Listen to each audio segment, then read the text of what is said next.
Fairy Tales of Hans Christian and Hans Christian Andersen. Chapter 46. The Last Pearl. We are in a rich, happy house, where the master, the servants, the friends of the family are full of joy and felicity. For on this day a son and heir has been born, and mother and child are doing well.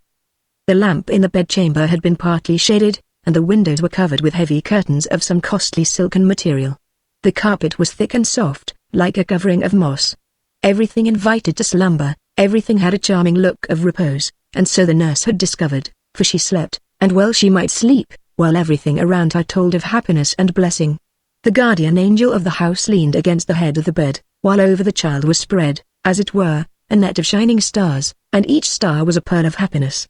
All the good stars of life had brought their gifts to the newly born. Here sparkled health, wealth, fortune, and love. In short, there seemed to be everything for which man could wish on earth. Everything has been bestowed here, said the guardian angel. No, not everything, said a voice near him, the voice of the good angel of the child. One fairy has not yet brought her gift, but she will, even if years should elapse, she will bring her gift. It is the last pearl that is wanting, cried the guardian angel. Nothing must be wanting here, and if it is so, let us fetch it, let us seek the powerful fairy, let us go to her, she will come some day unsought.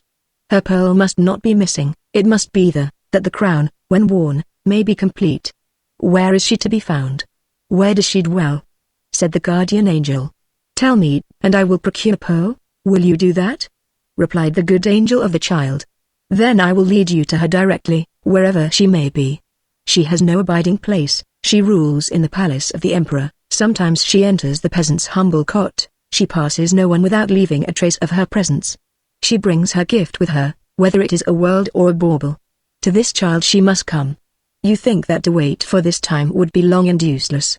Well, then, let us go for this pearl, the only one lacking amidst all this wealth. Then hand in hand they floated away to the spot where the fairy was now lingering. It was in a large house with dark windows and empty rooms, in which a peculiar stillness reigned. A whole row of windows stood open, so that the rude wind could enter at its pleasure, and the long white curtains waved to and fro in the current of air. In the center of one of the rooms stood an open coffin, in which lay the body of a woman, still in the bloom of youth and very beautiful. Fresh roses were scattered over her. The delicate folded hands and the noble face glorified in death by the solemn, earnest look, which spoke of an entrance into a better world, were alone visible. Around the coffin stood the husband and children, a whole troop, the youngest in the father's arms. They were come to take a last farewell look of their mother. The husband kissed her hand, which now lay like a withered leaf, but which a short time before had been diligently employed in deeds of love for them all. Tears of sorrow rolled down their cheeks, and fell in heavy drops on the floor, but not a word was spoken. The silence which reigned here expressed a world of grief. With silent steps, still sobbing, they left the room. A burning light remained in the room, and a long, red wick rose far above the flame, which fluttered in the draught of air. Strange men came in and placed the lid of the coffin over the dead, and drove the nails firmly in, while the blows of the hammer resounded through the house, and echoed in the hearts that were bleeding. Whither art thou leading me? Asked the guardian angel. Here dwells no fairy whose pearl could be counted amongst the best gifts of life. Yes, she is here in this sacred hour, replied the angel, pointing to a corner of the room, and there where in her lifetime, the mother had taken her seat amidst flowers and pictures, in that spot, where she, like the blessed fairy of the house, had welcomed husband, children, and friends, and, like a sunbeam, had spread joy and cheerfulness around her, the center and heart of them all. There, in that very spot, sat a strange woman, clothed in long, flowing garments, and occupying the place of a dead wife and mother. It was the fairy, and her name was Sorrow. A hot tear rolled into her lap, and formed itself into a pearl, glowing with all the colors of the rainbow. The angels seized it. There, pearl glittered like a star with sevenfold radiance.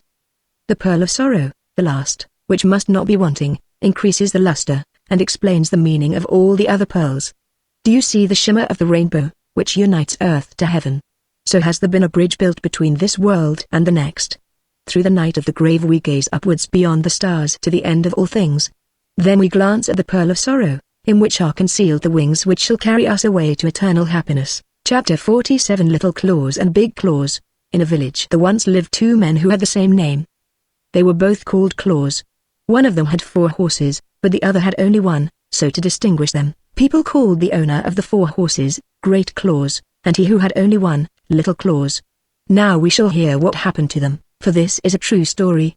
Through the whole week, Little Claus was obliged to plough for Great Claus, and lend him his 1 horse, and once a week, on a Sunday, Great Claus lent him all his 4 horses. Then how Little Claus would smack his whip over all 5 horses. They were as good as his own on that one day. The sun shone brightly, and the church bells were ringing merrily as the people passed by, dressed in their best clothes, with their prayer books under their arms. They were going to hear the clergyman preach. They looked at Little Claus ploughing with his 5 horses, and he was so proud that he smacked his whip, and said, "Gee up, my 5 horses." "You must not say that," said Big Claus, "for only one of them belongs to you." But Little Claus soon forgot what he ought to say, and when anyone passed he would call out, "Gee up, my 5 horses." "Now I must beg you not to say that again," said Big Claus, "for if you do, I shall hit your horse on the head, so that he will drop dead on the spot, and there will be an end of him." "I promise you I will not say it any more," said the other, but as soon as people came by, nodding to him, and wishing him good day, he became so pleased, and thought how grand it looked to have 5 horses ploughing in his field, that he cried out again, "Gee up, all my horses." "I'll gee up your horses for you," said Big Claus, and seizing a hammer, he struck the 1 horse of Little Claus on the head, and he fell dead instantly. "Oh, now I have no horse at all," said Little Claus, weeping. But after a while he took off the dead horse's skin, and hung the hide to dry in the wind. Then he put the dry skin into a bag, and, placing it over his shoulder, went out into the next town to sell the horse's skin. He had a very long way to go, and had to pass through a dark, gloomy forest. Presently a storm arose, and he lost his way, and before he discovered the right path, evening came on, and it was still a long way to the town, and too far to return home before night. Near the road stood a large farmhouse. The shutters outside the windows were closed, but lights shone through the crevices at the top. "I might get permission to stay here for the night," thought Little Claus, so he went up to the door and knocked. The farmer's wife opened the door, but when she heard what he wanted, she told him to go away, as her husband would not allow her to admit strangers. "Then I shall be obliged to lie out here," said Little Claus to himself, as the farmer's wife shut the door in his face. Near to the farmhouse stood a large haystack, and between it and the house was a small shed, with a thatched roof. "I can lie up there," said Little Claus, as he saw the roof. "It will make a famous bed, but I hope the stork will not fly down and bite my legs," for on it stood a living stork, whose nest was in the roof. So Little Claus climbed to the roof of the shed, and while he turned himself to get comfortable, he discovered that the wooden shutters, which were closed, did not reach to the tops of the windows of the farmhouse, so that he could see into a room, in which a large table was laid out with wine, roast meat, and a splendid fish. The farmer's wife and the sexton were sitting at the table together, and she filled his glass, and helped him plenteously to fish, which appeared to be his favorite dish. "If I could only get some, too," thought Little Claus, and then, as he stretched his neck towards the window he spied a large, beautiful pike. Indeed they had a glorious feast before them. At this moment he heard someone riding down the road, towards the farmhouse.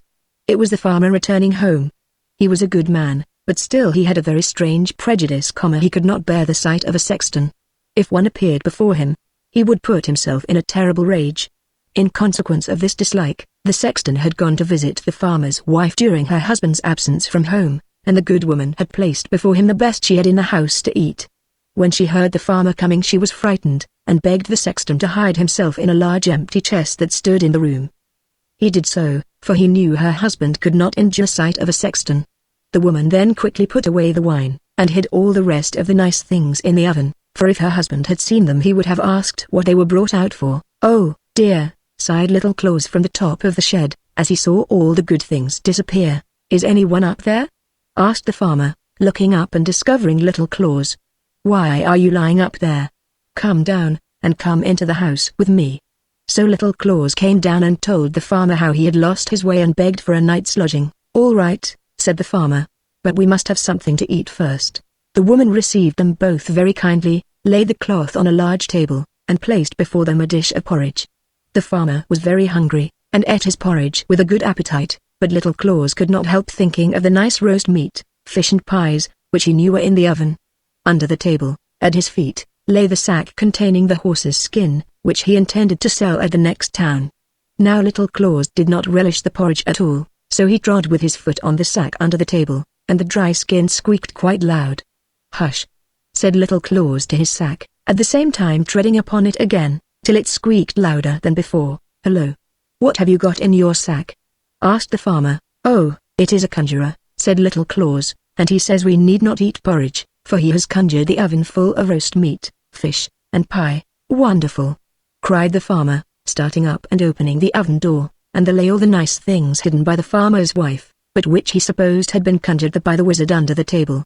The woman dared not say anything, so she placed the things before them, and they both ate of the fish, the meat, and the pastry. Then Little Claus trod again upon his sack, and it squeaked as before. "What does he say now?" asked the farmer. "He says," replied Little Claus, "that there are 3 bottles of wine for us, standing in the corner, by the oven." So the woman was obliged to bring out the wine also, which she had hidden, and the farmer drank it till he became quite merry. He would have liked such a conjurer as Little Claus carried in his sack. "Could he conjure up the evil one?" asked the farmer. "I should like to see him now, while I am so merry." "Oh, yes," replied Little Claus, "my conjurer can do anything I ask him, can you not?" he asked, treading at the same time on the sack till it squeaked. "Do you hear? He answers yes, but he fears that we shall not like to look at him." "Oh, I am not afraid." "What will he be like?" "Well, he is very much like a sexton." "Ha!" said the farmer, "then he must be ugly. Do you know I cannot endure the sight of a sexton? However, that doesn't matter, I shall know who it is, so I shall not mind. Now then, I have got up my courage, but don't let him come too near me." "Stop, I must ask the conjurer," said Little Claus, so he trod on the bag, and stooped his ear down to listen. "What does he say?" "He says that you must go and open that large chest which stands in the corner, and you will see the evil one crouching down inside, but you must hold the lid firmly, that he may not slip out. Will you come and help me hold it?" said the farmer, going towards the chest in which his wife had hidden the sexton, who now lay inside, very much frightened. The farmer opened the lid a very little way, and peeped in. "Oh," cried he, springing backwards, "I saw him, and he is exactly like our sexton. How dreadful it is!" So after that he was obliged to drink again, and they sat and drank till far into the night. "You must sell your conjurer to me," said the farmer. "Ask as much as you like, I will pay it.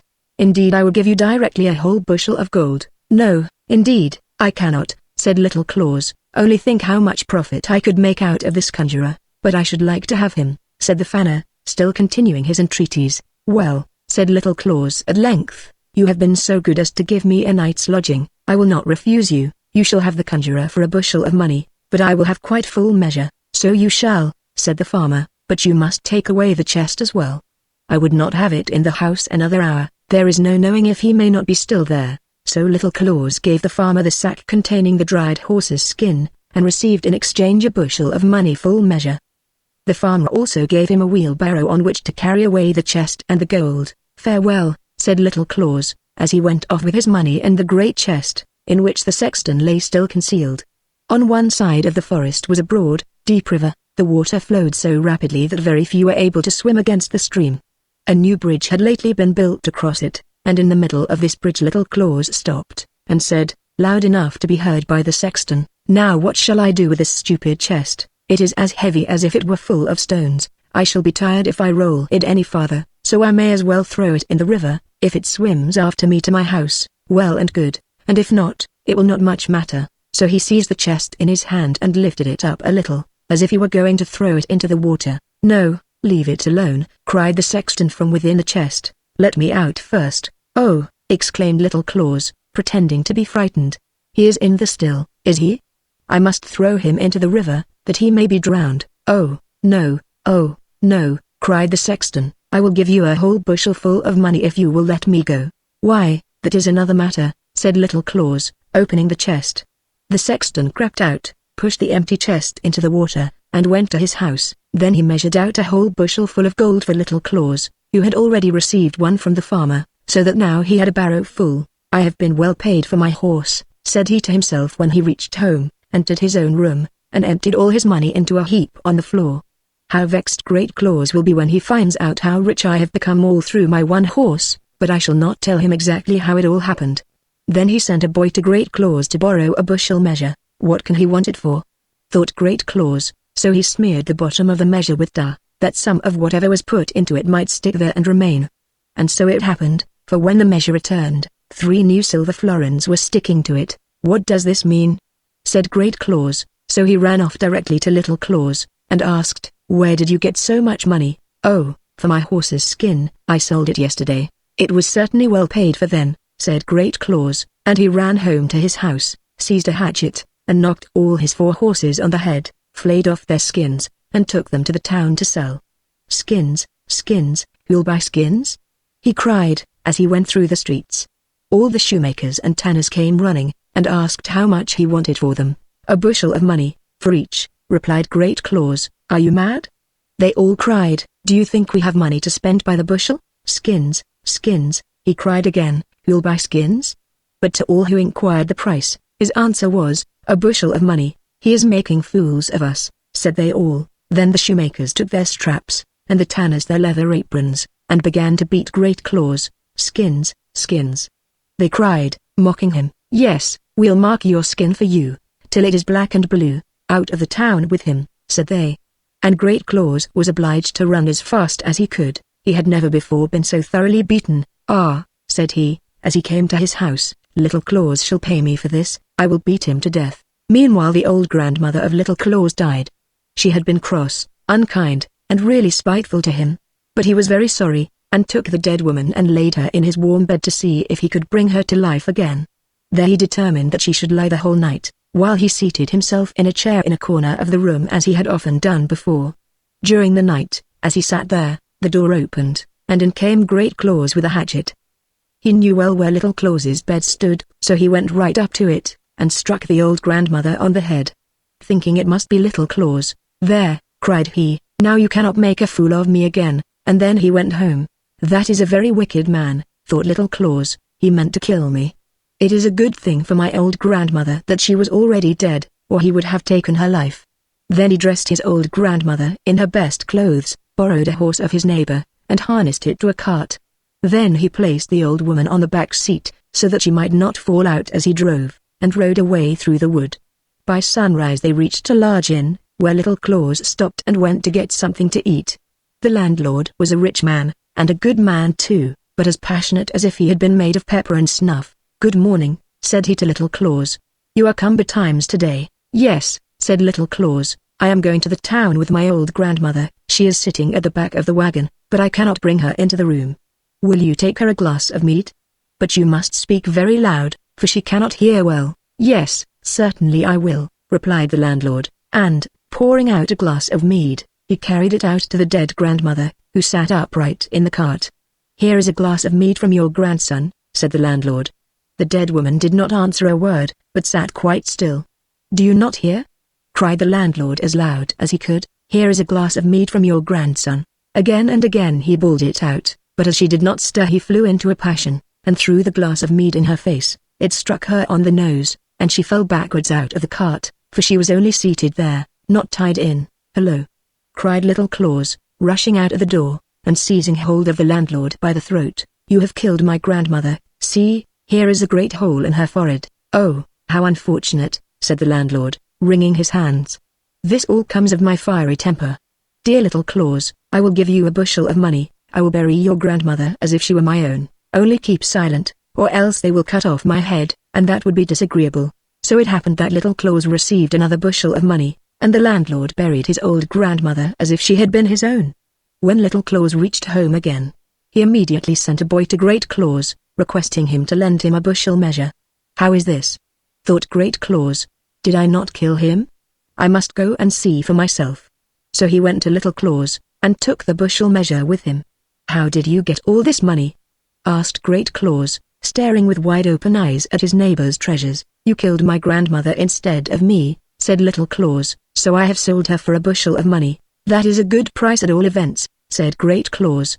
So he went home, took a hatchet, and killed his old grandmother with one blow. Then he placed her on a cart, and drove into the town to the apothecary, and asked him if he would buy a dead body. "Whose is it, and where did you get it?" asked the apothecary. "It is my grandmother," he replied. "I killed her with a blow, that I might get a bushel of money for her." "Heaven preserve us!" cried the apothecary. "You are out of your mind. Don't say such things, or you will lose your head." and then he talked to him seriously about the wicked deed he had done, and told him that such a wicked man would surely be punished. Great Claus got so frightened that he rushed out of the surgery, jumped into the cart, whipped up his horses, and drove home quickly. The apothecary and all the people thought him mad, and let him drive where he liked. "You shall pay for this," said Great Claus, as soon as he got into the highroad. "That you shall, Little Claus." So as soon as he reached home he took the largest sack he could find and went over to Little Claus. "You have played me another trick," said he. "First, I killed all my horses, and then my old grandmother, and it is all your fault. But you shall not make a fool of me any more." So he laid hold of Little Claus round the body, and pushed him into the sack, which he took on his shoulders, saying, "Now I'm going to drown you in the river." He had a long way to go before he reached the river, and Little Claus was not a very light weight to carry. The road led by the church, and as they passed he could hear the organ playing and the people singing beautifully. Great Claus put down the sack close to the church door, and thought he might as well go in and hear a psalm before he went any farther. Little Claus could not possibly get out of the sack, and all the people were in church, so in he went. "Oh dear, sighed Little Claus in the sack, as he turned and twisted about, but he found he could not loosen the string with which it was tied. Presently an old cattle driver, with snowy hair, passed by, carrying a large staff in his hand, with which he drove a large herd of cows and oxen before him. They stumbled against the sack in which lay Little Claus, and turned it over. "Oh dear," sighed Little Claus, "I am very young, yet I am soon going to heaven, and I, poor fellow," said the drover, "I who am so old already, cannot get there." "Open the sack," cried Little Claus, "creep into it instead of me, and you will soon be there." "With all my heart," replied the drover, opening the sack, from which sprung Little Claus as quickly as possible. "Will you take care of my cattle?" said the old man, as he crept into the bag. "Yes," said Little Claus, and he tied up the sack, and then walked off with all the cows and oxen. When Great Claus came out of church, he took up the sack, and placed it on his shoulders. It appeared to have become lighter, for the old drover was not half so heavy as Little Claus. "How light he seems now," said he. "Ah, it is because I have been to a church." So he walked onto the river, which was deep and broad, and threw the sack containing the old drover into the water, believing it to be Little Claus. "You may lie," he exclaimed, "you will play me no more tricks now." Then he turned to go home, but when he came to a place where two roads crossed, there was Little Claus driving the cattle. "How is this?" said Great Claus. "Did I not drown you just now?" "Yes," said Little Claus, "you threw me into the river about half an hour ago, but wherever did you get all these fine beasts?" asked Great Claus. "These beasts are sea cattle," replied Little Claus. "I'll tell you the whole story, and thank you for drowning me. I am above you now, I am really very rich. I was frightened, to be sure, while I lay tied up in the sack, and the wind whistled in my ears when you threw me into the river from the bridge, and I sank to the bottom immediately, but I did not hurt myself, for I fell upon beautifully soft grass which grows down there, and in a moment, the sack opened, and the sweetest little maiden came towards me. She had snow-white robes, and a wreath of green leaves on her wet hair. She took me by the hand, and said, 'So you are come, Little Claus, and here are some cattle for you to begin with. About a mile farther on the road, there is another herd for you.' Then I saw that the river formed a great highway for the people who live in the sea. They were walking and driving here and there from the sea to the land at their spot where the river terminates. The bed of the river was covered with the loveliest flowers and sweet fresh grass. The fish swam past me as rapidly as the birds do here in the air. How handsome all the people were, and what fine cattle were grazing on the hills and in the valleys. But why did you come up again?" said Great Claus, "if it was all so beautiful down there?" "I should not have done so."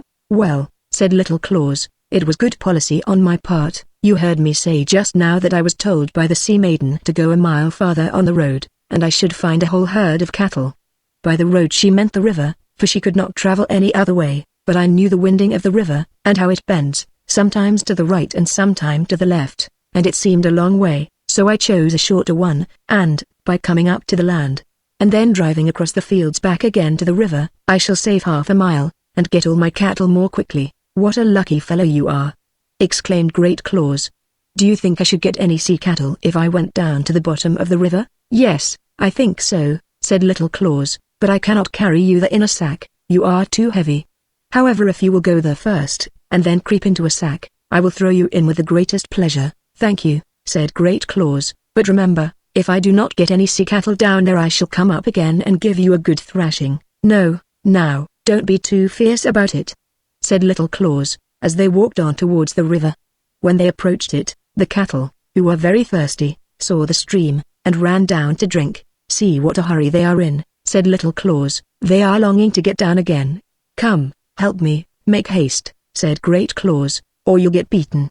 So he crept into a large sack, which had been lying across the back of one of the oxen. "Put in a stone," said Great Claus, "or I may not sink." "Oh, there's not much fear of that," he replied. Still he put a large stone into the bag, and then tied it tightly, and gave it a push. Plump! In went Great Claus, and immediately sank to the bottom of the river. "I'm afraid he will not find any cattle," said Little Claus, and then he drove his own beasts homewards. Chapter 48 The Little Elder Tree Mother. There was once a little boy who had caught cold. He had gone out and got wet feet. Nobody had the least idea how it had happened. The weather was quite dry. His mother undressed him, put him to bed, and ordered the teapot to be brought in, that she might make him a good cup of tea from the elder tree blossoms, which is so warming. At the same time, the kind-hearted old man who lived by himself in the upper story of the house came in. He led a lonely life, for he had no wife and children, but he loved the children of others very much, and he could tell so many fairy tales and stories, that it was a pleasure to hear him. "Now, drink your tea," said the mother, "perhaps you will hear a story." "Yes, if I only knew a fresh one," said the old man, and nodded smilingly. "But how did the little fellow get his wet feet?" he then asked. "That," replied the mother, "nobody can understand." "Will you tell me a story?" asked the boy. "Yes, if you can tell me as nearly as possible how deep is the gutter in the little street where you go to school." "Just half as high as my top boots," replied the boy, "but then I must stand in the deepest holes." "There, now we know where you got your wet feet," said the old man. "I ought to tell you a story, but the worst of it is, I do not know any more." "You can make one up," said the little boy. "Mother says you can tell a fairy tale about anything you look at or touch." "That is all very well, but such tales or stories are worth nothing." "No, the right ones come by themselves and knock at my forehead saying, 'Here I am.' Will not one knock soon?" asked the boy, and the mother smiled while she put elder tree blossoms into the teapot and poured boiling water over them.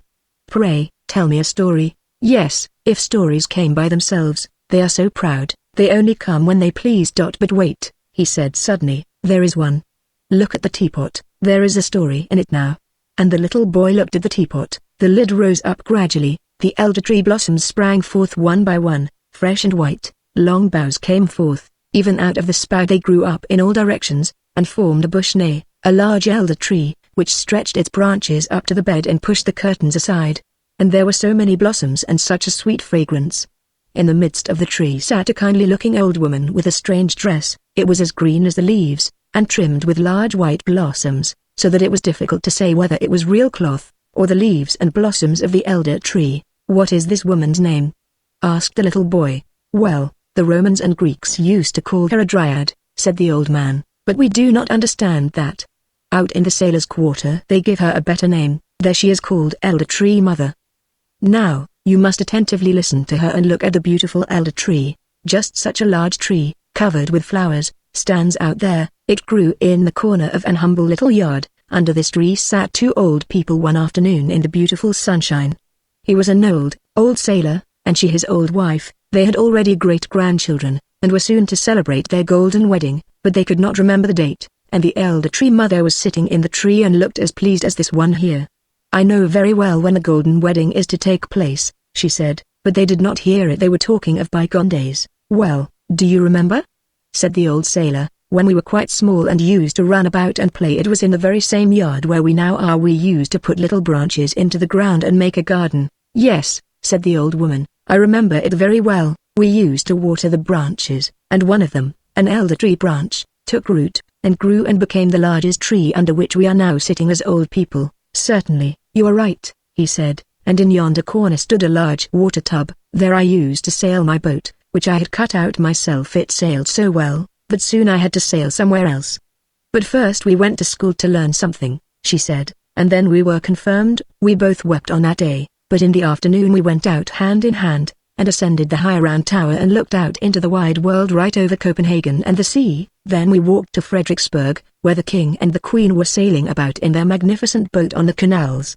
But soon I had to sail about somewhere else, and for many years I was traveling about far away from home, and I often cried about you, for I was afraid lest you were drowned and lying at the bottom of the sea. Many a time I got up in the night and looked if the weathercock had turned. It turned often, but you did not return. I remember one day distinctly.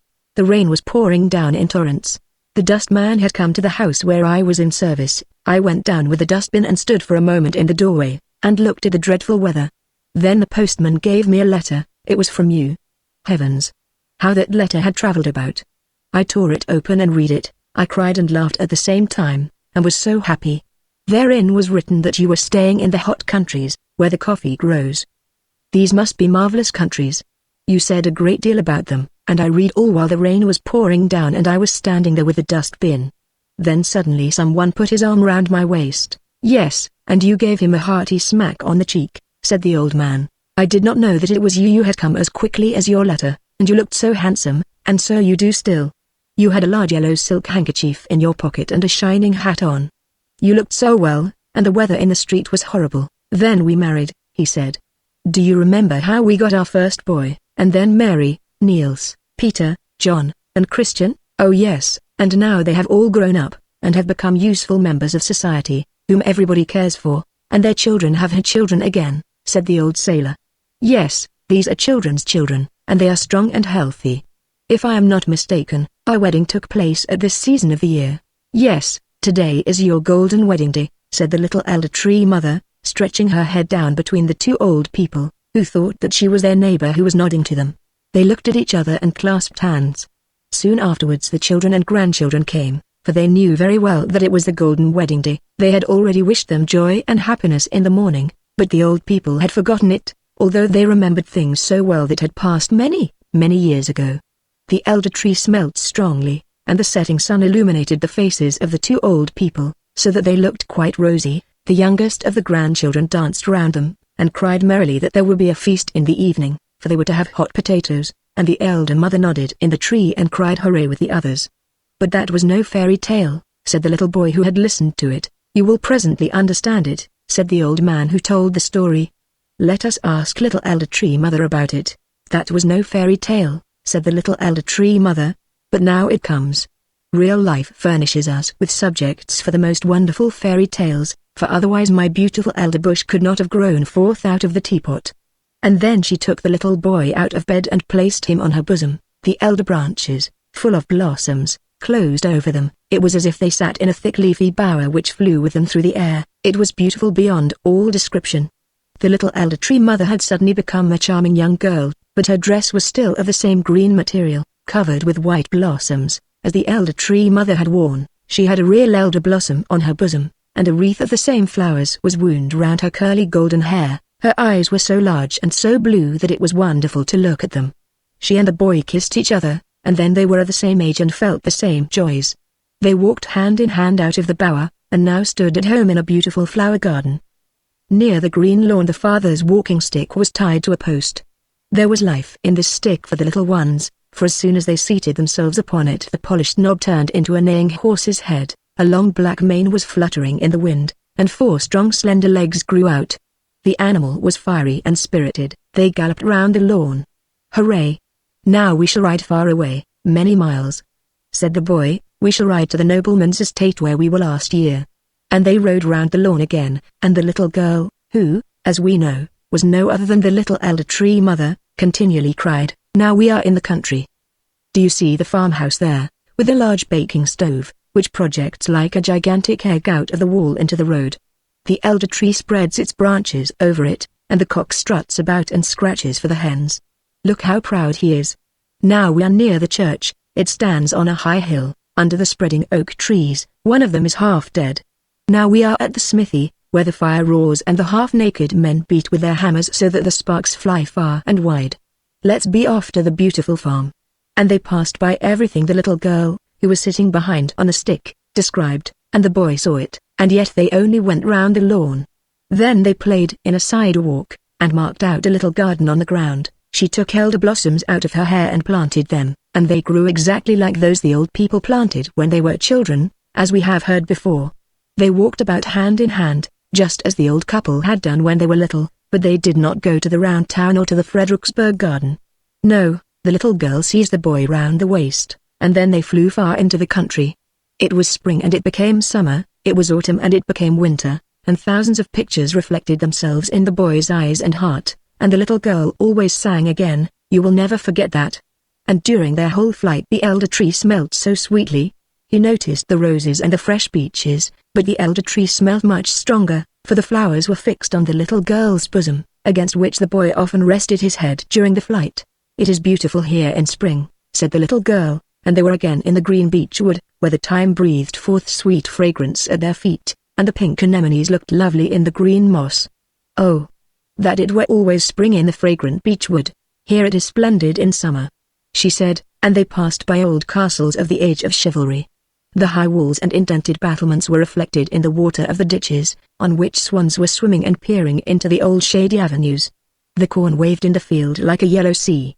Red and yellow flowers grew in the ditches, wild hops and convolvuli in full bloom in the hedges. In the evening the moon rose, large and round, and the hayricks in the meadows smelt sweetly. "One can never forget it. Here it is beautiful in autumn," said the little girl, and the atmosphere seemed twice as high and blue, while the wood shone with crimson, green, and gold. The hounds were running off, flocks of wild fowl flew screaming over the burrows, while the bramble bushes twined round the old stones. The dark blue sea was covered with white-sailed ships, and in the barns sat old women, girls, and children picking hops into a large tub. The young ones sang songs, and the old people told fairy tales about goblins and sorcerers. "It could not be more pleasant anywhere. Here it's agreeable in winter," said the little girl, and all the trees were covered with hoarfrost, so that they looked like white coral. The snow creaked under one's feet, as if one had new boots on. One shooting star after another traversed the sky. In the room the Christmas tree was lit, and there was song and merriment. In the peasant's cottage the violin sounded, and games were played for apple quarters. Even the poorest child said, "It is beautiful in winter." And indeed it was beautiful. And the little girl showed everything to the boy, and the elder tree continued to breathe forth sweet perfume, while the red flag with the white cross was streaming in the wind. It was the flag under which the old sailor had served. The boy became a youth. He was to go out into the wide world, far away to the countries where the coffee grows. But at parting the little girl took an elder blossom from her breast and gave it to him as a keepsake.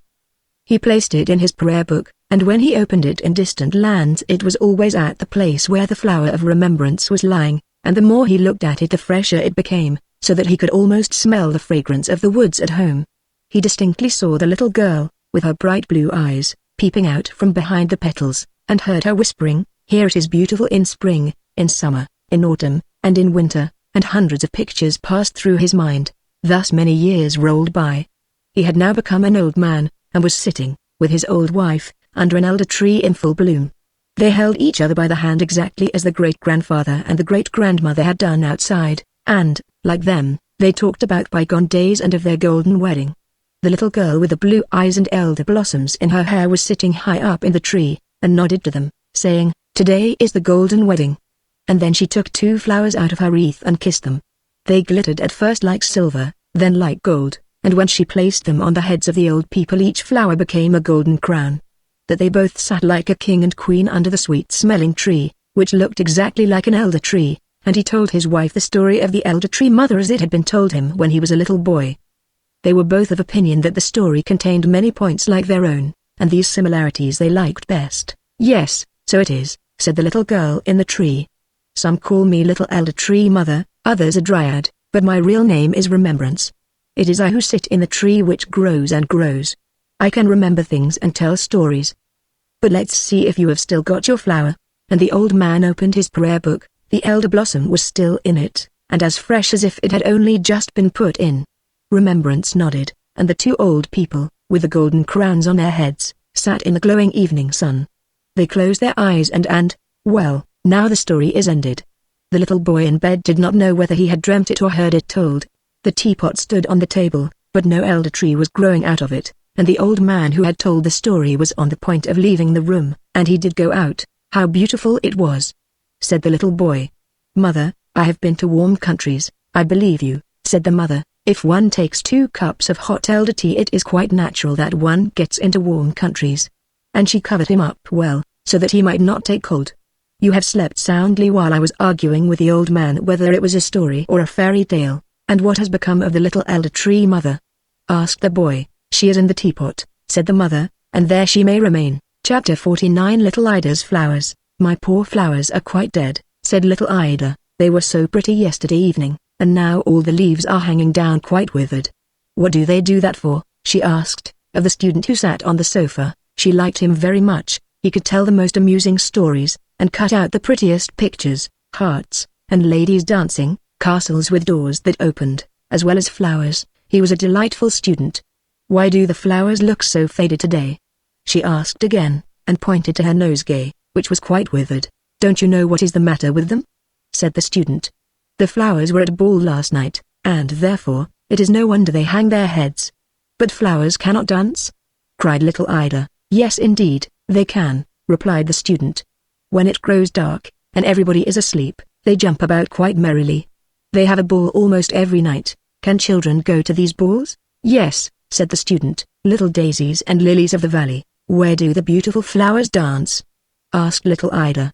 "Have you not often seen the large castle outside the gates of the town, where the king lives in summer, and where the beautiful garden is full of flowers? And have you not fed the swans with bread when they swam towards you? Well, the flowers have capital balls there, believe me. I was in the garden out there yesterday with my mother," said Ida, "but all the leaves were off the trees, and there was not a single flower left." "Where are they?" "I used to see so many in the summer." "They are in the castle," replied the student. "You must know that as soon as the king and all the court are gone into the town, the flowers run out of the garden into the castle, and you should see how merry they are. The two most beautiful roses seat themselves on the throne, and are called the king and queen. Then all the red coxcombs range themselves on each side, and bow. These are the lords in waiting. After that the pretty flowers come in, and there is a grand ball. The blue violets represent little naval cadets, and dance with hyacinths and crocuses which they call young ladies. The tulips and tiger lilies are the old ladies who sit and watch the dancing, so that everything may be conducted with order and propriety. But," said little Ida, "is there no one there to hurt the flowers for dancing in the king's castle?" "No one knows anything about it," said the student. "The old steward of the castle, who has to watch there at night, sometimes comes in, but he carries a great bunch of keys, and as soon as the flowers hear the keys rattle, they run and hide themselves behind the long curtains, and stand quite still, just peeping their heads out. Then the old steward says, 'I smell flowers here,' but he cannot see them." "Oh, how capital," said little Ida, clapping her hands. "Should I be able to see these flowers?" "Yes," said the student. "Mind you think of it the next time you go out. No doubt you will see them, if you peep through the window. I did so today, and I saw a long yellow lily lying stretched out on the sofa. She was a court lady." "Can the flowers from the botanical gardens go to these balls?" asked Ida. "It is such a distance." "Oh yes," said the student, "whenever they like, for they can fly. Have you not seen those beautiful red, white, and yellow butterflies, that look like flowers? They were flowers once. They have flown off their stalks into the air, and flap their leaves as if they were little wings to make them fly. Then, if they behave well, they obtain permission to fly about during the day, instead of being obliged to sit still on their stems at home, and so in time their leaves become real wings. It may be, however, that the flowers in the botanical gardens have never been to the king's palace, and, therefore, they know nothing of the merry doings at night, which take place there. I will tell you what to do, and the botanical professor, who lives close by here, will be so surprised. You know him very well, do you not? Well, next time you go into his garden, you must tell one of the flowers that there is going to be a grand ball at the castle. Then that flower will tell all the others, and they will fly away to the castle as soon as possible. And when the professor walks into his garden, there will not be a single flower left. How he will wonder what has become of them. But how can one flower tell another? Flowers cannot speak?" "No, certainly not," replied the student, "but they can make signs. Have you not often seen that when the wind blows they nod at one another, and rustle all their green leaves? Can the professor understand the signs?" asked Ida. "Yes, to be sure he can. He went one morning into his garden, and saw a stinging nettle making signs with its leaves to a beautiful red carnation. It was saying, 'You are so pretty, I like you very much.' But the professor did not approve of such nonsense, so he clapped his hands on the nettle to stop it. Then the leaves, which are its fingers, stung him so sharply that he has never ventured to touch a nettle since." "Oh, how funny," said Ida, and she laughed. "How can anyone put such notions into a child's head?" said a tiresome lawyer, who had come to pay a visit, and sat on the sofa. He did not like the student, and would grumble when he saw him cutting out droll or amusing pictures. Sometimes it would be a man hanging on a gibbet and holding a heart in his hand as if he had been stealing hearts. Sometimes it was an old witch riding through the air on a broom and carrying her husband on her nose. But the lawyer did not like such jokes, and he would say as he had just said, "How can anyone put such nonsense into a child's head? What absurd fancies there are." But to little Ida, all these stories which the student told her about the flowers, seemed very droll, and she thought over them a great deal. The flowers did hang their heads, because they had been dancing all night, and were very tired, and most likely they were ill. Then she took them into the room where a number of toys lay on a pretty little table, and the whole of the table drawer besides was full of beautiful things. A doll Sophie lay in the doll's bed asleep, and little Ida said to her, "You must really get up, Sophie, and be content to lie in the drawer tonight. The poor flowers are ill, and they must lie in your bed, then perhaps they will get well again." So she took the doll out, who looked quite cross, and said not a single word, for she was angry at being turned out of her bed. Ida placed the flowers in the doll's bed, and drew the quilt over them. Then she told them to lie quite still and be good, while she made some tea for them, so that they might be quite well and able to get up the next morning. And she drew the curtains close round the little bed, so that the sun might not shine in their eyes. During the whole evening she could not help thinking of what the student had told her. And before she went to bed herself, she was obliged to peep behind the curtains into the garden where all her mother's beautiful flowers grew, hyacinths and tulips, and many others. Then she whispered to them quite softly, "I know you are going to a ball tonight." But the flowers appeared as if they did not understand, and not a leaf moved. Still Ida felt quite sure she knew all about it.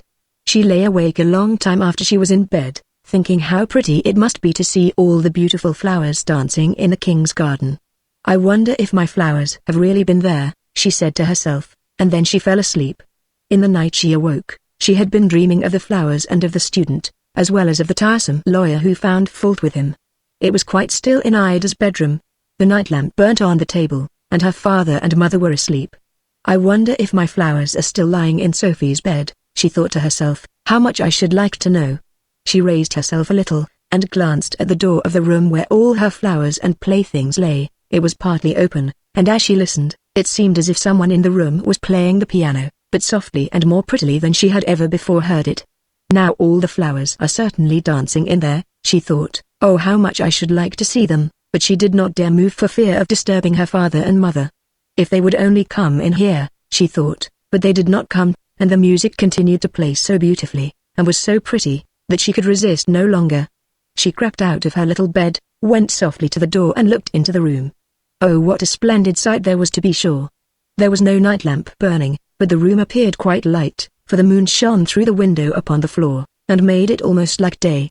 All the hyacinths and tulips stood in 2 long rows down the room, not a single flower remained in the window, and the flower pots were all empty.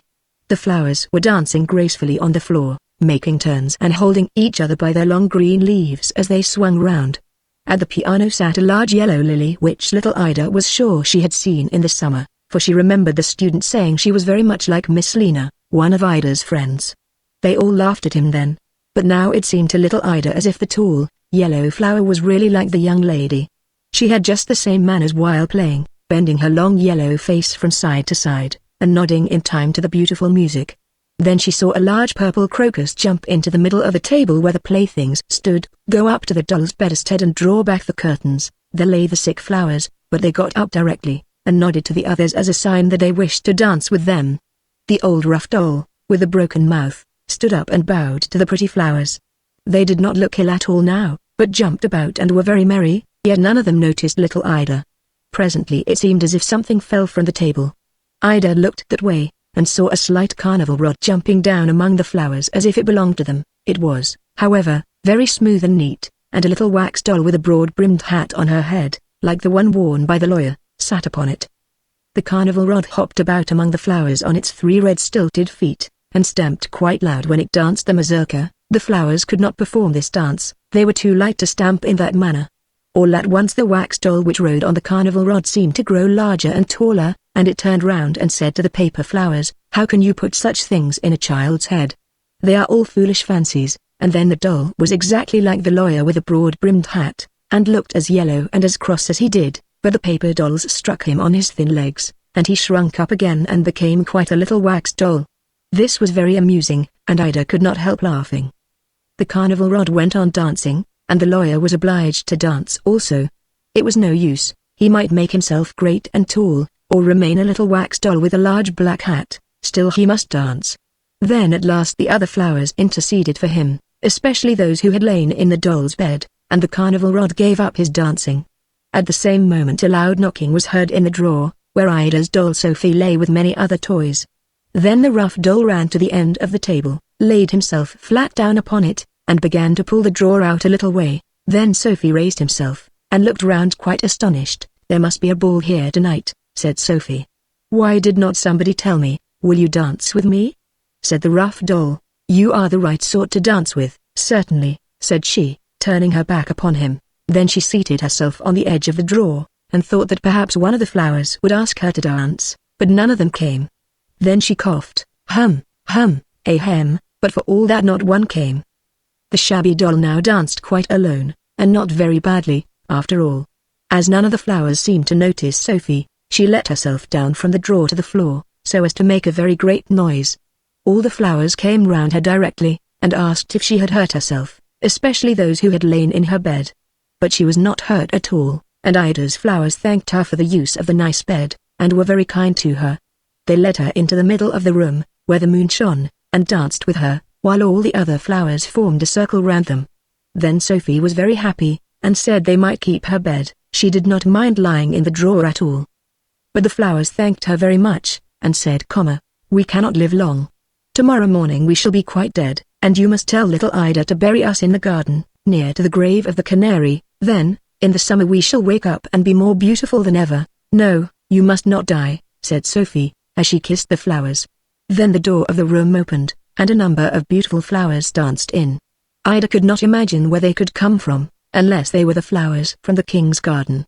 First came two lovely roses, with little golden crowns on their heads. These were the king and queen. Beautiful stocks and carnations followed, bowing to everyone present. They had also music with them. Large poppies and peonies had pea-shells for instruments, and blew into them till they were quite red in the face. The bunches of blue hyacinths and the little white snowdrops jingled their bell-like flowers, as if they were real bells. Then came many more flowers, blue violets, purple heartsease, daisies, and lilies of the valley, and they all danced together, and kissed each other. It was very beautiful to behold. At last the flowers wished each other good night. Then little Ida crept back into her bed again, and dreamt of all she had seen. When she arose the next morning, she went quickly to the little table, to see if the flowers were still there. She drew aside the curtains of the little bed. There they all lay, but quite faded, much more so than the day before. Sophie was lying in the drawer where Ida had placed her, but she looked very sleepy. "Do you remember what the flowers told you to say to me?" said little Ida. But Sophie looked quite stupid, and said not a single word. "You are not kind at all," said Ida, "and yet they all danced with you." Then she took a little paper box, on which were painted beautiful birds, and laid the dead flowers in it. "This shall be your pretty coffin," she said, "and by, when my cousins come to visit me, they shall help me to bury you out in the garden, so that next summer you may grow up again more beautiful than ever." Her cousins were two good-tempered boys, whose names were James and Adolphus. Their father had given them each a bow and arrow, and they had brought them to show Ida. She told them about the poor flowers which were dead, and as soon as they obtained permission, they went with her to bury them. The two boys walked first, with their crossbows on their shoulders, and little Ida followed, carrying the pretty box containing the dead flowers. They dug a little grave in the garden. Ida kissed her flowers and then laid them, with the box, in the earth. James and Adolphus then fired their crossbows over the grave, as they had neither guns nor cannons. Chapter 50 The Little Match Seller. It was terribly cold and nearly dark on the last evening of the old year, and the snow was falling fast. In the cold and the darkness, a poor little girl, with bare head and naked feet, roamed through the streets. It is true she had on a pair of slippers when she left home, but they were not of much use.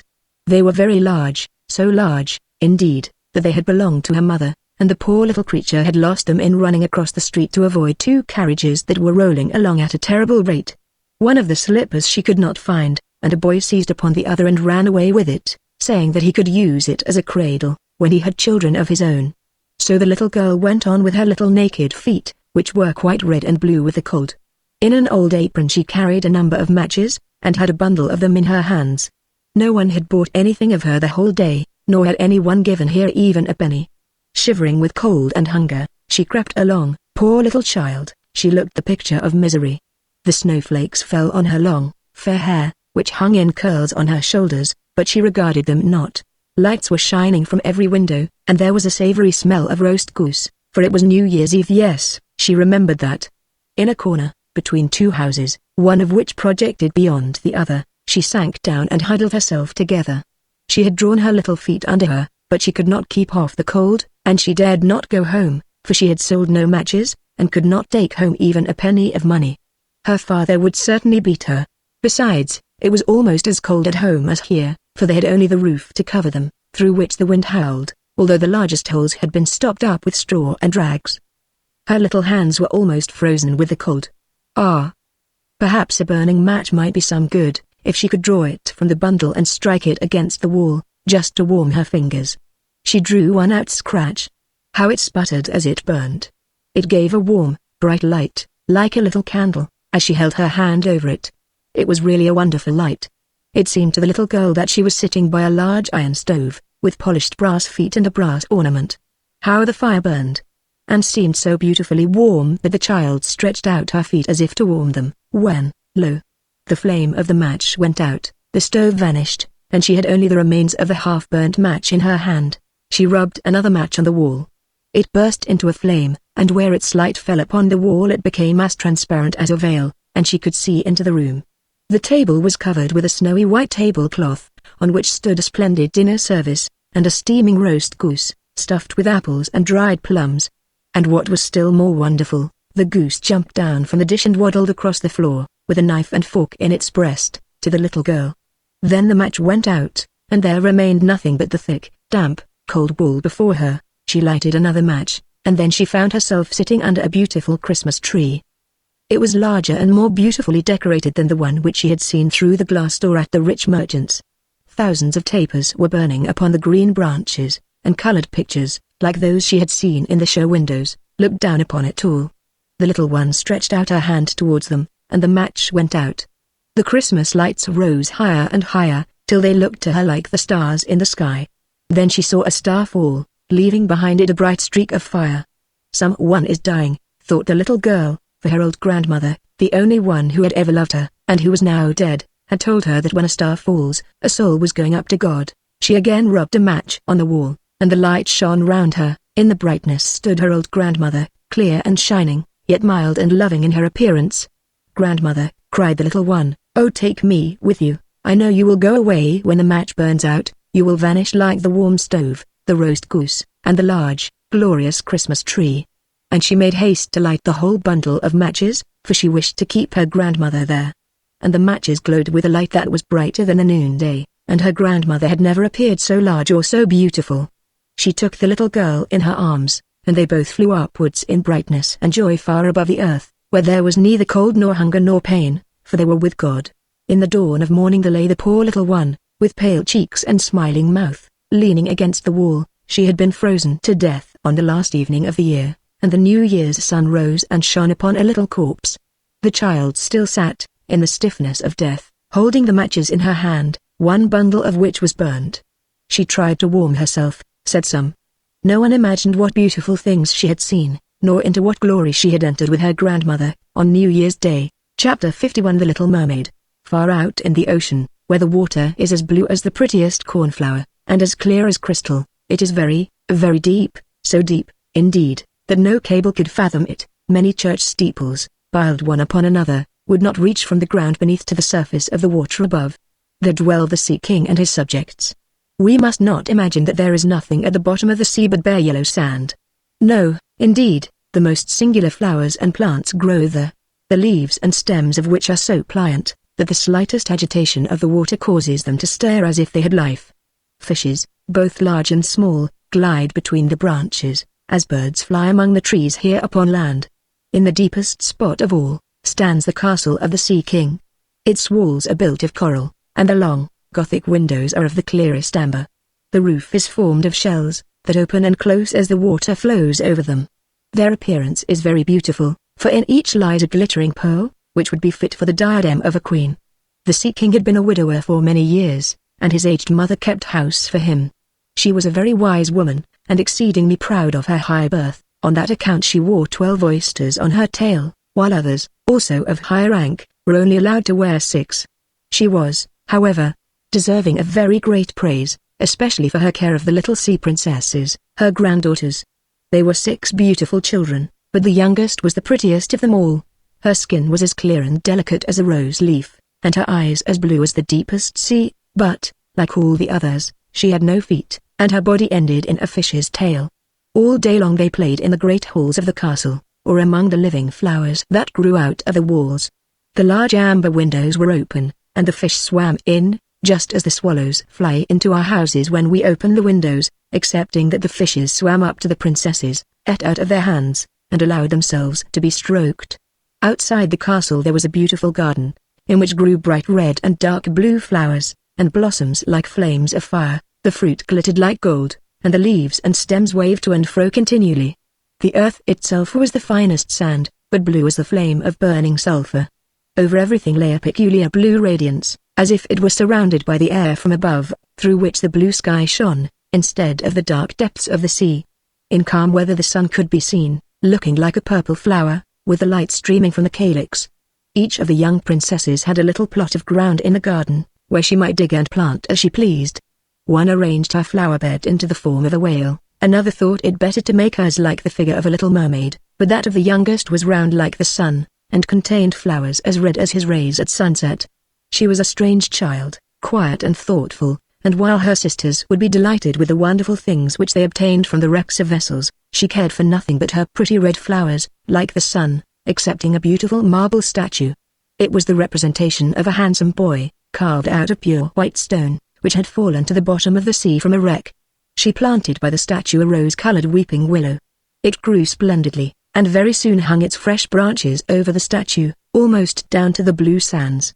The shadow had a violet tint, and waved to and fro like the branches. It seemed as if the crown of the tree and the root were at play, and trying to kiss each other. Nothing gave her so much pleasure as to hear about the world above the sea. She made her old grandmother tell her all she knew of the ships and of the towns, the people and the animals. To her it seemed most wonderful and beautiful to hear that the flowers of the land should have fragrance, and not those below the sea, that the trees of the forest should be green, and that the fishes among the trees could sing so sweetly, that it was quite a pleasure to hear them. Her grandmother called the little birds fishes, or she would not have understood her, for she had never seen birds. When you have reached your 15th year, said the grandmother, you will have permission to rise up out of the sea, to sit on the rocks in the moonlight, while the great ships are sailing by, and then you will see both forests and towns. In the following year, one of the sisters would be 15, but as each was a year younger than the other, the youngest would have to wait 5 years before her turn came to rise up from the bottom of the ocean, and see the earth as we do. However, each promised to tell the others what she saw on her first visit, and what she thought the most beautiful, for their grandmother could not tell them enough. There were so many things on which they wanted information. None of them longed so much for her turn to come as the youngest, she who had the longest time to wait, and who was so quiet and thoughtful. Many nights she stood by the open window, looking up through the dark blue water, and watching the fish as they splashed about with their fins and tails. She could see the moon and stars shining faintly, but through the water they looked larger than they do to our eyes. When something like a black cloud passed between her and them, she knew that it was either a whale swimming over her head, or a ship full of human beings, who never imagined that a pretty little mermaid was standing beneath them, holding out her white hands towards the keel of their ship. As soon as the eldest was 15, she was allowed to rise to the surface of the ocean. When she came back, she had hundreds of things to talk about, but the most beautiful, she said, was to lie in the moonlight, on a sandbank, in the quiet sea, near the coast, and to gaze on a large town nearby, where the lights were twinkling like hundreds of stars, to listen to the sounds of the music, the noise of carriages, and the voices of human beings, and then to hear the merry bells peal out from the church steeples, and because she could not go near to all those wonderful things, she longed for them more than ever. Oh, did not the youngest sister listen eagerly to all these descriptions? And afterwards, when she stood at the open window looking up through the dark blue water, she thought of the great city, with all its bustle and noise, and even fancied she could hear the sound of the church bells, down in the depths of the sea. In another year the second sister received permission to rise to the surface of the water, and to swim about where she pleased. She rose just as the sun was setting, and this, she said, was the most beautiful sight of all. The whole sky looked like gold, while violet and rose-colored clouds, which she could not describe, floated over her, and, still more rapidly than the clouds, flew a large flock of wild swans towards the setting sun, looking like a long white veil across the sea. She also swam towards the sun, but it sunk into the waves, and the rosy tints faded from the clouds and from the sea. The third sister's turn followed. She was the boldest of them all, and she swam up a broad river that emptied itself into the sea. On the banks she saw green hills covered with beautiful vines, palaces and castles peeped out from amid the proud trees of the forest. She heard the birds singing, and the rays of the sun were so powerful that she was obliged often to dive down under the water to cool her burning face. In a narrow creek she found a whole troop of little human children, quite naked, and sporting about in the water. She wanted to play with them, but they fled in a great fright, and then a little black animal came to the water. It was a dog, but she did not know that, for she had never before seen one. This animal barked at her so terribly that she became frightened, and rushed back to the open sea. But she said she should never forget the beautiful forest, the green hills, and the pretty little children who could swim in the water, although they had not fishes' tails. The fourth sister was more timid. She remained in the midst of the sea, but she said it was quite as beautiful there as nearer the land. She could see for so many miles around her, and the sky above looked like a bell of glass. She had seen the ships, but at such a great distance that they looked like seagulls. The dolphins sported in the waves, and the great whales spouted water from their nostrils till it seemed as if 100 fountains were playing in every direction. The fifth sister's birthday occurred in the winter, so when her turn came, she saw what the others had not seen the first time they went up. The sea looked quite green, and large icebergs were floating about, each like a pearl, she said, but larger and loftier than the churches built by men. They were of the most singular shapes, and glittered like diamonds. She had seated herself upon one of the largest, and let the wind play with her long hair, and she remarked that all the ships sailed by rapidly, and steered as far away as they could from the iceberg, as if they were afraid of it. Towards evening, as the sun went down, dark clouds covered the sky, the thunder rolled and the lightning flashed, and the red light glowed on the icebergs as they rocked and tossed on the heaving sea. On all the ships the sails were reefed with fear and trembling, while she sat calmly on the floating iceberg, watching the blue lightning, as it darted its forked flashes into the sea. When first the sisters had permission to rise to the surface, they were each delighted with the new and beautiful sights they saw, but now, as grown-up girls, they could go when they pleased, and they had become indifferent about it. They wished themselves back again in the water, and after a month had passed they said it was much more beautiful down below, and pleasanter to be at home. Yet often, in the evening hours, the 5 sisters would twine their arms round each other, and rise to the surface, in a row. They had more beautiful voices than any human being could have, and before the approach of a storm, and when they expected a ship would be lost, they swam before the vessel, and sang sweetly of the delights to be found in the depths of the sea, and begging the sailors not to fear if they sank to the bottom. But the sailors could not understand the song, they took it for the howling of the storm. And these things were never to be beautiful for them, for if the ship sank, the men were drowned, and their dead bodies alone reached the palace of the Sea King. When the sisters rose, arm in arm, through the water in this way, their youngest sister would stand quite alone, looking after them, ready to cry, only that the mermaids have no tears, and therefore they suffer more. "Oh, were I but 15 years old," said she, "I know that I shall love the world up there, and all the people who live in it." At last she reached her 15th year. "Well, now, you are grown up," said the old dowager, her grandmother, "so you must let me adorn you like your other sisters," and she placed a wreath of white lilies in her hair, and every flower leaf was half a pearl. Then the old lady ordered 8 great oysters to attach themselves to the tail of the princess to show her high rank. "But they hurt me so," said the little mermaid. "Pride must suffer pain," replied the old lady. Oh, how gladly she would have shaken off all this grandeur, and laid aside the heavy wreath. The red flowers in her own garden would have suited her much better, but she could not help herself, so she said, "Farewell," and rose as lightly as a bubble to the surface of the water. The sun had just set as she raised her head above the waves, but the clouds were tinted with crimson and gold, and through the glimmering twilight beamed the evening star in all its beauty. The sea was calm, and the air mild and fresh. A large ship, with 3 masts, lay becalmed on the water, with only one sail set, for not a breeze stiffed, and the sailors sat idle on deck or amongst the rigging. There was music and song on board, And, as darkness came on, 100 colored lanterns were lighted, as if the flags of all nations waved in the air. The little mermaid swam close to the cabin windows, and now and then, as the waves lifted her up, she could look in through clear glass window panes, and see a number of well-dressed people within. Among them was a young prince, the most beautiful of all, with large black eyes. He was 16 years of age, and his birthday was being kept with much rejoicing. The sailors were dancing on deck, but when the prince came out of the cabin, more than 100 rockets rose in the air, making it as bright as day. The little mermaid was so startled that she dived underwater, and when she again stretched out her head, it appeared as if all the stars of heaven were falling around her. She had never seen such fireworks before. Great suns spurted fire about, splendid fireflies flew into the blue air, and everything was reflected in the clear, calm sea beneath. The ship itself was so brightly illuminated that all the people, and even the smallest rope, could be distinctly and plainly seen. And how handsome the young prince looked, as he pressed the hands of all present and smiled at them, while the music resounded through the clear night air.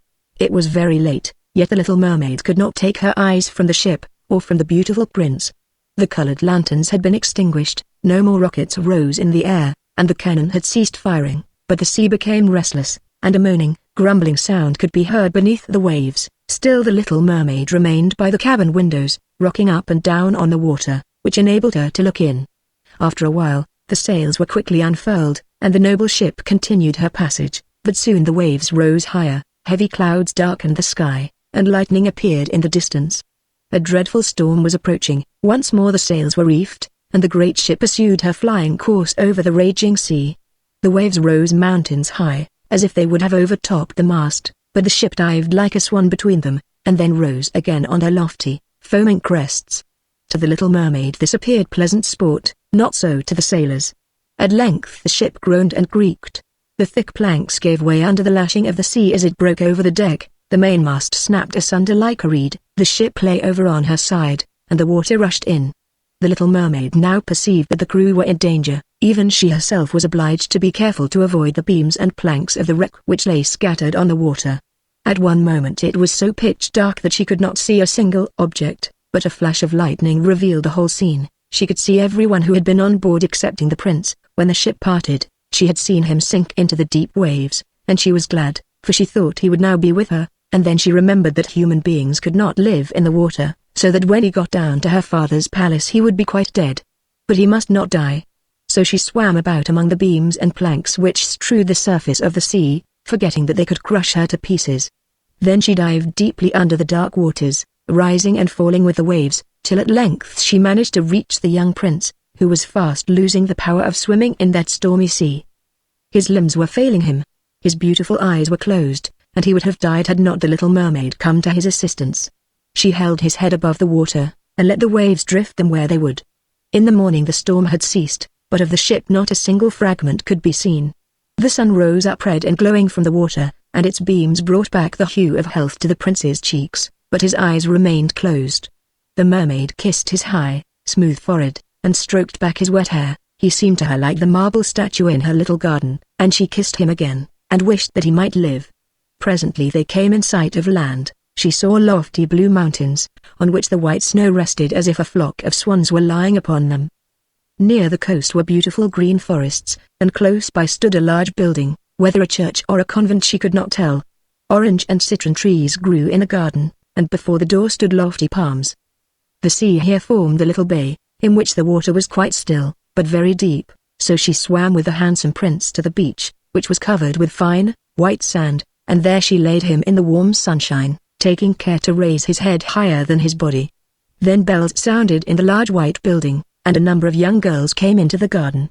The little mermaid swam out farther from the shore and placed herself between some high rocks that rose out of the water. Then she covered her head and neck with the foam of the sea so that her little face might not be seen, and watched to see what would become of the poor prince. She did not wait long before she saw a young girl approach the spot where he lay. She seemed frightened at first, but only for a moment. Then she fetched a number of people, and the mermaid saw that the prince came to life again, and smiled upon those who stood round him. But to her he sent no smile. He knew not that she had saved him.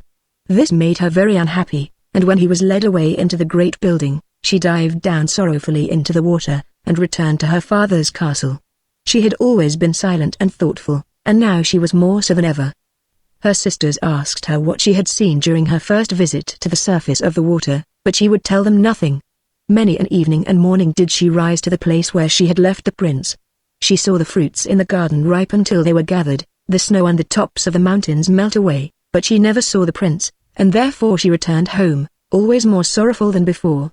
It was her only comfort to sit in her own little garden, and fling her arm round the beautiful marble statue which was like the prince, but she gave up tending her flowers, and they grew in wild confusion over the paths, twining their long leaves and stems round the branches of the trees, so that the whole place became dark and gloomy. At length she could bear it no longer, and told one of her sisters all about it. Then the others heard the secret, and very soon it became known to two mermaids whose intimate friend happened to know who the prince was. She had also seen the festival on board ship, and she told them where the prince came from, and where his palace stood. "Come, little sister," said the other princesses. Then they entwined their arms and rose up in a long row to the surface of the water, close by the spot where they knew the prince's palace stood. It was built of bright yellow shining stone, with long flights of marble steps, one of which reached quite down to the sea. Splendid gilded cupolas rose over the roof, and between the pillars that surrounded the whole building stood lifelike statues of marble. Through the clear crystal of the lofty windows could be seen noble rooms, with costly silk curtains and hangings of tapestry, while the walls were covered with beautiful paintings which were a pleasure to look at. In the center of the largest saloon a fountain threw its sparkling jets high up into the glass cupola of the ceiling, through which the sun shone down upon the water and upon the beautiful plants growing round the basin of the fountain. Now that she knew where he lived, she spent many an evening and many a night on the water near the palace. She would swim much nearer the shore than any of the others ventured to do. Indeed, once she went quite up the narrow channel under the marble balcony, which threw a broad shadow on the water. Here she would sit and watch the young prince, who thought himself quite alone in the bright moonlight. She saw him many times of an evening sailing in a pleasant boat, with music playing and flags waving. She peeped out from among the green rushes, and if the wind caught her long silvery white veil, those who saw it believed it to be a swan, spreading out its wings. On many a night, too, when the fishermen, with their torches, were out at sea, she heard them relate so many good things about the doings of the young prince, that she was glad she had saved his life when he had been tossed about half dead on the waves. And she remembered that his head had rested on her bosom, and how heartily she had kissed him. But he knew nothing of all this, and could not even dream of her. She grew more and more fond of human beings, and wished more and more to be able to wander about with those whose world seemed to be so much larger than her own. They could fly over the sea in ships, and mount the high hills which were far above the clouds, and the lands they possessed, their woods and their fields, stretched far away beyond the reach of her sight. There was so much that she wished to know, and her sisters were unable to answer all her questions. Then she applied to her old grandmother, who knew all about the upper world, which she very rightly called the lands above the sea. "If human beings are not drowned," asked the little mermaid, "can they live forever? Do they never die as we do here in the sea?" "Yes," replied the old lady, "they must also die, and their term of life is even shorter than ours. We sometimes live to 300 years, but when we cease to exist here we only become the foam on the surface of the water, and we have not even a grave down here of those we love. We have not immortal souls, we shall never live again, but, like the green seaweed, when once it has been cut off, we can never flourish more. Human beings, on the contrary, have a soul which lives forever, lives after the body has been turned to dust. It rises up through the clear, pure air beyond the glittering stars. As we rise out of the water, and behold all the land of the earth, so do they rise to unknown and glorious regions which we shall never see. Why have not we an immortal soul?" asked the little mermaid mournfully. "I would give gladly all the hundreds of years that I have to live, to be a human being only for one day, and to have the hope of knowing the happiness of that glorious world above the stars." "You must not think of that," said the old woman. "We feel ourselves to be much happier and much better off than human beings, so I shall die," said the little mermaid, "and as the foam of the sea I shall be driven about never again to hear the music of the waves, or to see the pretty flowers nor the red sun. Is there anything I can do to win an immortal soul?" "No," said the old woman, "unless a man were to love you so much that you were more to him than his father or mother, and if all his thoughts and all his love were fixed upon you, and the priest placed his right hand in yours, and he promised to be true to you here and hereafter, then his soul would glide into your body and you would obtain a share in the future happiness of mankind. He would give a soul to you and retain his own as well, but this can never happen. Your fish's tail, which amongst us is considered so beautiful, is thought on earth to be quite ugly. They do not know any better, and they think it necessary to have two stout props, which they call legs, in order to be handsome. Then the little mermaid sighed, and looked sorrowfully at her fish's tail. "Let us be happy," said the old lady, "and dart and spring about during the 300 years that we have to live, which is really quite long enough. After that we can rest ourselves all the better. This evening we are going to have a court ball. It is one of those splendid sights which we can never see on earth." The walls and the ceiling of the large ballroom were of thick, but transparent crystal. Hundreds of colossal shells, some of a deep red, others of a grass green, stood on each side in rows, with blue fire in them, which lighted up the whole saloon, and shone through the walls, so that the sea was also illuminated. Innumerable fishes, great and small, swam past the crystal walls. On some of them the scales glowed with a purple brilliancy, and on others they shone like silver and gold. Through the halls flowed a broad stream, and in it danced the mermen and the mermaids to the music of their own sweet singing. No one on earth has such a lovely voice as theirs. The little mermaid sang more sweetly than them all. The whole court applauded her with hands and tails, and for a moment her heart felt quite gay, for she knew she had the loveliest voice of any on earth or in the sea. But she soon thought again of the world above her, for she could not forget the charming prince, nor her sorrow that she had not an immortal soul like his. Therefore she crept away silently out of her father's palace, and while everything within was gladness and song, she sat in her own little garden sorrowful and alone. Then she heard the bugle sounding through the water, and thought, "He is certainly sailing above. He on whom my wishes depend, and in whose hands I should like to place the happiness of my life. I will venture all for him, and to win an immortal soul, while my sisters are dancing in my father's palace, I will go to the sea witch, of whom I have always been so much afraid, but she can give me counsel and help." And then the little mermaid went out from her garden, and took the road to the foaming whirlpools, behind which the sorceress lived.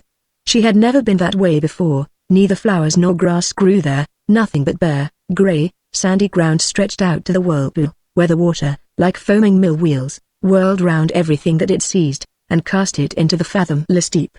Through the midst of these crushing whirlpools the little mermaid was obliged to pass, to reach the dominions of the sea witch, and also for a long distance the only road lay right across a quantity of warm, bubbling mire, called by the witch her turf moor. Beyond this stood her house, in the center of a strange forest, in which all the trees and flowers were polypi, half animals and half plants. They looked like serpents with 100 heads growing out of the ground. The branches were long slimy arms, with fingers like flexible worms, moving limb after limb from the root to the top. All that could be reached in the sea they seized upon, and held fast, so that it never escaped from their clutches. The little mermaid was so alarmed at what she saw, that she stood still, and her heart beat with fear, and she was very nearly turning back, but she thought of the prince, and of the human soul for which she longed, and her courage returned. She fastened her long flowing hair round her head, so that the polypi might not seize hold of it. She laid her hands together across her bosom, and then she darted forward as a fish shoots through the water, between the supple arms and fingers of the ugly polypi, which were stretched out on each side of her. She saw that each held in its grasp something it had seized with its numerous little arms, as if they were iron bands. The white skeletons of human beings who had perished at sea, and had sunk down into the deep waters, skeletons of land animals, oars, rudders, and chests of ships were lying tightly grasped by their clinging arms, even a little mermaid, whom they had caught and strangled, and this seemed the most shocking of all to the little princess. She now came to a space of marshy ground in the wood, where large, fat water snakes were rolling in the mire, and showing their ugly, drab-colored bodies. In the midst of this spot stood a house, built with the bones of shipwrecked human beings. There sat the sea witch, allowing a toad to eat from her mouth, just as people sometimes feed a canary with a piece of sugar. She called the ugly water snakes her little chickens, and allowed them to crawl all over her bosom. "I know what you want," said the sea witch. "It is very stupid of you. But you shall have your way, and it will bring you to sorrow, my pretty princess. You want to get rid of your fish's tail, and to have two supports instead of it, like human beings on earth, so that the young prince may fall in love with you, and that you may have an immortal soul." And then the witch laughed so loud and disgustingly, that the toad and the snakes fell to the ground, and lay there wriggling about. "You are but just in time," said the witch, "for after sunrise tomorrow I should not be able to help you till the end of another year. I will prepare a draught for you, with which you must swim to land tomorrow before sunrise, and sit down on the shore and drink it. Your tail will then disappear, and shrink up into what mankind calls legs, and you will feel great pain, as if a sword were passing through you. but all who see you will say that you are the prettiest little human being they ever saw. You will still have the same floating gracefulness of movement, and no dancer will ever tread so lightly. But at every step you take it will feel as if you are treading upon sharp knives, and that the blood must flow. If you will bear all this, I will help you." "Yes, I will," said the little princess in a trembling voice, as she thought of the prince and the immortal soul. "But think again," said the witch, "for when once your shape has become like a human being, you can no more be a mermaid. You will never return through the water to your sisters, or to your father's palace again, and if you do not win the love of the prince, so that he is willing to forget his father and mother for your sake, and to love you with his whole soul, and allow the priest to join your hands that you may be man and wife, then you will never have an immortal soul. The first morning after he marries another your heart will break, and you will become foam on the crest of the waves." "I will do it," said the little mermaid, and she became pale as death. "But I must be paid also," said the witch, "and it is not a trifle that I ask. You have the sweetest voice of any who dwell here in the depths of the sea, and you believe that you will be able to charm the prince with it also, but this voice you must give to me. The best thing you possess will I have for the price of my draft. My own blood must be mixed with it, that it may be as sharp as a two-edged sword. But if you take away my voice," said the little mermaid, "what is left for me? Your beautiful form, your graceful walk, and your expressive eyes. Surely with these you can enchain a man's heart. Well, have you lost your courage? Put out your little tongue that I may cut it off as my payment, then you shall have the powerful draft." "It shall be," said the little mermaid. Then the witch placed her cauldron on the fire, to prepare the magic draught. "Cleanliness is a good thing," said she, scouring the vessel with snakes, which she had tied together in a large knot. Then she pricked herself in the breast, and let the black blood drop into it. The steam that rose formed itself into such horrible shapes that no one could look at them without fear. Every moment the witch threw something else into the vessel, and when it began to boil, the sound was like the weeping of a crocodile. When at last the magic draught was ready, it looked like the clearest water. "There it is for you," said the witch. Then she cut off the mermaid's tongue, so that she became dumb, and would never again speak or sing. "If the polypi should seize hold of you as you return through the wood," said the witch, "throw over them a few drops of the potion, and their fingers will be torn into 1,000 pieces." But the little mermaid had no occasion to do this, for the polypi sprang back in terror when they caught sight of the glittering draught, which shone in her hand like a twinkling star. So she passed quickly through the wood and the marsh, and between the rushing whirlpools. She saw that in her father's palace the torches in the ballroom were extinguished, and all within asleep, but she did not venture to go into them, for now she was dumb and going to leave them forever. She felt as if her heart would break. She stole into the garden, took a flower from the flower beds of each of her sisters, kissed her hand 1,000 times towards the palace, and then rose up through the dark blue waters. The sun had not risen when she came in sight of the prince's palace, and approached the beautiful marble steps, but the moon shone clear and bright. Then the little mermaid drank the magic draught, and it seemed as if a two-edged sword went through her delicate body. She fell into a swoon, and lay like one dead. When the sun arose and shone over the sea, she recovered, and felt a sharp pain, but just before her stood the handsome young prince. He fixed his coal-black eyes upon her so earnestly that she cast down her own, and then became aware that her fish's tail was gone, and that she had as pretty a pair of white legs and tiny feet as any little maiden could have, but she had no clothes, so she wrapped herself in her long, thick hair. The prince asked her who she was, and where she came from, and she looked at him mildly and sorrowfully with her deep blue eyes, but she could not speak. Every step she took was as the witch had said it would be. She felt as if treading upon the points of needles or sharp knives, but she bore it willingly, and stepped as lightly by the prince's side as a soap bubble, so that he and all who saw her wondered at her graceful swaying movements. She was very soon arrayed in costly robes of silk and muslin, and was the most beautiful creature in the palace, but she was dumb, and could neither speak nor sing. Beautiful female slaves, dressed in silk and gold, stepped forward and sang before the prince and his royal parents. One sang better than all the others, and the prince clapped his hands and smiled at her. This was great sorrow to the little mermaid. She knew how much more sweetly she herself could sing once, and she thought, oh, if he could only know that. I have given away my voice forever, to be with him. The slaves next performed some pretty fairy-like dances, to the sound of beautiful music. Then the little mermaid raised her lovely white arms, stood on the tips of her toes, and glided over the floor, and danced as no one yet had been able to dance. At each moment her beauty became more revealed, and her expressive eyes appealed more directly to the heart than the songs of the slaves. Everyone was enchanted, especially the prince, who called her his little foundling, and she danced again quite readily, to please him, though each time her foot touched the floor it seemed as if she trod on sharp knives. The prince said she should remain with him always, and she received permission to sleep at his door, on a velvet cushion. He had a page's dress made for her, that she might accompany him on horseback. They rode together through the sweet-scented woods, where the green boughs touched their shoulders, and the little birds sang among the fresh leaves. She climbed with the prince to the tops of high mountains, and although her tender feet bled so that even her steps were marked, she only laughed, and followed him till they could see the clouds beneath them looking like a flock of birds traveling to distant lands. While at the prince's palace, and when all the household were asleep, she would go and sit on the broad marble steps, for it eased her burning feet to bathe them in the cold sea-water, and then she thought of all those below in the deep. Once during the night her sisters came up arm in arm, singing sorrowfully, as they floated on the water. She beckoned to them, and then they recognized her, and told her how she had grieved them. After that, they came to the same place every night, and once she saw in the distance her old grandmother, who had not been to the surface of the sea for many years, and the old sea king, her father, with his crown on his head. They stretched out their hands towards her, but they did not venture so near the land as her sisters did. As the days passed, she loved the prince more fondly, and he loved her as he would love a little child, but it never came into his head to make her his wife. Yet, unless he married her, she could not receive an immortal soul, and, on the morning after his marriage with another, she would dissolve into the foam of the sea. "Do you not love me the best of them all?" the eyes of the little mermaid seemed to say, when he took her in his arms, and kissed her fair forehead. "Yes, you are dear to me," said the prince, "for you have the best heart, and you are the most devoted to me. You are like a young maiden whom I once saw, but whom I shall never meet again.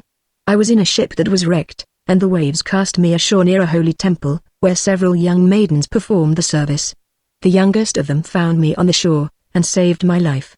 I saw her but twice, and she is the only one in the world whom I could love, but you are like her, and you have almost driven her image out of my mind. She belongs to the holy temple, and my good fortune has sent you to me instead of her, and we will never part." "Ah, he knows not that it was I who saved his life," thought the little mermaid. "I carried him over the sea to the wood where the temple stands. I sat beneath the foam, and watched till the human beings came to help him. I saw the pretty maiden that he loves better than he loves me," and the mermaid sighed deeply, but she could not shed tears. "He says the maiden belongs to the holy temple, therefore she will never return to the world. They will meet no more, while I am by his side, and see him every day. I will take care of him, and love him, and give up my life for his sake." Very soon it was said that the prince must marry, and that a beautiful daughter of a neighboring king would be his wife, for a fine ship was being fitted out. Although the prince gave out that he merely intended to pay a visit to the king, it was generally supposed that he really went to see his daughter. A great company were to go with him. The little mermaid smiled, and shook her head. She knew the prince's thoughts better than any of the others. "I must travel," he had said to her. "I must see this beautiful princess. My parents desire it, but they will not oblige me to bring her home as my bride. I cannot love her, she is not like the beautiful maiden in the temple, whom you resemble. If I were forced to choose a bride, I would rather choose you, my dumb foundling, with those expressive eyes." And then he kissed her rosy mouth, played with her long waving hair, and laid his head on her heart, while she dreamed of human happiness and an immortal soul. "You are not afraid of the sea, my dumb child," said he, as they stood on the deck of the noble ship which was to carry them to the country of the neighboring king. And then he told her of storm and of calm, of strange fishes in the deep beneath them, and of what the divers had seen there, and she smiled at his descriptions, for she knew better than anyone what wonders were at the bottom of the sea. In the moonlight, when all on board were asleep, excepting the man at the helm, who was steering, she sat on the deck, gazing down through the clear water. She thought she could distinguish her father's castle, and upon it her aged grandmother, with the silver crown on her head, looking through the rushing tide at the keel of the vessel. Then her sisters came up on the waves, and gazed at her mournfully, wringing their white hands. She beckoned to them, and smiled, and wanted to tell them how happy and well off she was. But the cabin boy approached, and when her sisters dived down he thought it was only the foam of the sea which he saw. The next morning the ship sailed into the harbor of a beautiful town belonging to the king whom the prince was going to visit. The church bells were ringing, and from the high towers sounded a flourish of trumpets, and soldiers, with flying colors and glittering bayonets, lined the rocks through which they passed. Every day was a festival, balls and entertainments followed one another, but the princess had not yet appeared. People said that she was being brought up and educated in a religious house, where she was learning every royal virtue. At last she came. Then the little mermaid, who was very anxious to see whether she was really beautiful, was obliged to acknowledge that she had never seen a more perfect vision of beauty. Her skin was delicately fair, and beneath her long dark eyelashes her laughing blue eyes shone with truth and purity. "It was you," said the prince, "who saved my life when I lay dead on the beach," and he folded his blushing bride in his arms. "Oh, I am too happy," said he to the little mermaid, "my fondest hopes are all fulfilled. You will rejoice at my happiness, for your devotion to me is great and sincere." The little mermaid kissed his hand, and felt as if her heart were already broken. His wedding morning would bring death to her, and she would change into the foam of the sea. All the church bells rung, and the heralds rode about the town proclaiming the betrothal. Perfumed oil was burning in costly silver lamps on every altar. The priests waved the censers, while the bride and bridegroom joined their hands and received the blessing of the bishop. The little mermaid, dressed in silk and gold, held up the bride's train, but her ears heard nothing of the festive music, and her eyes saw not the holy ceremony. She thought of the night of death which was coming to her, and of all she had lost in the world. On the same evening the bride and bridegroom went on board ship. Cannons were roaring, flags waving, and in the center of the ship a costly tent of purple and gold had been erected. It contained elegant couches, for the reception of the bridal pair during the night. The ship, with swelling sails and a favorable wind, glided away smoothly and lightly over the calm sea. When it grew dark a number of colored lamps were lit, and the sailors danced merrily on the deck. The little mermaid could not help thinking of her first rising out of the sea, when she had seen similar festivities and joys, and she joined in the dance, poised herself in the air as a swallow when he pursues his prey, and all present cheered her with wonder. She had never danced so elegantly before. Her tender feet felt as if cut with sharp knives, but she cared not for it. A sharper pang had pierced through her heart. She knew this was the last evening she should ever see the prince, for whom she had forsaken her kindred and her home. She had given up her beautiful voice, and suffered unheard of pain daily for him, while he knew nothing of it. This was the last evening that she would breathe the same air with him, or gaze on the starry sky and the deep sea. An eternal night, without a thought or a dream, awaited her. She had no soul, and now she could never win one. All was joy and gaiety on board ship till long after midnight. She laughed and danced with the rest, while the thoughts of death were in her heart. The prince kissed his beautiful bride, while she played with his raven hair, till they went arm in arm to rest in the splendid tent. Then all became still on board the ship. The helmsman, alone awake, stood at the helm. The little mermaid leaned her white arms on the edge of the vessel, and looked towards the east for the first blush of morning, for that first ray of dawn that would bring her death. She saw her sisters rising out of the flood. They were as pale as herself, but their long beautiful hair waved no more in the wind, and had been cut off. "We have given our hair to the witch," said they, "to obtain help for you, that you may not die tonight. She has given us a knife. Here it is, see, it is very sharp. Before the sun rises you must plunge it into the heart of the prince. When the warm blood falls upon your feet they will grow together again, and form into a fish's tail, and you will be once more a mermaid, and return to us to live out your 300 years before you die and change into the salt sea foam. Haste, then. He or you must die before sunrise. Our old grandmother moans so for you, that her white hair is falling off from sorrow, as ours fell under the witch's scissors. Kill the prince and come back. Hasten. Do you not see the first red streaks in the sky? In a few minutes the sun will rise, and you must die." And then they sighed deeply and mournfully, and sank down beneath the waves. The little mermaid drew back the crimson curtain of the tent, and beheld the fair bride with her head resting on the prince's breast. She bent down and kissed his fair brow, then looked at the sky on which the rosy dawn grew brighter and brighter. Then she glanced at the sharp knife, and again fixed her eyes on the prince, who whispered the name of his bride in his dreams. She was in his thoughts, and the knife trembled in the hand of the little mermaid. Then she flung it far away from her into the waves. The water turned red where it fell, and the drops that spurted up looked like blood. She cast one more lingering, half-fainting glance at the prince, and then threw herself from the ship into the sea, and thought her body was dissolving into foam.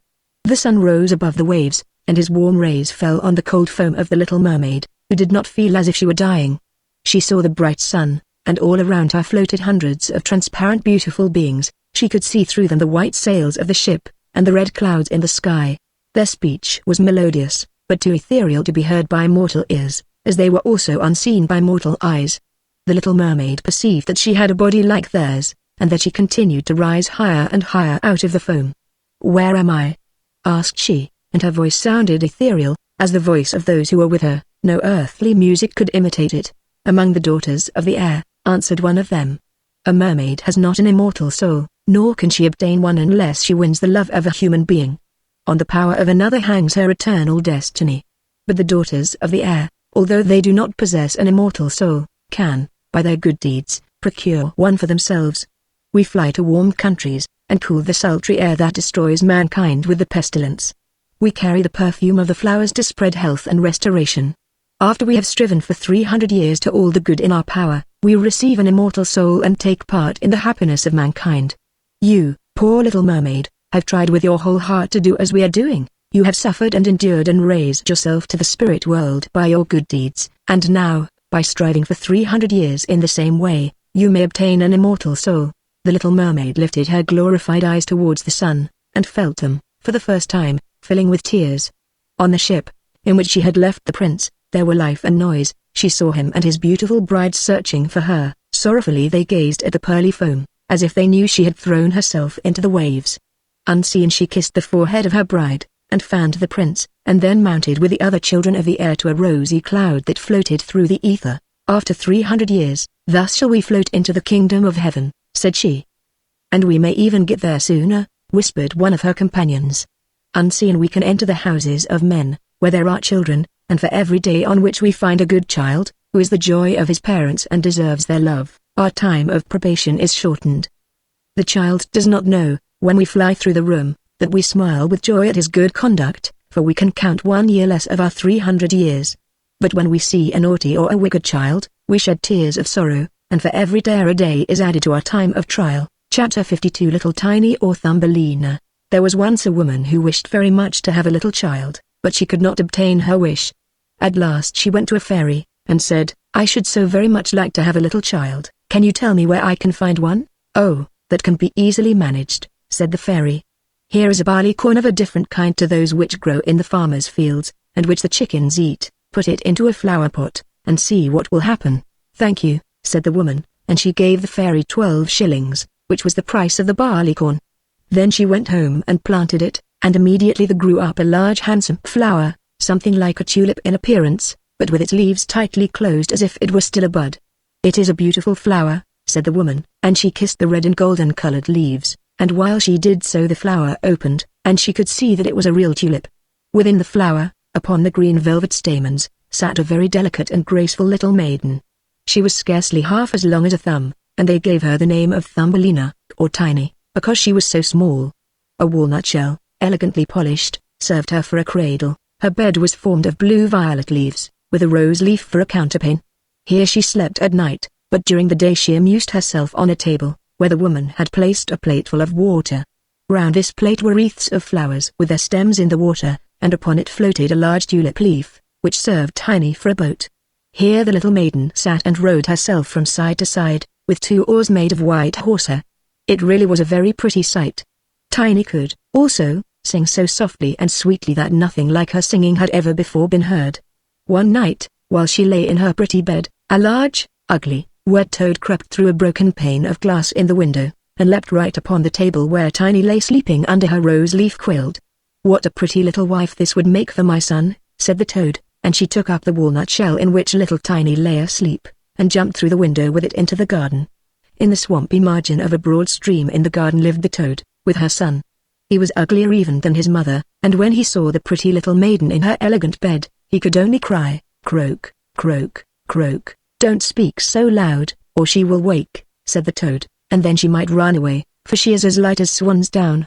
We will place her on one of the water lily leaves out in the stream. It will be like an island to her, she is so light and small, and then she cannot escape, and, while she is away, we will make haste and prepare the stateroom under the marsh, in which you are to live when you are married. Far out in the stream grew a number of water lilies, with broad green leaves, which seemed to float on the top of the water. The largest of these leaves appeared farther off than the rest, and the old toad swam out to it with the walnut shell, in which little Tiny lay still asleep. The tiny little creature woke very early in the morning, and began to cry bitterly when she found where she was, for she could see nothing but water on every side of the large green leaf, and no way of reaching the land. Meanwhile the old toad was very busy under the marsh, decking her room with rushes and wild yellow flowers. to make it look pretty for her new daughter-in-law. Then she swam out with her ugly son to the leaf on which she had placed poor little Tiny. She wanted to fetch the pretty bed, that she might put it in the bridal chamber to be ready for her. The old toad bowed low to her in the water, and said, "Here is my son, he will be your husband, and you will live happily in the marsh by the stream." Croak, croak, croak, was all her son could say for himself, so the toad took up the elegant little bed, and swam away with it, leaving Tiny all alone on the green leaf, where she sat and wept. She could not bear to think of living with the old toad, and having her ugly son for a husband. The little fishes, who swam about in the water beneath, had seen the toad, and heard what she said, so they lifted their heads above the water to look at the little maiden. As soon as they caught sight of her, they saw she was very pretty, and it made them very sorry to think that she must go and live with the ugly toads. No, it must never be. So they assembled together in the water, round the green stalk which held the leaf on which the little maiden stood, and gnawed it away at the root with their teeth. Then the leaf floated down the stream, carrying Tiny far away out of reach of land. Tiny sailed past many towns, and the little birds in the bushes saw her, and sang, "What a lovely little creature." So the leaf swam away with her further and farther, till it brought her to other lands. A graceful little white butterfly constantly fluttered round her, and at last alighted on the leaf. Tiny pleased him, and she was glad of it, for now the toad could not possibly reach her, and the country through which she sailed was beautiful, and the sun shone upon the water, till it glittered like liquid gold. She took off her girdle and tied one end of it round the butterfly, and the other end of the ribbon she fastened to the leaf, which now glided on much faster than ever, taking little Tiny with it as she stood. Presently a large cockchafer flew by. The moment he caught sight of her, he seized her round her delicate waist with his claws, and flew with her into a tree. The green leaf floated away on the brook, and the butterfly flew with it, for he was fastened to it, and could not get away. Oh, how frightened little Tiny felt when the cockchafer flew with her to the tree. But especially was she sorry for the beautiful white butterfly which she had fastened to the leaf, for if he could not free himself he would die of hunger. But the cockchafer did not trouble himself at all about the matter. He seated himself by her side on a large green leaf, gave her some honey from the flowers to eat, and told her she was very pretty, though not in the least like a cockchafer. After a time, all the cockchafers turned up their feelers, and said, "She has only 2 legs. How ugly that looks." "She has no feelers," said another. "Her waist is quite slim." "Pooh! She is like a human being." "Oh! She is ugly," said all the lady cockchafers, although Tiny was very pretty. Then the cockchafer who had run away with her, believed all the others when they said she was ugly, and would have nothing more to say to her, and told her she might go where she liked. Then he flew down with her from the tree, and placed her on a daisy, and she wept at the thought that she was so ugly that even the cockchafers would have nothing to say to her. And all the while she was really the loveliest creature that one could imagine, and as tender and delicate as a beautiful rose leaf. During the whole summer poor little Tiny lived quite alone in the wide forest. She wove herself a bed with blades of grass, and hung it up under a broad leaf, to protect herself from the rain. She sucked the honey from the flowers for food, and drank the dew from their leaves every morning. So passed away the summer and the autumn, and then came the winter, the long, cold winter. All the birds who had sung to her so sweetly were flown away, and the trees and the flowers had withered. The large clover leaf under the shelter of which she had lived, was now rolled together and shriveled up, nothing remained but a yellow withered stalk. She felt dreadfully cold, for her clothes were torn, and she was herself so frail and delicate, that poor little Tiny was nearly frozen to death. It began to snow too, and the snowflakes, as they fell upon her, were like a whole shovelful falling upon one of us, for we are tall, but she was only an inch high. Then she wrapped herself up in a dry leaf, but it cracked in the middle and could not keep her warm, and she shivered with cold. Near the wood in which she had been living lay a cornfield, but the corn had been cut a long time. Nothing remained but the bare dry stubble standing up out of the frozen ground. It was to her like struggling through a large wood. Oh! How she shivered with the cold. She came at last to the door of a field mouse, who had a little den under the corn stubble. There dwelt the field mouse in warmth and comfort, with a whole roomful of corn, a kitchen, and a beautiful dining room. Poor little Tiny stood before the door just like a little beggar girl, and begged for a small piece of barley corn, for she had been without a morsel to eat for 2 days. "You poor little creature," said the field mouse, who was really a good old field mouse, "come into my warm room and dine with me." She was very pleased with Tiny, so she said, "You are quite welcome to stay with me all the winter, if you like, but you must keep my rooms clean and neat, and tell me stories, for I shall like to hear them very much." And Tiny did all the field mouse asked her, and found herself very comfortable. "We shall have a visitor soon," said the field mouse one day. "My neighbor pays me a visit once a week. He is better off than I am. He has large rooms, and wears a beautiful black velvet coat. If you could only have him for a husband, you would be well provided for indeed. But he is blind, so you must tell him some of your prettiest stories." But Tiny did not feel at all interested about this neighbor, for he was a mole. However, he came and paid his visit dressed in his black velvet coat. "He is very rich and learned, and his house is 20 times larger than mine," said the field mouse. He was rich and learned, no doubt, but he always spoke slightingly of the sun and the pretty flowers, because he had never seen them. Tiny was obliged to sing to him, Lady Bird, fly away home," and many other pretty songs. And the mole fell in love with her because she had such a sweet voice, but he said nothing yet, for he was very cautious. A short time before, the mole had dug a long passage under the earth, which led from the dwelling of the field mouse to his own, and here she had permission to walk with Tiny whenever she liked. But he warned them not to be alarmed at the sight of a dead bird which lay in the passage. It was a perfect bird, with a beak and feathers, and could not have been dead long, and was lying just where the mole had made his passage. The mole took a piece of phosphorescent wood in his mouth, and it glittered like fire in the dark. Then he went before them to light them through the long, dark passage. When they came to the spot where lay the dead bird, the mole pushed his broad nose through the ceiling. The earth gave way, so that there was a large hole, and the daylight shone into the passage. In the middle of the floor lay a dead swallow, his beautiful wings pulled close to his sides, his feet and his head drawn up under his feathers. The poor bird had evidently died of the cold. It made little Tiny very sad to see it. She did so love the little birds. All the summer they had sung and twittered for her so beautifully. But the mole pushed it aside with his crooked legs, and said, "He will sing no more now. How miserable it must be to be born a little bird. I am thankful that none of my children will ever be birds, for they can do nothing but cry, tweet, tweet, and always die of hunger in the winter." "Yes, you may well say that, as a clever man," exclaimed the field mouse. "What is the use of his twittering, for when winter comes he must either starve or be frozen to death." Still, birds are very high-bred. Tiny said nothing, but when the two others had turned their backs on the bird, she stooped down and stroked aside the soft feathers which covered the head, and kissed the closed eyelids. "Perhaps this was the one who sang to me so sweetly in the summer," she said. "And how much pleasure it gave me, you dear, pretty bird."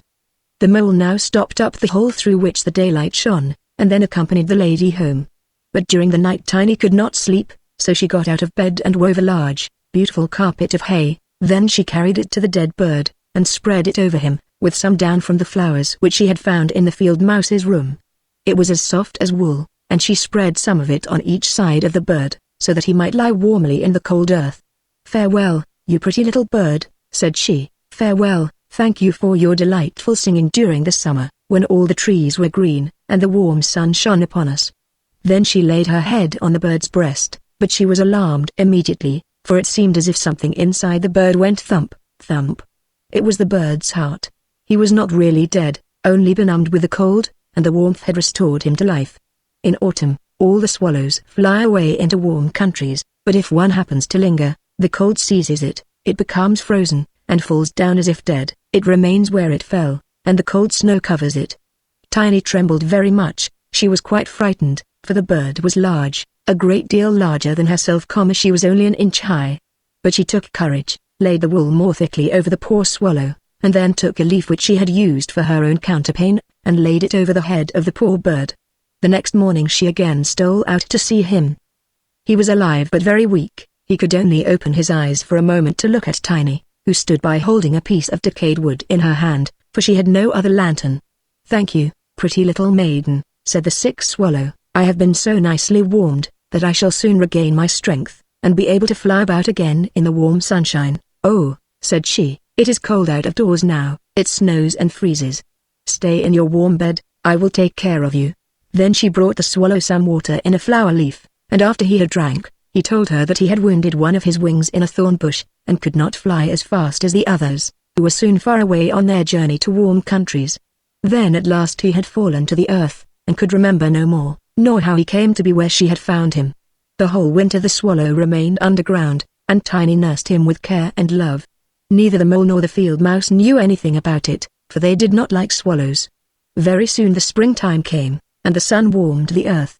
Then the swallow bade farewell to Tiny, and she opened the hole in the ceiling which the mole had made. The sun shone in upon them so beautifully, that the swallow asked her if she would go with him. She could sit on his back, he said, and he would fly away with her into the green woods. But Tiny knew it would make the field mouse very grieved if she left her in that manner, so she said, "No, I cannot. Farewell, then, farewell, you good, pretty little maiden," said the swallow, and he flew out into the sunshine. Tiny looked after him, and the tears rose in her eyes. She was very fond of the poor swallow. "Tweet, tweet," sang the bird, as he flew out into the green woods, and Tiny felt very sad. She was not allowed to go out into the warm sunshine. The corn which had been sown in the field over the house of the field mouse had grown up high into the air, and formed a thick wood to Tiny, who was only an inch in height. "You are going to be married, Tiny," said the field mouse. "My neighbor has asked for you. What good fortune for a poor child like you. Now we will prepare your wedding clothes. They must be both woolen and linen. Nothing must be wanting when you are the mole's wife." Tiny had to turn the spindle, and the field mouse hired 4 spiders, who were to weave day and night. Every evening the mole visited her, and was continually speaking of the time when the summer would be over. Then he would keep his wedding day with Tiny. But now the heat of the sun was so great that it burned the earth, and made it quite hard, like a stone. As soon as the summer was over, the wedding should take place. But Tiny was not at all pleased, for she did not like the tiresome mole. Every morning when the sun rose, and every evening when it went down, she would creep out at the door, and as the wind blew aside the ears of corn, so that she could see the blue sky, she thought how beautiful and bright it seemed out there, and wished so much to see her dear swallow again. But he never returned, for by this time he had flown far away into the lovely green forest. When autumn arrived, Tiny had her outfit quite ready, and the field mouse said to her, "In 4 weeks the wedding must take place." Then Tiny wept, and said she would not marry the disagreeable mole. "Nonsense," replied the field mouse. "Now don't be obstinate, or I shall bite you with my white teeth. He is a very handsome mole. The queen herself does not wear more beautiful velvets and furs. His kitchen and cellars are quite full. You ought to be very thankful for such good fortune." So the wedding day was fixed, on which the mole was to fetch Tiny away to live with him, deep under the earth, and never again to see the warm sun, because he did not like it. The poor child was very unhappy at the thought of saying farewell to the beautiful sun, and as the field mouse had given her permission to stand at the door, she went to look at it once more. "Farewell, bright sun," she cried, stretching out her arm towards it, and then she walked a short distance from the house, for the corn had been cut, and only the dry stubble remained in the fields. "Farewell, farewell," she repeated, twining her arm round a little red flower that grew just by her side. "Greet the little swallow from me, if you should see him again." Tweet, tweet, sounded over her head suddenly. She looked up, and there was the swallow himself flying close by. As soon as he spied Tiny, he was delighted, and then she told him how unwilling she felt to marry the ugly mole, and to live always beneath the earth, and never to see the bright sun any more. And as she told him she wept. "Cold winter is coming," said the swallow, "and I am going to fly away into warmer countries. Will you go with me? You can sit on my back, and fasten yourself on with your sash.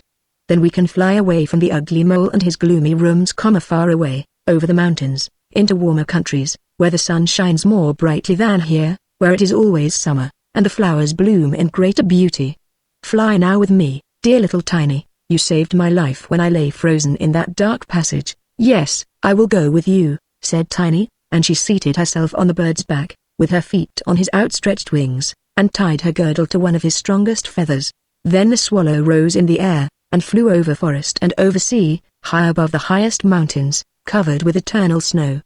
Tiny would have been frozen in the cold air, but she crept under the bird's warm feathers, keeping her little head uncovered, so that she might admire the beautiful lands over which they passed. At length they reached the warm countries, where the sun shines brightly, and the sky seems so much higher above the earth. Here, on the hedges, and by the wayside, grew purple, green, and white grapes, lemons and oranges hung from trees in the woods, and the air was fragrant with myrtles and orange blossoms. Beautiful children ran along the country lanes, playing with large gay butterflies, and as the swallow flew farther and farther, every place appeared still more lovely. At last they came to a blue lake, and by the side of it, shaded by trees of the deepest green, stood a palace of dazzling white marble, built in the olden times. Vines clustered round its lofty pillars, and at the top were many swallows' nests, and one of these was the home of the swallow who carried Tiny. "This is my house," said the swallow, "but it would not do for you to live there. You would not be comfortable. You must choose for yourself one of those lovely flowers, and I will put you down upon it, and then you shall have everything that you can wish to make you happy." "That will be delightful," she said, and clapped her little hands for joy. A large marble pillar lay on the ground, which, in falling, had been broken into 3 pieces. Between these pieces grew the most beautiful large white flowers, so the swallow flew down with Tiny, and placed her on one of the broad leaves. But how surprised she was to see in the middle of the flower, a tiny little man, as white and transparent as if he had been made of crystal. He had a gold crown on his head, and delicate wings at his shoulders, and was not much larger than Tiny herself. He was the angel of the flower, for a tiny man and a tiny woman dwell in every flower, and this was the king of them all. "Oh, how beautiful he is!" whispered Tiny to the swallow. The little prince was at first quite frightened at the bird, who was like a giant, compared to such a delicate little creature as himself. But when he saw Tiny, he was delighted, and thought her the prettiest little maiden he had ever seen. He took the gold crown from his head, and placed it on hers, and asked her name, and if she would be his wife, and queen over all the flowers. This certainly was a very different sort of husband to the son of a toad, or the mole, with my black velvet and fur, so she said, "Yes," to the handsome prince. Then all the flowers opened, and out of each came a little lady or a tiny lord, all so pretty it was quite a pleasure to look at them. Each of them brought Tiny a present, but the best gift was a pair of beautiful wings, which had belonged to a large white fly, and they fastened them to Tiny's shoulders, so that she might fly from flower to flower. Then there was much rejoicing, and the little swallow who sat above them, in his nest, was asked to sing a wedding song, which he did as well as he could, but in his heart he felt sad, for he was very fond of Tiny, and would have liked never to part from her again. "You must not be called Tiny anymore," said the spirit of the flowers to her. "It is an ugly name, and you are so very pretty. We will call you Maya. Farewell, farewell," said the swallow, with a heavy heart as he left the warm countries to fly back into Denmark. There he had a nest over the window of a house in which dwelt the writer of fairy tales. The swallow sang, "Tweet, tweet," and from his song came the whole story. Chapter 53. Little Tuke. Yes, they called him Little Tuke, but it was not his real name. He had called himself so before he could speak plainly, and he meant it for Charles. It was all very well for those who knew him, but not for strangers. Little Tuke was left at home to take care of his little sister, Gustava, who was much younger than himself, and he had to learn his lessons at the same time, and the 2 things could not very well be performed together. The poor boy sat there with his sister on his lap, and sang to her all the songs he knew, and now and then he looked into his geography lesson that lay open before him. By the next morning he had to learn by heart all the towns in Zealand, and all that could be described of them. His mother came home at last, and took little Gustava in her arms. Then Tuke ran to the window, and read so eagerly that he nearly read his eyes out, for it had become darker and darker every minute, and his mother had no money to buy a light. "There goes the old washerwoman up the lane," said the mother, as she looked out of the window. "The poor woman can hardly drag herself along, and now she had to drag a pail of water from the well. Be a good boy, Tuke, and run across and help the old woman, won't you?" So Tuke ran across quickly, and helped her. But when he came back into the room it was quite dark, and there was not a word said about a light, so he was obliged to go to bed on his little truckle bedstead. And there he lay and thought of his geography lesson, and of Zealand, and of all the master had told him. He ought really to have read it over again, but he could not for want of light. So he put the geography book under his pillow, for he had heard that this was a great help towards learning a lesson, but not always to be depended upon. He still lay thinking and thinking, when all at once it seemed as if someone kissed him on his eyes and mouth. He slept, and yet he did not sleep, and it appeared as if the old washerwoman looked at him with kind eyes and said, "It would be a great pity if you did not know your lesson tomorrow morning. You helped me, and now I will help you, and Providence will always keep those who help themselves." And at the same time the book under Tuke's pillow began to move about. "Cluck, cluck, cluck," cried a hen as she crept towards him. "I'm a hen from Kjoj," and then she told him how many inhabitants the town contained, and about a battle that had been fought there, which really was not worth speaking of. Crack, crack, down fell something. It was a wooden bird, the parrot which is used as a target as Brastu. He said there were as many inhabitants in that town as he had nails in his body. He was very proud, and said, "Thorwaldsen lived close to me, and here I am now, quite comfortable." But now little Tuke was no longer in bed. All in a moment he found himself on horseback. Gallop, gallop. Away he went, seated in front of a richly attired knight, with a waving plume, who held him on the saddle, and so they rode through the wood by the old town of Wordingberg, which was very large and busy. The king's castle was surrounded by lofty towers, and radiant light streamed from all the windows. Within there were songs and dancing. King Waldemar and the young gaily dressed ladies of the court were dancing together. Morning dawned, and as the sun rose, the whole city and the king's castle sank suddenly down together. One tower after another fell, till at last only one remained standing on the hill where the castle had formerly been. The town now appeared small and poor, and the schoolboys read in their books, which they carried under their arms, that it contained 2,000 inhabitants, but this was a mere boast, for it did not contain so many. And again little Tuke lay in his bed, scarcely knowing whether he was dreaming or not, for someone stood by him. "Tuke. Little Tuke," said a voice. It was a very little person who spoke. He was dressed as a sailor, and looked small enough to be a middy, but he was not one. "I bring you May greetings from Corsa. It is a rising town, full of life. It has steamships and mail coaches. In times past they used to call it ugly, but that is no longer true. I lie on the seashore," said Corsa. "I have highroads and pleasure gardens. I have given birth to a poet who was witty and entertaining, which they are not all. I once wanted to fit out a ship to sail round the world, but I did not accomplish it, though most likely I might have done so. But I am fragrant with perfume, for close to my gates most lovely roses bloom." Then before the eyes of little Tuke appeared a confusion of colors, red and green, but it cleared off, and he could distinguish a cliff close to the bay, the slopes of which were quite overgrown with verdure, and on its summit stood a fine old church with pointed towers. Springs of water flowed out of the cliff in thick waterspouts, so that there was a continual splashing. Close by sat an old king with a golden crown on his white head. This was King Roar of the Springs, and near the springs stood the town of Roskilde, as it is called. Then all the kings and queens of Denmark went up the ascent to the old church, hand in hand, with golden crowns on their heads, while the organ played and the fountains sent forth jets of water. Little Tuke saw and heard it all. "Don't forget the names of these towns," said King Roar. All at once everything vanished, but where? It seemed to him like turning over the leaves of a book. And now there stood before him an old peasant woman, who had come from Sorrow where the grass grows in the marketplace. She had a green linen apron thrown over her head and shoulders, and it was quite wet, as if it had been raining heavily. "Yes, that it has," said she, and then, just as she was going to tell him a great many pretty stories from Holberg's comedies, and about Waldemar and Absalom, she suddenly shrunk up together, and wagged her head as if she were a frog about to spring. "Croak," she cried, "it is always wet, and as quiet as death in Sorrow." Then little Tuke saw she was changed into a frog. "Croak," and again she was an old woman. "One must dress according to the weather," said she.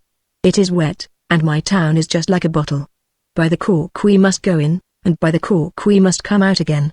In olden times I had beautiful fish, and now I have fresh, rosy-cheeked boys in the bottom of the bottle, and they learn wisdom, Hebrew and Greek." Croak. How it sounded like the cry of the frogs on the moor, or like the creaking of great boots when someone is marching, always the same tone, so monotonous and wearing, that little Tuke at length fell fast asleep, and then the sound could not annoy him. But even in this sleep came a dream or something like it. His little sister Gustava, with her blue eyes, and fair curly hair, had grown up a beautiful maiden all at once, and without having wings she could fly. And they flew together over Zealand, over green forests and blue lakes. "Hark, so you hear the cock crow, little Tuke? Cock-a-doodle-doo. The fowls are flying out of Kjoj. You shall have a large farmyard. You shall never suffer hunger or want. The bird of good omen shall be yours, and you shall become a rich and happy man. Your house shall rise up like King Waldemar's towers, and shall be richly adorned with marble statues, like those at Brastu. Understand me well, your name shall travel with fame round the world like the ship that was to sail from Corsa, and at Roskilde, don't forget the names of the towns, as King Roar said, you shall speak well and clearly, little Duke, and when at last you lie in your grave you shall sleep peacefully, as if I lay in sorrow," said little Duke awaking. It was bright daylight, and he could not remember his dream, but that was not necessary, for we are not to know what will happen to us in the future. Then he sprang out of bed quickly, and read over his lesson in the book, and knew it all at once quite correctly. The old washerwoman put her head in at the door, and nodded to him quite kindly, and said, "Many thanks, you good child, for your help yesterday. I hope all your beautiful dreams will come true." Little Duke did not at all know what he had dreamt, but one above did. Chapter 54 The Loveliest Rose in the World. There lived once a great queen, in whose garden were found at all seasons the most splendid flowers, and from every land in the world. She specially loved roses, and therefore she possessed the most beautiful varieties of this flower, from the wild hedge rose, with its apple-scented leaves, to the splendid Provence rose. They grew near the shelter of the walls, wound themselves round columns and window frames, crept along passages and over the ceilings of the halls. They were of every fragrance and color. But care and sorrow dwelt within these halls. The queen lay upon a sick bed, and the doctors declared that she must die. "There is still one thing that could save her," said one of the wisest among them. "Bring her the loveliest rose in the world, one which exhibits the purest and brightest love, and if it is brought to her before her eyes close, she will not die." Then from all parts came those who brought roses that bloomed in every garden, but they were not the right sort. The flower must be one from the garden of love, but which of the roses that showed forth the highest and purest love? The poets sang of this rose, the loveliest in the world, and each named one which he considered worthy of that title. An intelligence of what was required was sent far and wide to every heart that beat with love, to every class, age, and condition. "No one has yet named the flower," said the wise man. "No one has pointed out the spot where it blooms in all its splendor. It is not a rose from the coffin of Romeo and Juliet, or from the grave of Walberg, though these roses will live in everlasting song. It is not one of the roses which sprouted forth from the blood-stained fame of Winkelried. The blood which flows from the breast of a hero who dies for his country is sacred, and his memory is sweet, and no rose can be redder than the blood which flows from his veins. Neither is it the magic flower of science, to obtain which wondrous flower a man devotes many an hour of his fresh young life in sleepless nights, in a lonely chamber. "I know where it blooms," said a happy mother, who came with her lovely child to the bedside of the queen. "I know where the loveliest rose in the world is. It is seen on the blooming cheeks of my sweet child, when it expresses the pure and holy love of infancy. When refreshed by sleep it opens its eyes, and smiles upon me with childlike affection. This is a lovely rose," said the wise man. "But there is one still more lovely." "Yes, one far more lovely," said one of the women. "I have seen it, and a loftier and purer rose does not bloom. But it was white, like the leaves of a blush rose. I saw it on the cheeks of the queen. She had taken off her golden crown, and through the long, dreary night, she carried her sick child in her arms. She wept over it, kissed it, and prayed for it as only a mother can pray in that hour of her anguish. Holy and wonderful in its might is the white rose of grief, but it is not the one we seek. "No, the loveliest rose in the world I saw at the Lord's table," said the good old bishop. "I saw it shine as if an angel's face had appeared. A young maiden knelt at the altar, and renewed the vows made at her baptism, and there were white roses and red roses on the blushing cheeks of that young girl. She looked up to heaven with all the purity and love of her young spirit, in all the expression of the highest and purest love. May she be blessed," said the wise man, "but no one has yet named the loveliest rose in the world." Then there came into the room a child, the queen's little son. Tears stood in his eyes, and glistened on his cheeks. He carried a great book, and the binding was of velvet, with silver clasps. "Mother," cried the little boy, "only hear what I have read." And the child seated himself by the bedside, and read from the book of him who suffered death on the cross to save all men, even who are yet unborn. He read, "Greater love hath no man than this," and as he read a roseate hue spread over the cheeks of the queen, and her eyes became so enlightened and clear, that she saw from the leaves of the book a lovely rose spring forth, a type of him who shed his blood on the cross. "I see it," she said. "He who beholds this, the loveliest rose on earth, shall never die." Chapter 55. The mail coach passengers. It was bitterly cold. The sky glittered with stars, and not a breeze stirred. Bump, an old pot was thrown at a neighbor's door, and bang, bang, went the guns, for they were greeting the new year. It was New Year's Eve, and the church clock was striking 12. "Dan-tarara, dan-tarara," sounded the horn, and the mail coach came lumbering up. The clumsy vehicle stopped at the gate of the town. All the places had been taken, for there were 12 passengers in the coach. "Hurrah! Hurrah!" cried the people in the town, for in every house the new year was being welcomed, and as the clock struck, they stood up, the full glasses in their hands, to drink success to the newcomer. "A happy new year," was the cry, "a pretty wife, plenty of money, and no sorrow or care." The wish passed round, and the glasses clashed together till they rang again, while before the town gate the mail coach stopped with the 12 strange passengers. And who were these strangers? Each of them had his passport and his luggage with him. They even brought presents for me, and for you, and for all the people in the town. Who were they? What did they want? And what did they bring with them? Good morning, they cried to the sentry at the town gate. Good morning, replied the sentry, for the clock had struck 12. Your name and profession? Asked the sentry of the one who alighted first from the carriage. See for yourself in the passport, he replied. I am myself, and a famous fellow he looked, arrayed in bearskin and fur boots. I am the man on whom many persons fix their hopes. Come to me tomorrow, and I'll give you a New Year's present. I throw shillings and pence among the people, I give balls, no less than 31, indeed, that is the highest number I can spare for balls. My ships are often frozen in, but in my offices it is warm and comfortable. My name is January. I'm a merchant, and I generally bring my accounts with me. Then the second alighted. He seemed a merry fellow. He was a director of a theatre, a manager of masked balls, and a leader of all the amusements we can imagine. His luggage consisted of a great cask. We'll dance the bung out of the cask at carnival time, said he. I'll prepare a merry tune for you and for myself too. Unfortunately I have not long to live, the shortest time, in fact, of my whole family only 28 days. Sometimes they pop me in a day extra, but I trouble myself very little about that. Hurrah, you must not shout so, said the sentry. Certainly I may shout, retorted the man. I'm Prince Carnival, traveling under the name of February. The third now got out. He looked a personification of fasting, but he carried his nose very high, for he was related to the 40K Knights, and was a weather prophet. But that is not a very lucrative office, and therefore he praised fasting. In his buttonhole he carried a little bunch of violets, but they were very small. March, march, the fourth called after him, slapping him on the shoulder. Don't you smell something? Make haste into the guard room, they're drinking punch there, that's your favorite drink. I can smell it out here already. Forward, Master March.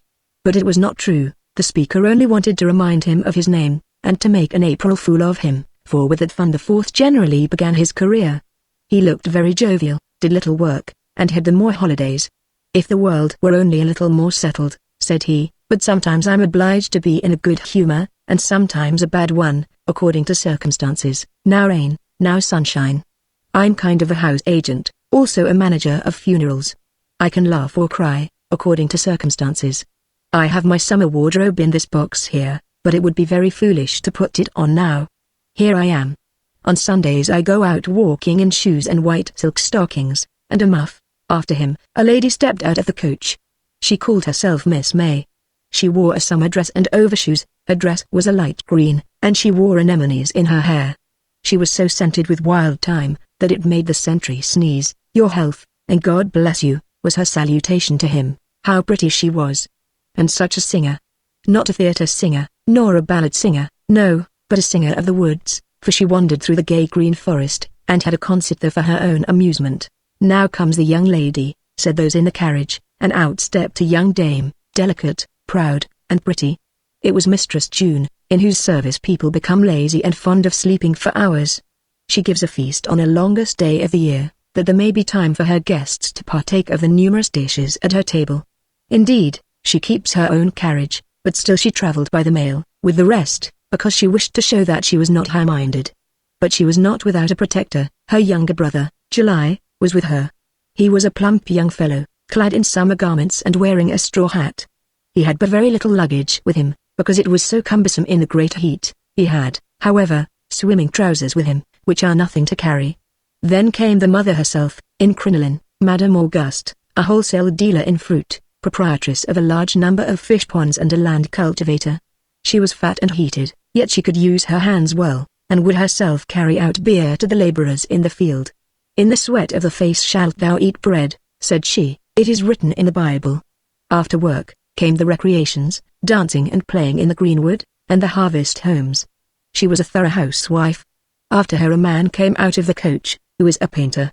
He is the great master of colors, and is named September. The forest, on his arrival, had to change its colors when he wished it, and how beautiful are the colors he chooses. The woods glow with hues of red and gold and brown. This great master painter could whistle like a blackbird. He was quick in his work, and soon entwined the tendrils of the hop plant around his beer jug. This was an ornament to the jug, and he has a great love for ornament. There he stood with his color pot in his hand, and that was the whole of his luggage. A landowner followed, who in the month for sowing seed attended to the ploughing and was fond of field sports. Squire October brought his dog and his gun with him, and had nuts in his game bag. Crack, crack. He had a great deal of luggage, even an English plough.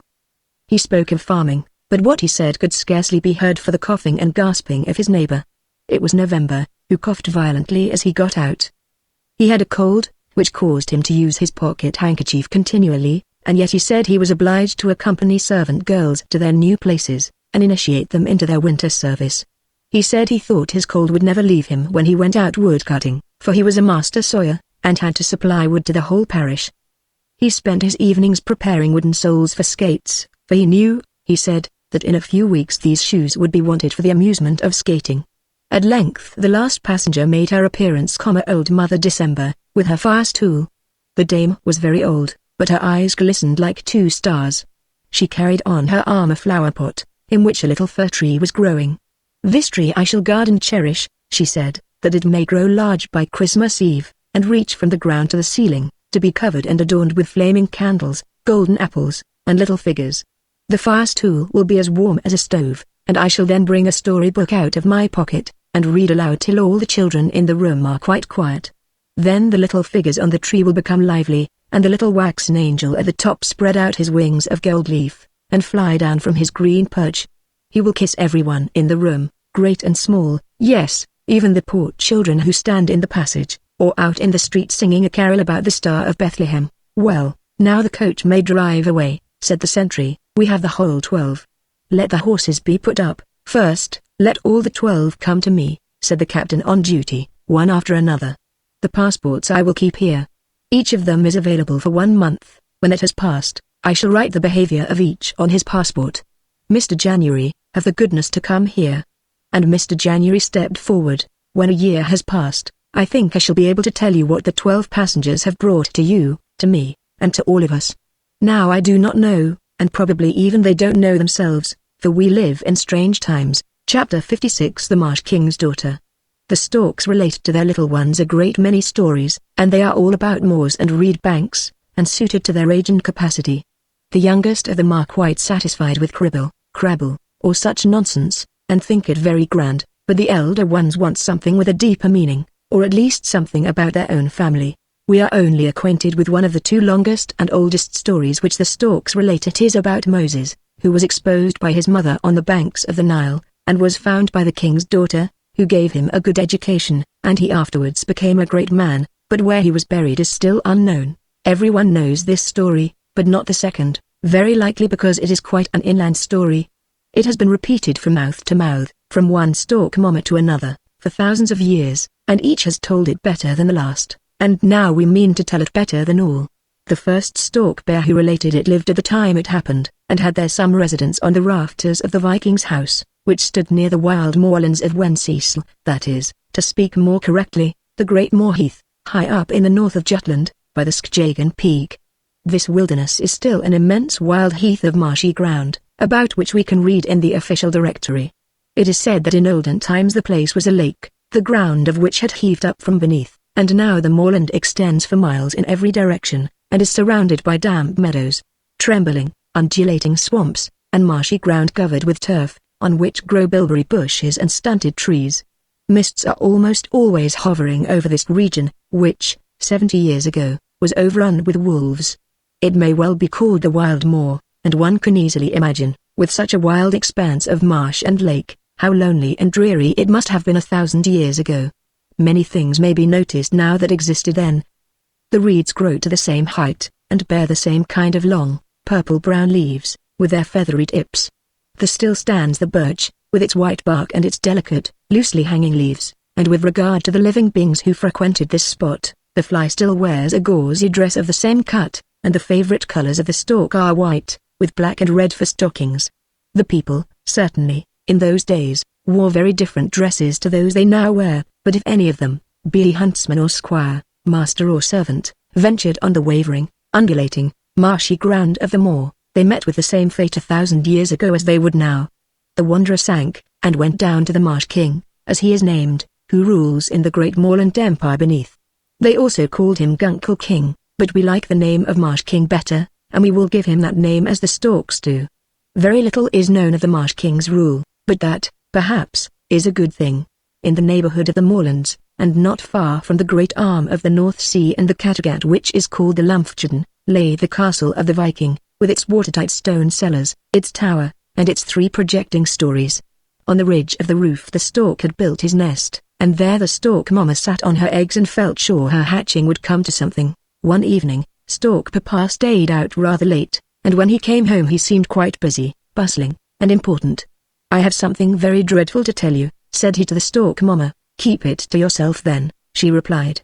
"Remember that I am hatching eggs. It may agitate me, and will affect them. You must know it at once," said he. "The daughter of our host in Egypt has arrived here. She has ventured to take this journey, and now she is lost, she who sprung from the race of the fairies." "Is it?" cried the mother stork.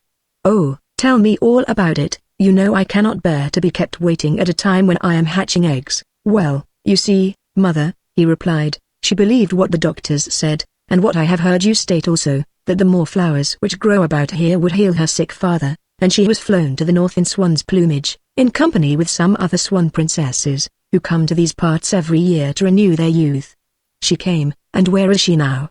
"You enter into particulars too much," said the mama stork, "and the eggs may take cold. I cannot bear such suspense as this." "Well," said he, "I have kept watch, and this evening I went among the rushes where I thought the marshy ground would bear me, and while I was there 3 swans came. Something in their manner of flying seemed to say to me, 'Look carefully now, there is one not all swan, only swan's feathers.' You know, mother, you have the same intuitive feeling that I have. You know whether a thing is right or not immediately." "Yes, of course," said she, "but tell me about the princess. I am tired of hearing about the swan's feathers." "Well, you know that in the middle of the moor there is something like a lake," said the stork papa. "You can see the edge of it if you raise yourself a little.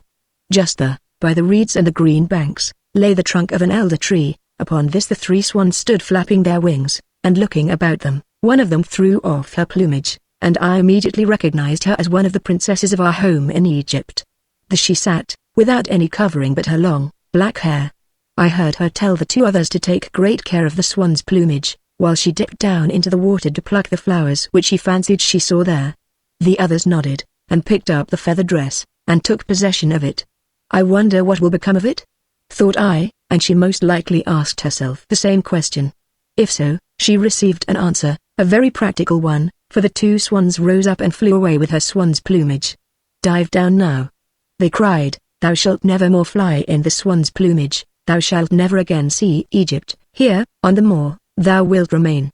So saying, they tore the swan's plumage into 1,000 pieces, the feathers drifted about like a snow shower, and then the 2 deceitful princesses flew away. "Why, that is terrible," said the stork mama. "I feel as if I could hardly bear to hear any more, but you must tell me what happened next."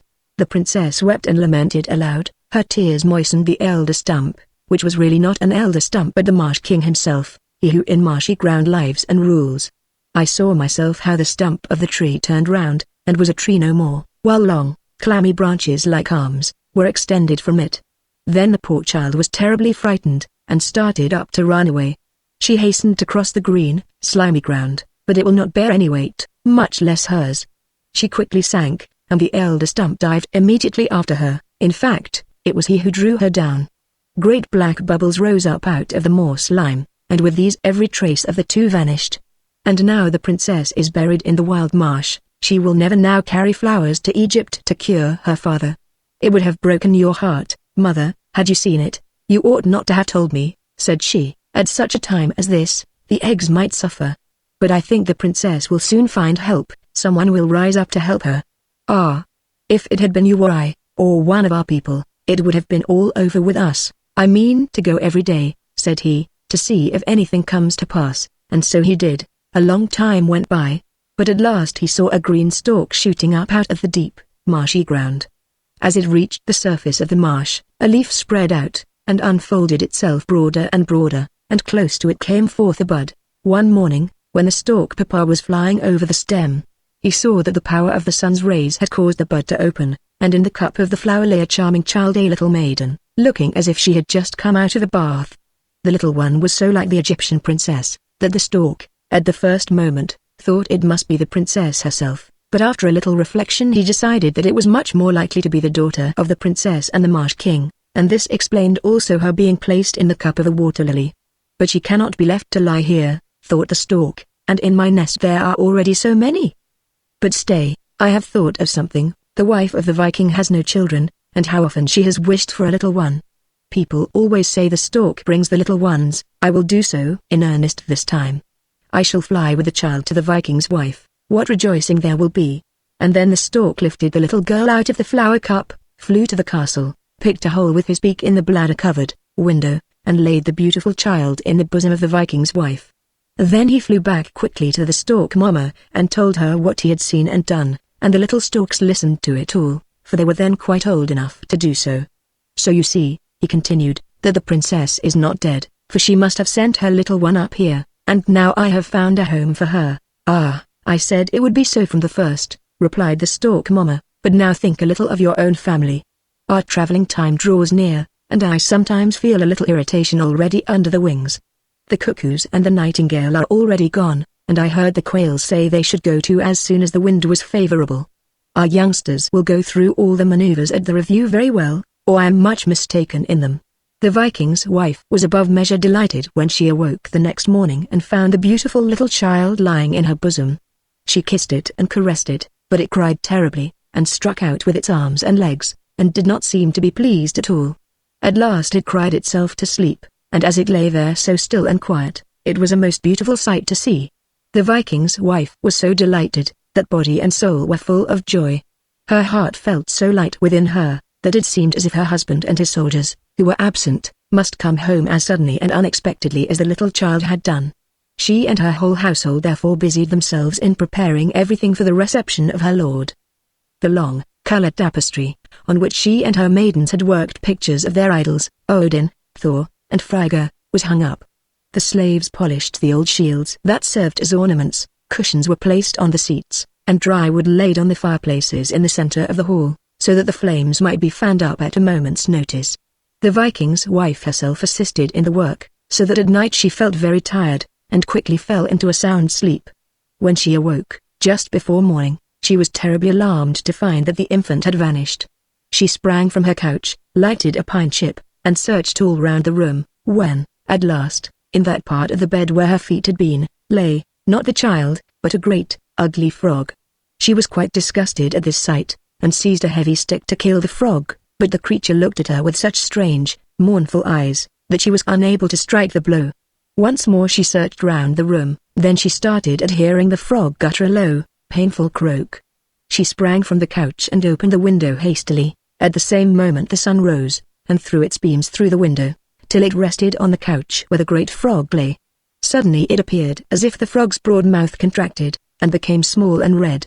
The limbs moved and stretched out and extended themselves till they took a beautiful shape, and behold there was the pretty child lying before her, and the ugly frog was gone. "How is this?"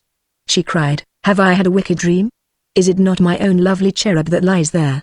Then she kissed it and fondled it, but the child struggled and fought, and bit as if she had been a little wild cat. The Viking did not return on that day, nor the next. He was, however, on the way home, but the wind, so favorable to the storks, was against him, for it blew towards the south. A wind in favor of one is often against another. After 2 or 3 days had passed, it became clear to the Viking's wife how matters stood with the child. It was under the influence of a powerful sorcerer. By day it was charming in appearance as an angel of light, but with a temper wicked and wild, while at night, in the form of an ugly frog, it was quiet and mournful, with eyes full of sorrow. Here were two natures, changing inwardly and outwardly with the absence and return of sunlight. And so it happened that by day the child, with the actual form of its mother, possessed the fierce disposition of its father. At night, on the contrary, its outward appearance plainly showed its descent on the father's side, while inwardly it had the heart and mind of its mother. Who would be able to loosen this wicked charm which the sorcerer had worked upon it? The wife of the Viking lived in constant pain and sorrow about it. Her heart clung to the little creature, but she could not explain to her husband the circumstances in which it was placed. He was expected to return shortly, and were she to tell him, he would very likely, as was the custom at that time, expose the poor child in the public highway, and let anyone take it away who would. The good wife of the Viking could not let that happen, and she therefore resolved that the Viking should never see the child excepting by daylight. One morning there sounded a rushing of storks' wings over the roof.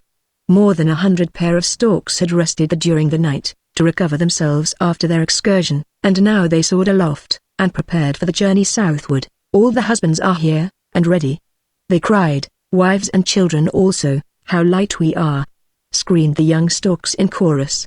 "Something pleasant seems creeping over us, even down to our toes, as if we were full of live frogs. Ah, how delightful it is to travel into foreign lands. Hold yourselves properly in the line with us," cried Papa and Mama. "Do not use your beaks so much, it tries the lungs." And then the storks flew away. About the same time sounded the clang of the warriors' trumpets across the heath. The Viking had landed with his men. They were returning home, richly laden with spoil from the Gallic coast, where the people, as did also the inhabitants of Britain, often cried in alarm, "Deliver us from the wild Northmen." Life and noisy pleasure came with them into the castle of the Viking on the moorland. A great cask of mead was drawn into the hall, piles of wood blazed, cattle were slain and served up, that they might feast in reality. The priest who offered the sacrifice sprinkled the devoted parishioners with the warm blood, the fire crackled, and the smoke rolled along beneath the roof, the soot fell upon them from the beams, but they were used to all these things. Guests were invited, and received handsome presents. All wrongs and unfaithfulness were forgotten. They drank deeply, and threw in each other's faces the bones that were left, which was looked upon as a sign of good feeling amongst them. A bard, who was a kind of musician as well as warrior, and who had been with the Viking in his expedition, and knew what to sing about, gave them one of his best songs, in which they heard all their warlike deeds praised, and every wonderful action brought forward with honor. Every verse ended with this refrain, "Golden possessions will flee away. Friends and foes must die one day. Every man on earth must die. But a famous name will never die," and with that they beat upon their shields, and hammered upon the table with knives and bones, in a most outrageous manner. The Viking's wife sat upon a raised cross seat in the open hall. She wore a silk dress, golden bracelets, and large amber beads. She was in costly attire, and the bard named her in his song, and spoke of the rich treasure of gold which she had brought to her husband. Her husband had already seen the wonderfully beautiful child in the daytime, and was delighted with her beauty. Even her wild ways pleased him. He said the little maiden would grow up to be a heroine, with the strong will and determination of a man. She would never wink her eyes, even if, in joke, an expert hand should attempt to cut off her eyebrows with a sharp sword. The full cask of mead soon became empty, and a fresh one was brought in, for these were people who liked plenty to eat and drink. The old proverb, which everyone knows, says that the cattle know when to leave their pasture, but a foolish man knows not the measure of his own appetite. Yes, they all knew this, but men may know what is right, and yet often do wrong. They also knew that even the welcome guest becomes wearisome when he sits too long in the house. But they remained, for pork and mead are good things. And so at the Viking's house they stayed, and enjoyed themselves, and at night the bondmen slept in the ashes, and dipped their fingers in the fat, and licked them. Oh, it was a delightful time. Once more in the same year the Viking went forth, though the storms of autumn had already commenced to roar. He went with his warriors to the coast of Britain. He said that it was but an excursion of pleasure across the water, so his wife remained at home with the little girl. After a while, it is quite certain the foster mother began to love the poor frog, with its gentle eyes and its deep sighs, even better than the little beauty who bit and fought with all around her. The heavy, damp mists of autumn, which destroy the leaves of the wood, had already fallen upon forest and heath. Feathers of plucked birds, as they call the snow, flew about in thick showers, and winter was coming. The sparrows took possession of the stork's nest, and conversed about the absent owners in their own fashion, and they, the stork pair and all their young ones, where were they staying now? The storks might have been found in the land of Egypt, where the sun's rays shone forth bright and warm, as it does here at midsummer. Tamarinds and acacias were in full bloom all over the country. The crescent of Mahomet glittered brightly from the cupolas of the mosques, and on the slender pinnacles sat many of the storks, resting after their long journey. Swarms of them took divided possession of the nests which lay close to each other between the venerable columns, and crowded the arches of temples in forgotten cities. The date and the palm lifted themselves as a screen or as a sunshade over them. The great pyramids looked like broken shadows in the clear air, and the far-off desert, where the ostrich wheels his rapid flight, and the lion, with his subtle eyes, gazes at the marble sphinx which lies half buried in sand. The waters of the Nile had retreated, and the whole bed of the river was covered with frogs, which was a most acceptable prospect for the stork families. The young storks thought their eyes deceived them. Everything around appeared so beautiful. "It is always like this here, and this is how we live in our warm country," said the stork Mama, and the thought made the young ones almost beside themselves with pleasure. Is there anything more to see? They asked. Are we going farther into the country? There is nothing further for us to see, answered the stork Mama. Beyond this delightful region there are immense forests, where the branches of the trees entwine round each other, while prickly, creeping plants cover the paths, and only an elephant could force a passage for himself with his great feet. The snakes are too large, and the lizards too lively for us to catch. Then there is the desert. If you went there, your eyes would soon be full of sand with the lightest breeze, and if it should blow great guns, you would most likely find yourself in a sand drift. Here is the best place for you, where there are frogs and locusts. Here I shall remain, and so must you. And so they stayed. The parents sat in the nest on the slender minaret, and rested, yet still were busily employed in cleaning and smoothing their feathers, and in sharpening their beaks against their red stockings. Then they would stretch out their necks, salute each other, and gravely raise their heads with a high-polished forehead, and soft, smooth feathers, while their brown eyes shone with intelligence. The female young ones strutted about amid the moist rushes, glancing at the other young storks and making acquaintances, and swallowing a frog at every third step, or tossing a little snake about with their beaks, in a way they considered very becoming, and besides it tasted very good. The young male storks soon began to quarrel. They struck at each other with their wings, and pecked with their beaks till the blood came. And in this manner many of the young ladies and gentlemen were betrothed to each other. It was, of course, what they wanted, and indeed what they lived for. Then they returned to a nest, and there the quarrelling began afresh, for in hot countries people are almost all violent and passionate. But for all that it was pleasant, especially for the old people, who watched them with great joy. All that their young ones did suited them. Every day here there was sunshine, plenty to eat, and nothing to think of but pleasure. But in the rich castle of their Egyptian host, as they called him, pleasure was not to be found. The rich and mighty lord of the castle lay on his couch, in the midst of the great hall, with its many-colored walls looking like the center of a great tulip, but he was stiff and powerless in all his limbs, and lay stretched out like a mummy. His family and servants stood round him. He was not dead, although he could scarcely be said to live. The healing moorflower from the north, which was to have been found and brought to him by her who loved him so well, had not arrived. His young and beautiful daughter who, in swan's plumage, had flown over land and seas to the distant north, have never returned. She is dead, so the two swan maidens had said when they came home, and they made up quite a story about her, and this is what they told, We three flew away together through the air, said they. A hunter caught sight of us, and shot at us with an arrow. The arrow struck our young friend and sister, and slowly singing her farewell song she sank down, a dying swan, into the forest lake. On the shores of the lake, under a spreading birch tree, we laid her in the cold earth. We had our revenge. We bound fire under the wings of a swallow, who had a nest on the thatched roof of the huntsman. The house took fire, and burst into flames. The hunter was burned with the house, and the light was reflected over the sea as far as the spreading birch, beneath which we laid her sleeping dust. She will never return to the land of Egypt. And then they both wept. And Stork Papa, who heard the story, snapped with his beak so that it might be heard a long way off. Deceit and lies, cried he. I should like to run my beak deep into their chests, and perhaps break it off, said the Mama Stork. Then what a sight you would be. Think first of yourself, and then of your family. All others are nothing to us. Yes, I know, said the Stork Papa, but tomorrow I can easily place myself on the edge of the open cupola, when the learned and wise men assemble to consult on the state of the sick man. Perhaps they may come a little nearer to the truth. And the learned and wise men assembled together, and talked a great deal on every point, but the stork could make no sense out of anything they said, neither were there any good results from their consultations, either for the sick man, or for his daughter in the marshy heath. When we listen to what people say in this world, we shall hear a great deal, but it is an advantage to know what has been said and done before, when we listen to a conversation. The stork did, and we know at least as much as he. The stork, love is a life-giver.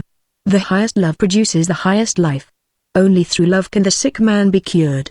This had been said by many, and even the learned men acknowledged that it was a wise saying. What a beautiful thought! Exclaimed the Papa Stork immediately. I don't quite understand it, said the Mama Stork, when her husband repeated it. However, it is not my fault, but the fault of the thought. Whatever it may be, I have something else to think of. Now the learned men had spoken also of love between this one and that one, of the difference of the love which we have for our neighbor, to the love that exists between parents and children, of the love of the plant for the light, and how the germ springs forth when the sunbeam kisses the ground. All these things were so elaborately and learnedly explained, that it was impossible for Stork Papa to follow it, much less to talk about it. His thoughts on the subject quite weighed him down. He stood the whole of the following day on one leg, with half-shut eyes, thinking deeply. So much learning was quite a heavy weight for him to carry. One thing, however, the Papa Stork could understand. Everyone, high and low, had from their inmost hearts expressed their opinion that it was a great misfortune for so many thousands of people, the whole country indeed, to have this man so sick, with no hopes of his recovery. And what joy and blessing it would spread around if he could by any means be cured. But where bloomed the flower that could bring him health? They had searched for it everywhere, in learned writings, in the shining stars, in the weather and wind. Inquiries had been made in every byway that could be thought of, until at last the wise and learned men has asserted, as we have been already told, that love, the life-giver, could alone give new life to a father, and in saying this, they had overdone it, and said more than they understood themselves. They repeated it, and wrote it down as a recipe: love is a life-giver. But how could such a recipe be prepared? That was a difficulty they could not overcome. At last it was decided that help could only come from the princess herself, whose whole soul was wrapped up in her father, especially as a plan had been adopted by her to enable her to obtain a remedy. More than a year had passed since the princess had set out at night, when the light of the young moon was soon lost beneath the horizon. She had gone to the marble sphinx in the desert, shaking the sand from her sandals, and then passed through the long passage, which leads to the center of one of the great pyramids, where the mighty kings of antiquity, surrounded with pomp and splendor, lie veiled in the form of mummies. She had been told by the wise men, that if she laid her head on the breast of one of them, from the head she would learn where to find life and recovery for her father. She had performed all this, and in a dream had learnt that she must bring home to her father the lotus flower, which grows in the deep sea, near the moors and heath in the Danish land. The very place and situation had been pointed out to her, and she was told that the flower would restore her father to health and strength. And, therefore, she had gone forth from the land of Egypt, flying over to the open marsh and the wild moor in the plumage of a swan. The Papa and Mama Storks knew all this, and we also know it now. We know, too, that the Marsh King has drawn her down to himself, and that to the loved ones at home she is forever dead. One of the wisest of them said, as the Stork Mama also said, that in some way she would, after all, manage to succeed, and so at last they comforted themselves with this hope, and would wait patiently. In fact, they could do nothing better. I should like to get away the swan's feathers from those two treacherous princesses, said the Papa Stork. Then, at least, they would not be able to fly over again to the wild moor, and do more wickedness. I can hide the two suits of feathers over yonder, till we find some use for them. But where will you put them? Asked the Mama Stork. In our nest on the moor. I and the young ones will carry them by turns during our flight across, and as we return, should they prove too heavy for us, we shall be sure to find plenty or places on the way in which we can conceal them till our next journey. Certainly one suit of swan's feathers would be enough for the princess, but two are always better. In those northern countries no one can have too many traveling wrappers. No one will thank you for it, said Stork Mama, but you are master, and, excepting at breeding time, I have nothing to say. In the Viking's castle on the wild moor, to which the storks directed their flight in the following spring, the little maiden still remained. They had named her Helga, which was rather too soft a name for a child with a temper like hers, although her form was still beautiful.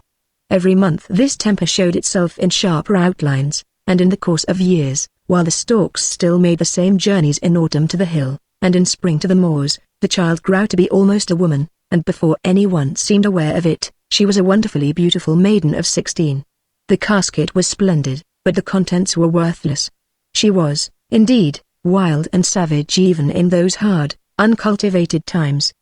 It was a pleasure to her to splash about with her white hands in the warm blood of the horse which had been slain for sacrifice. In one of her wild moods she bit off the head of the black cock, which the priest was about to slay for the sacrifice. To her foster father she said one day, if thine enemy were to pull down thine house about thy ears, and thou shouldest be sleeping in unconscious security, I would not wake thee. Even if I had the power I would never do it, for my ears still tingle with the blow that thou gavest me years ago. I have never forgotten it. But the Viking treated her words as a joke. He was, like everyone else, bewitched with her beauty, and knew nothing of the change in the form and temper of Helga at night. Without a saddle, she would sit on a horse as if she were a part of it, while it rushed along at full speed, nor would she spring from its back, even when it quarreled with other horses and bit them. She would often leap from the high shore into the sea with all her clothes on, and swim to meet the Viking, when his boat was steering home towards the shore. She once cut off a long lock of her beautiful hair, and twisted it into a string for her bow. "If a thing is to be done well," said she, "I must do it myself." The Viking's wife was, for the time in which she lived, a woman of strong character and will, but, compared to her daughter, she was a gentle, timid woman, and she knew that a wicked sorcerer had the terrible child in his power. It was sometimes as if Helga acted from sheer wickedness, for often when her mother stood on the threshold of the door, or stepped into the yard, she would seat herself on the brink of the well, wave her arms and legs in the air, and suddenly fall right in. Here she was able, from her frog nature, to dip and dive about in the water of a deep well, until at last she would climb forth like a cat, and come back into the hall dripping with water, so that the green leaves that were strewed on the floor were whirled round, and carried away by the streams that flowed from her. But there was one time of the day which placed a check upon Helga.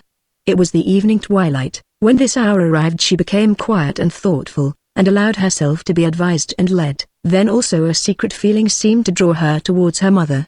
And as usual, when the sun set, and the transformation took place, both in body and mind, inwards and outwards, she would remain quiet and mournful, with her form shrunk together in the shape of a frog. Her body was much larger than those animals ever are, and on this account it was much more hideous in appearance, for she looked like a wretched dwarf, with a frog's head, and webbed fingers. Her eyes had a most piteous expression. She was without a voice, excepting a hollow, croaking sound, like the smothered sobs of a dreaming child. Then the Viking's wife took her on her lap, and forgot the ugly form, as she looked into the mournful eyes, and often said, "I could wish that thou wouldst always remain my dumb frog child, for thou art too terrible when thou art clothed in a form of beauty." And the Viking woman wrote runic characters against sorcery and spells of sickness, and threw them over the wretched child, but they did no good. "One can scarcely believe that she was ever small enough to lie in the cup of the water lily," said the papa stork, "and now she is grown up, and the image of her Egyptian mother, especially about the eyes. Ah, we shall never see her again. Perhaps she has not discovered how to help herself, as you and the wise men said she would. Year after year have I flown across and across the moor, but there was no sign of her being still alive. Yes, and I may as well tell you that each year, when I arrived a few days before you to repair the nest, and put everything in its place, I have spent a whole night flying here and there over the marshy lake, as if I had been an owl or a bat, but all to no purpose. The 2 suit of swan's plumage, which I and the young ones dragged over here from the land of the Nile, are of no use. Trouble enough it was to us to bring them here in 3 journeys, and now they are lying at the bottom of the nest, and if a fire should happen to break out, and the wooden house be burnt down, they would be destroyed. And our good nest would be destroyed, too," said the mama stork, "but you think less of that than of your plumage stuff and your more princess. Go and stay with her in the marsh if you like. You are a bad father to your own children, as I have told you already, when I hatched my first brood. I only hope neither we nor our children may have an arrow sent through our wings, owing to that wild girl. Helga does not know in the least what she is about. We have lived in this house longer than she has, she should think of that, and we have never forgotten our duty. We have paid every year our toll of a feather, an egg, and a young one, as it is only right we should do. You don't suppose I can wander about the courtyard, or go everywhere as I used to do in old times. I can do it in Egypt, where I can be a companion of the people, without forgetting myself. But here I cannot go and peep into the pots and kettles as I do there. No, I can only sit up here and feel angry with that girl, the little wretch, and I am angry with you, too. You should have left her lying in the water lily. Then no one would have known anything about her. You are far better than your conversation," said the papa stork. "I know you better than you know yourself." And with that he gave a hop, and flapped his wings twice, proudly. Then he stretched his neck and flew, or rather soared away, without moving his outspread wings. He went on for some distance, and then he gave a great flap with his wings and flew on his course at a rapid rate, his head and neck bending proudly before him, while the sun's rays fell on his glossy plumage. "He is the handsomest of them all," said the mama stork, as she watched him, "but I won't tell him so." Early in the autumn, the Viking again returned home laden with spoil, and bringing prisoners with him. Among them was a young Christian priest, one of those who contemned the gods of the north. Often lately there had been, both in hall and chamber, a talk of the new faith which was spreading far and wide in the south, and which, through the means of the holy Ansgarius, had already reached as far as Hedabai on the Schlei. Even Helga had heard of this belief in the teachings of one who was named Christ, and who for the love of mankind, and for their redemption, had given up his life. But to her all this had, as it were, gone in one ear and out the other. It seemed that she only understood the meaning of the word love, when in the form of a miserable frog she crouched together in the corner of the sleeping chamber. But the Viking's wife had listened to the wonderful story, and had felt herself strangely moved by it. On their return, after this voyage, the men spoke of the beautiful temples built of polished stone, which had been raised for the public worship of this holy love. Some vessels, curiously formed of massive gold, had been brought home among the booty. There was a peculiar fragrance about them all, for they were incense vessels, which had been swung before the altars in the temples by the Christian priests. In the deep stony cellars of the castle, the young Christian priest was immured, and his hands and feet tied together with strips of bark. The Viking's wife considered him as beautiful as Balder, and his distress raised her pity, but Helga said he ought to have ropes fastened to his heels, and be tied to the tails of wild animals. I would let the dogs loose after him, she said, over the moor and across the heath. Hurrah! That would be a spectacle for the gods, and better still to follow in its course. But the Viking would not allow him to die such a death as that, especially as he was the disowned and despiser of the high gods. In a few days, he had decided to have him offered as a sacrifice on the bloodstone in the grove. For the first time, a man was to be sacrificed here.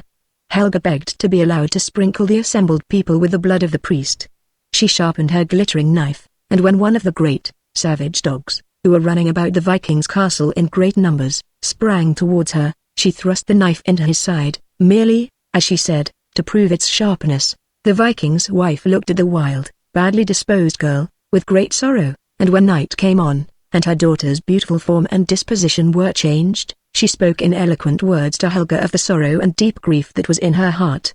The ugly frog, in its monstrous shape, stood before her, and raised its brown mournful eyes to her face, listening to her words, and seeming to understand them with the intelligence of a human being. Never once to my lord and husband has a word passed my lips of what I have to suffer through you. My heart is full of grief about you, said the Viking's wife. The love of a mother is greater and more powerful than I ever imagined. But love never entered thy heart, it is cold and clammy, like the plants on the moor. Then the miserable form trembled. It was as if these words had touched an invisible bond between body and soul, for great tears stood in the eyes. A bitter time will come for thee at last, continued the Viking's wife, and it will be terrible for me too. It had been better for thee if thou hadst been left on the highroad, with the cold night wind to lull thee to sleep. And the Viking's wife shed bitter tears, and went away in anger and sorrow, passing under the partition of furs, which hung loose over the beam and divided the hall. The shriveled frog still sat in the corner alone. Deep silence reigned round. At intervals, a half-stifled sigh was heard from its inmost soul. It was the soul of Helga. It seemed in pain, as if a new life were arising in her heart. Then she took a step forward and listened, then stepped again forward, and seized with her clumsy hands the heavy bar which was laid across the door. Gently, and with much trouble, she pushed back the bar, as silently lifted the latch, and then took up the glimmering lamp which stood in the antechamber of the hall. It seemed as if a stronger will than her own gave her strength. She removed the iron bolt from the closed cellar door, and slipped into the prisoner. He was slumbering. She touched him with her cold, moist hand, and as he awoke and caught sight of the hideous form, he shuddered as if he beheld a wicked apparition. She drew her knife, cut through the bonds which confined his hands and feet, and beckoned to him to follow her. He uttered some holy names and made the sign of the cross, while the form remained motionless by his side. Who art thou? He asked, whose outward appearance is that of an animal, while thou willingly performest acts of mercy. The frog figure beckoned to him to follow her, and led him through a long gallery concealed by hanging drapery to the stables, and then pointed to a horse. He mounted upon it, and she sprang up also before him, and held tightly by the animal's mane. The prisoner understood her, and they rode on at a rapid trot, by a road which he would never have found by himself, across the open heath. He forgot her ugly form, and only thought how the mercy and loving kindness of the Almighty was acting through this hideous apparition. As he offered pious prayers and sang holy songs of praise, she trembled. Was it the effect of prayer and praise that caused this? Or, was she shuddering in the cold morning air at the thought of approaching twilight? What were her feelings? She raised herself up, and wanted to stop the horse and spring off, but the Christian priest held her back with all his might, and then sang a pious song, as if this could loosen the wicked charm that had changed her into the semblance of a frog. And the horse galloped on more wildly than before. The sky painted itself red, the first sunbeam pierced through the clouds, and in the clear flood of sunlight the frog became changed. It was Helga again, young and beautiful, but with a wicked demoniac spirit. He held now a beautiful young woman in his arms, and he was horrified at the sight. He stopped the horse, and sprang from its back. He imagined that some new sorcery was at work. But Helga also leapt from the horse and stood on the ground. The child's short garment reached only to her knee. She snatched the sharp knife from her girdle, and rushed like lightning at the astonished priest. "Let me get at thee!" she cried, "let me get at thee, that I may plunge this knife into thy body. Thou art pale as ashes, thou beardless slave." She pressed in upon him. They struggled with each other in heavy combat. But it was as if an invisible power had been given to the Christian in the struggle. He held her fast, and the old oak under which they stood seemed to help him, for the loosened roots on the ground became entangled in the maiden's feet, and held them fast. Close by rose a bubbling spring, and he sprinkled Helga's face and neck with the water, commanded the unclean spirit to come forth, and pronounced upon her a Christian blessing. But the water of faith has no power unless the wellspring of faith flows within. And yet even here its power was shown. Something more than the mere strength of the man opposed itself, through his means, against the evil which struggled within her. His holy action seemed to overpower her. She dropped her arms, glanced at him with pale cheeks and looks of amazement. He appeared to her a mighty magician skilled in secret arts. His language was the darkest magic to her, and the movements of his hands in the air were as the secret signs of a magician's wand. She would not have blinked had he waved over her head a sharp knife or a glittering axe, but she shrunk from him as he signed her with the sign of the cross on her forehead and breast, and sat before him like a tame bird, with her head bowed down. Then he spoke to her, in gentle words, of the deed of love she had performed for him during the night, when she had come to him in the form of an ugly frog, to loosen his bonds, and to lead him forth to life and light, and he told her that she was bound in closer fetters than he had been, and that she could recover also life and light by his means. He would take her to Hedebite Street and Scarius, and there, in that Christian town, the spell of the sorcerer would be removed. But he would not let her sit before him on the horse, though of her own free will she wished to do so. "Thou must sit behind me, not before me," said he. "Thy magic beauty has a magic power which comes from an evil origin, and I fear it, still I am sure to overcome through my faith in Christ." Then he knelt down, and prayed with pious fervor. It was as if the quiet woodland were a holy church consecrated by his worship. The birds sang as if they were also of this new congregation, and the fragrance of the wild flowers was as the ambrosial perfume of incense, while, above all, sounded the words of Scripture, "A light to them that sit in darkness and in the shadow of death, to guide their feet into the way of peace." And he spoke these words with the deep longing of his whole nature. Meanwhile, the horse that had carried them in wild career stood quietly by, plucking at the tall bramble bushes, till the ripe young berries fell down upon Helga's hands, as if inviting her to eat. Patiently she allowed herself to be lifted on the horse, and sat there like a somnambulist as one who walked in his sleep. The Christian bound two branches together with bark, in the form of a cross, and held it on high as they rode through the forest. The way gradually grew thicker of brushwood, as they rode along, till at last it became a trackless wilderness. Bushes of the wild sloe here and there blocked up the path, so that they had to ride over them. The bubbling spring formed not a stream, but a marsh, round which also they were obliged to guide the horse. Still there was strength and refreshment in the cool forest breeze, and no trifling power in the gentle words spoken in faith and Christian love by the young priest, whose inmost heart yearned to lead this poor lost one into the way of light and life. It is said that raindrops can make a hollow in the hardest stone, and the waves of the sea can smoothen round the rough edges of the rocks. So did the dew of mercy fall upon Helga, softening what was hard, and smoothing what was rough in her character. These effects did not yet appear, she was not herself aware of them, neither does the seed in the lap of earth know, when the refreshing dew and the warm sunbeams fall upon it, that it contains within itself power by which it will flourish and bloom. The song of the mother sinks into the heart of the child, and the little one prattles the words after her, without understanding their meaning, but after a time the thoughts expand, and what has been heard in childhood seems to the mind clear and bright. So now the Word, which is all-powerful to create, was working in the heart of Helga. They rode forth from the thick forest, crossed the heath, and again entered a pathless wood. Here, towards evening, they met with robbers. "Where hast thou stolen the beauteous maiden?" cried the robbers, seizing the horse by the bridle, and dragging the two riders from its back. The priest had nothing to defend himself with, but the knife he had taken from Helga, and with this he struck out right and left. One of the robbers raised his axe against him, but the young priest sprang on one side, and avoided the blow, which fell with great force on the horse's neck. so that the blood gushed forth, and the animal sunk to the ground. Then Helga seemed suddenly to awake from her long, deep reverie. She threw herself hastily upon the dying animal.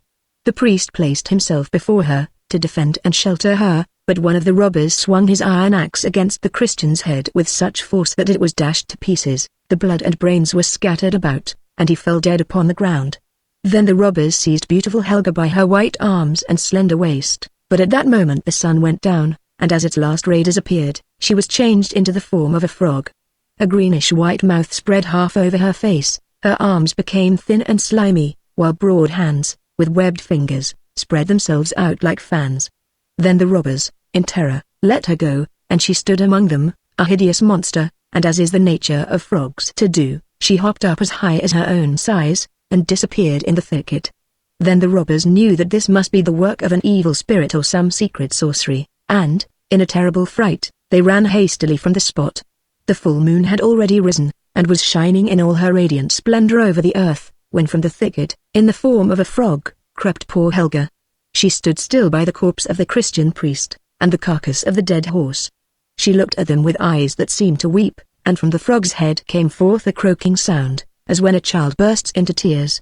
She threw herself first upon one, and then upon the other, brought water in her hand, which, from being webbed, was large and hollow, and poured it over them, but they were dead, and dead they would remain. She understood that at last.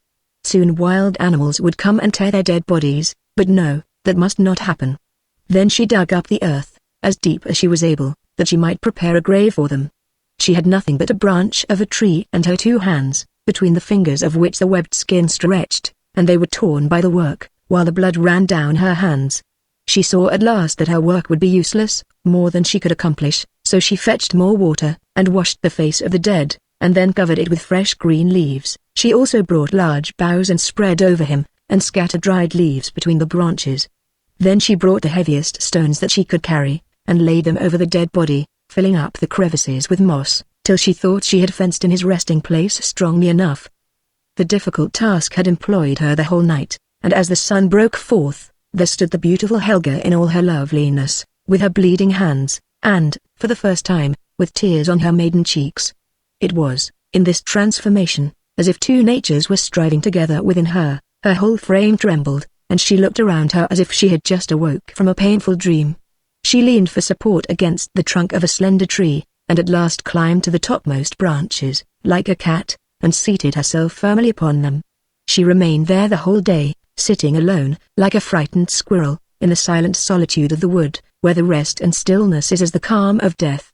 Butterflies fluttered around her, and close by were several anthills, each with its hundreds of busy little creatures moving quickly to and fro.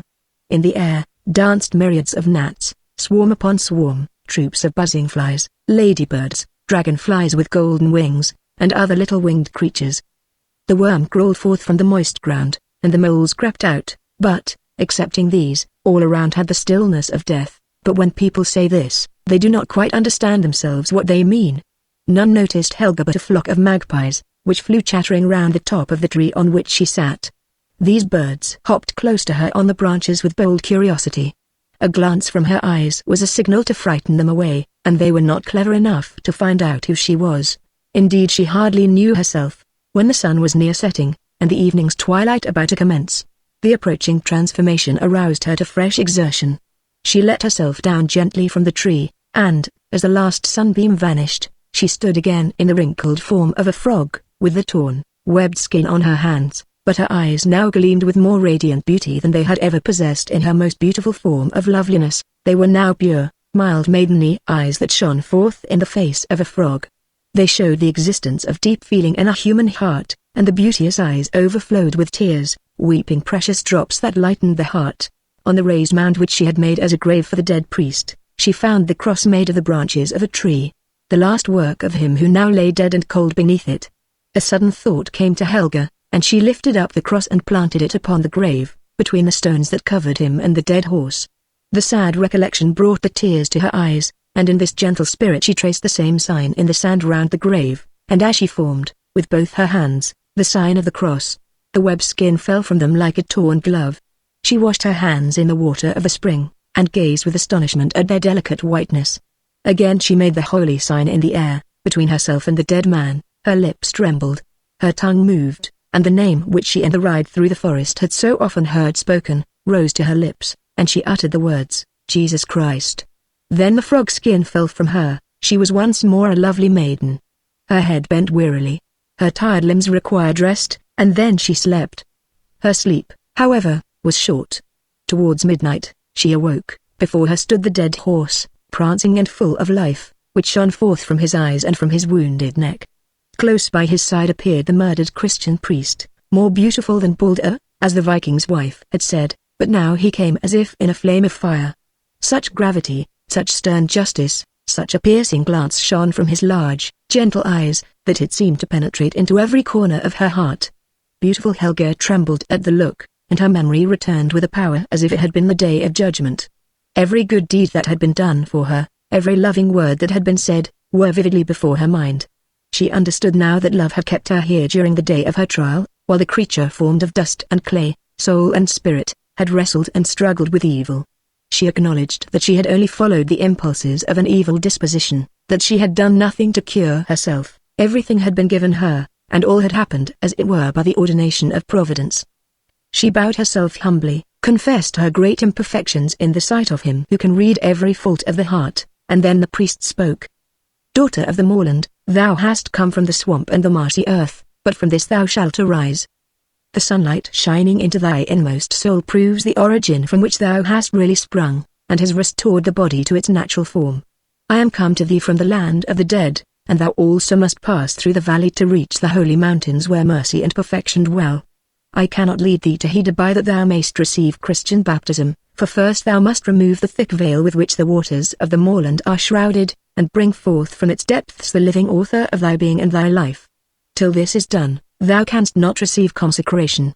Then he lifted her on the horse and gave her a golden censer, similar to those she had already seen at the Viking's house. A sweet perfume arose from it, while the open wound in the forehead of the slain priest shone with the rays of a diamond. He took the cross from the grave, and held it aloft, and now they rode through the air over the rustling trees, over the hills where warriors lay buried each by his dead war horse, and the brazen monumental figures rose up and galloped forth, and stationed themselves on the summits of the hills. The golden crescent on their foreheads, fastened with golden knots, glittered in the moonlight, and their mantles floated in the wind. The dragon, that guards buried treasure, lifted his head and gazed after them. The goblins and the satyrs peeped out from beneath the hills, and flitted to and fro in the fields, waving blue, red, and green torches, like the glowing sparks in burning paper. Over woodland and heath, flood and fen, they flew on, till they reached the wild moor, over which they hovered in broad circles.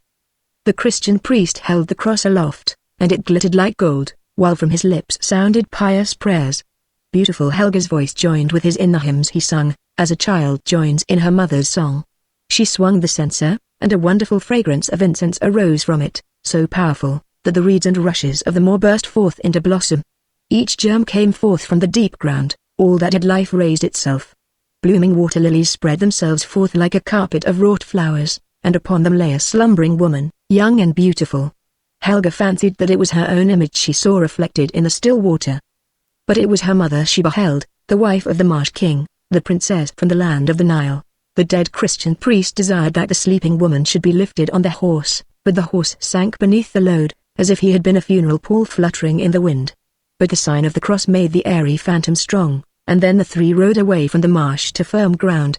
At the same moment the cock crew in the Viking's castle, and the dream figures dissolved and floated away in the air, but mother and daughter stood opposite to each other. "Am I looking at my own image in the deep water?" said the mother. "Is it myself that I see represented on a white shield?" cried the daughter. Then they came nearer to each other in a fond embrace. The mother's heart beat quickly, and she understood the quickened pulses. "My child!" she exclaimed, "the flower of my heart, my lotus flower of the deep water." And she embraced her child again and wept, and the tears were as a baptism of new life and love for Helga. "In swan's plumage I came here," said the mother, "and here I threw off my feather dress. Then I sank down through the wavering ground, deep into the marsh beneath, which closed like a wall around me. I found myself after a while in fresher water, still a power drew me down deeper and deeper. I felt the weight of sleep upon my eyelids. Then I slept, and dreams hovered round me. It seemed to me as if I were again in the pyramids of Egypt, and yet the waving elder trunk that had frightened me on the moor stood ever before me. I observed the clefts and wrinkles in the stem. They shone forth in strange colors, and took the form of hieroglyphics. It was the mummy case on which I gazed. At last it burst, and forth stepped the 1,000-years-old king, the mummy form, black as pitch, black as the shining wood snail, or the slimy mud of the swamp. Whether it was really the mummy or the marsh king I know not. He seized me in his arms, and I felt as if I must die. When I recovered myself, I found in my bosom a little bird, flapping its wings, twittering and fluttering. The bird flew away from my bosom, upwards towards the dark, heavy canopy above me, but a long, green band kept it fastened to me. I heard and understood the tenor of its longings. Freedom. Sunlight. To my father. Then I thought of my father, and the sunny land of my birth, my life, and my love. Then I loosened the band, and let the bird fly away to its home to a father. Since that hour I have ceased to dream. My sleep has been long and heavy, till in this very hour, harmony and fragrance awoke me, and set me free. The green band which fastened the wings of the bird to the mother's heart, where did it flutter now? Whither had it been wafted? The stork only had seen it. The band was the green stalk, the cup of the flower, the cradle in which lay the child, that now in blooming beauty had been folded to the mother's heart.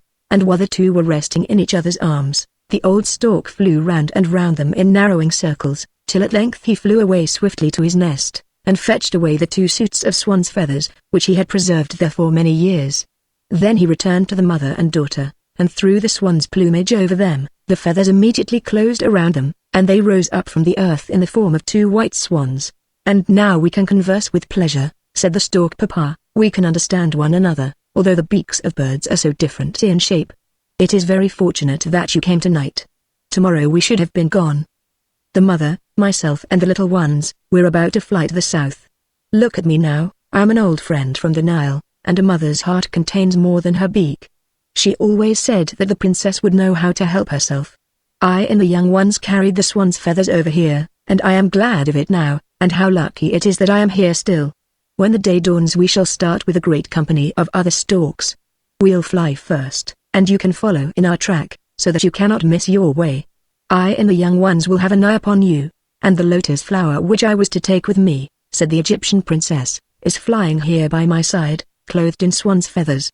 The flower of my heart will travel with me, and so the riddle is solved. Now for home. Now for home." But Helga said she could not leave the Danish land without once more seeing her foster mother, the loving wife of the Viking.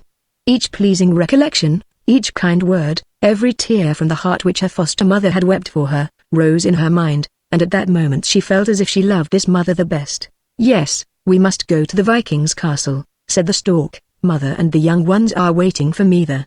How they will open their eyes and flap their wings. My wife, you see, does not say much, she is short and abrupt in her manner, but she means well, for all that. I will flap my wings at once, that they may hear us coming." Then Stork Papa flapped his wings in first-rate style, and he and the swans flew away to the Viking's castle. In the castle, everyone was in a deep sleep. It had been late in the evening before the Viking's wife retired to rest. She was anxious about Helga, who, 3 days before, had vanished with the Christian priest. Helga must have helped him in his flight, for it was her horse that was missed from the stable. But by what power had all this been accomplished? The Viking's wife thought of it with wonder, thought on the miracles which they said could be performed by those who believed in the Christian faith, and followed its teachings. These passing thoughts formed themselves into a vivid dream, and it seemed to her that she was still lying awake on her couch, while without darkness reigned. A storm arose, she heard the lake dashing and rolling from east and west, like the waves of the North Sea or the Kattegat. The monstrous snake which, it is said, surrounds the earth in the depths of the ocean, was trembling in spasmodic convulsions. The night of the fall of the gods was come, Ragnarok, as the Huns call the judgment day, when everything shall pass away, even the high gods themselves. The war trumpet sounded, riding upon the rainbow, came the gods, clad in steel, to fight their last battle on the last battlefield. Before them flew the winged vampires, and the dead warriors closed up the train. The whole firmament was ablaze with the northern lights, and yet the darkness triumphed. It was a terrible hour. And, close to the terrified woman, Helga seemed to be seated on the floor, in the hideous form of a frog, yet trembling, and clinging to her foster mother, who took her on her lap, and lovingly caressed her, hideous and frog-like as she was. The air was filled with the clashing of arms and the hissing of arrows, as if a storm of hail was descending upon the earth.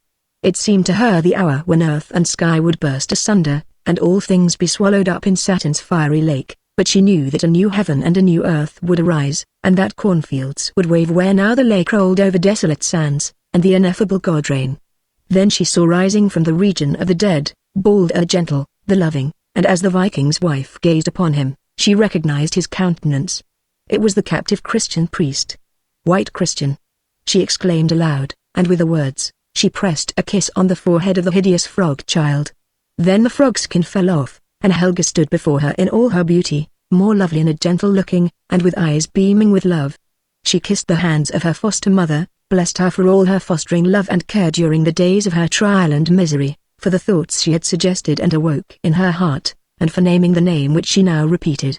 Then beautiful Helga rose as a mighty swan, and spread her wings with the rushing sound of troops of birds of passage flying through the air.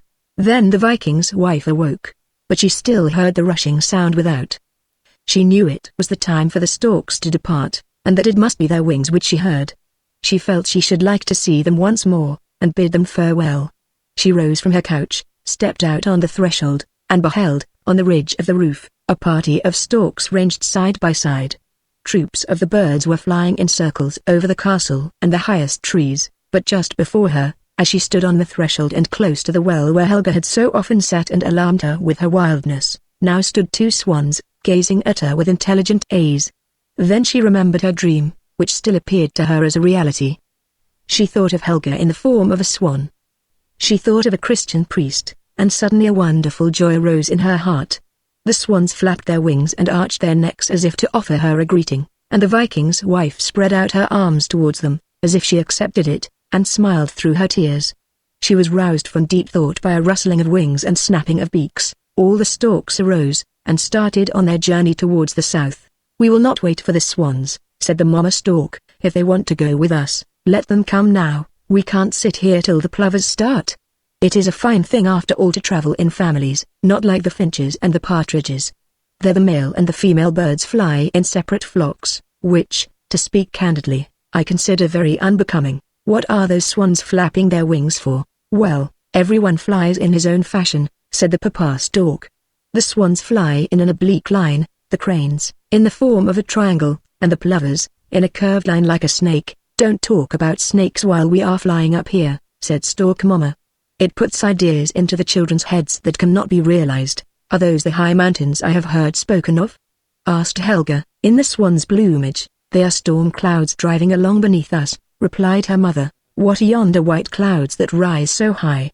again inquired Helga. "Those are mountains covered with perpetual snows, that you see yonder," said her mother. And then they flew across the Alps towards the blue Mediterranean, Africa's land.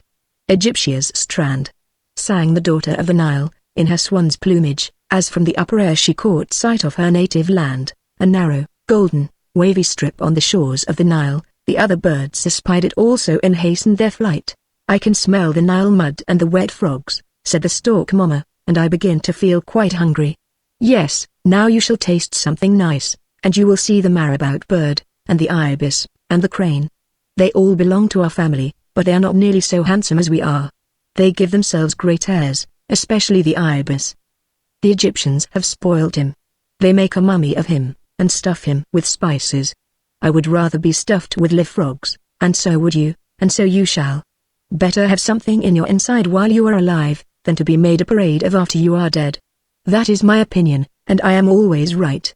"The storks are come," was said in the great house on the banks of the Nile, where the lord lay in the hall on his downy cushions, covered with a leopard skin, scarcely alive, yet not dead, waiting and hoping for the lotus flower from the deep moorland in the far north. Relatives and servants were standing by his couch, when the two beautiful swans who had come with the storks flew into the hall. They threw off their soft white plumage, and two lovely female forms approached the pale, sick old man, and threw back their long hair, and when Helga bent over her grandfather, redness came back to his cheeks, his eyes brightened, and life returned to his benumbed limbs. The old man rose up with health and energy renewed.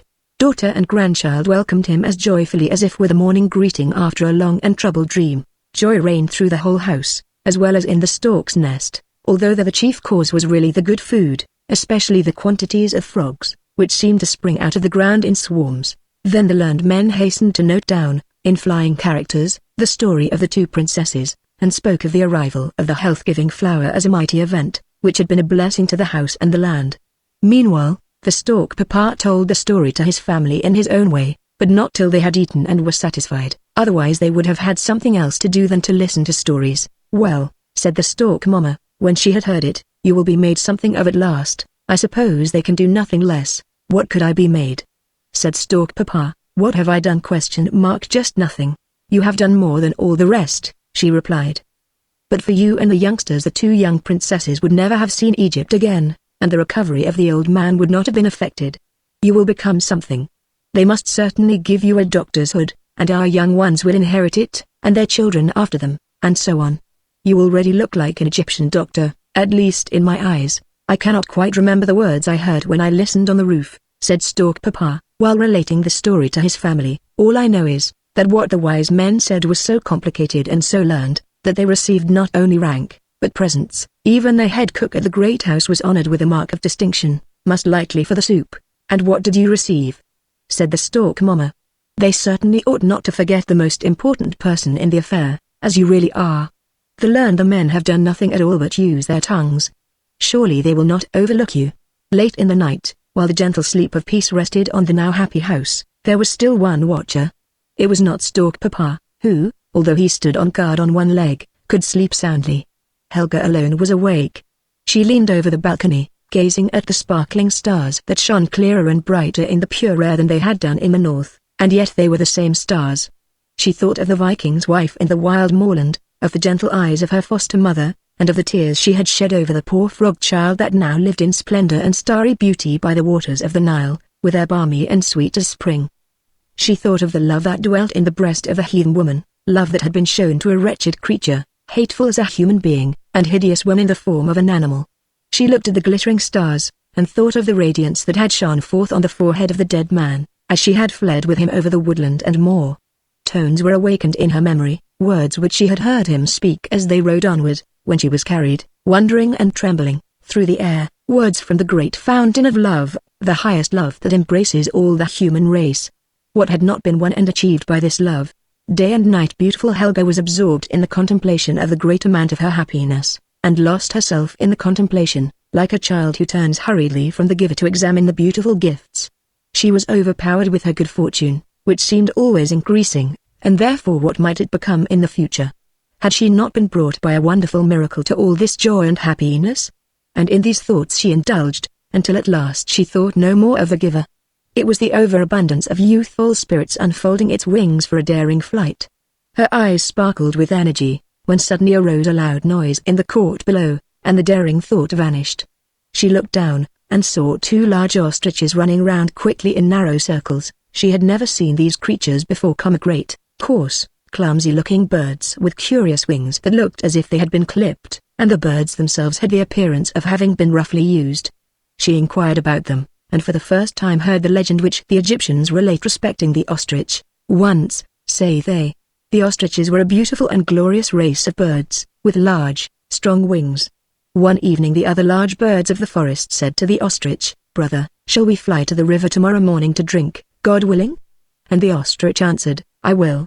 With the break of day, therefore, they commenced their flight, first rising high in the air, towards the sun, which is the eye of God. Still higher and higher the ostrich flew, far above the other birds, proudly approaching the light, trusting in its own strength, and thinking not of the giver, or saying, "If God will."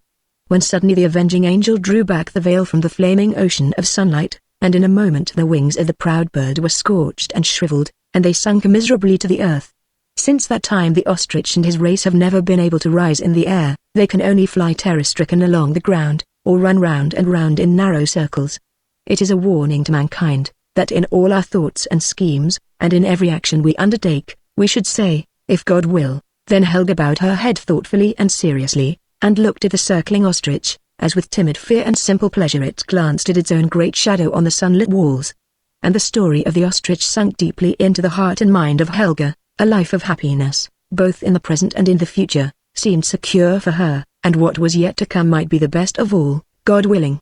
Early in the spring, when the storks were again about to journey northward, beautiful Helga took off her golden bracelets, scratched her name on them, and beckoned to the stork father.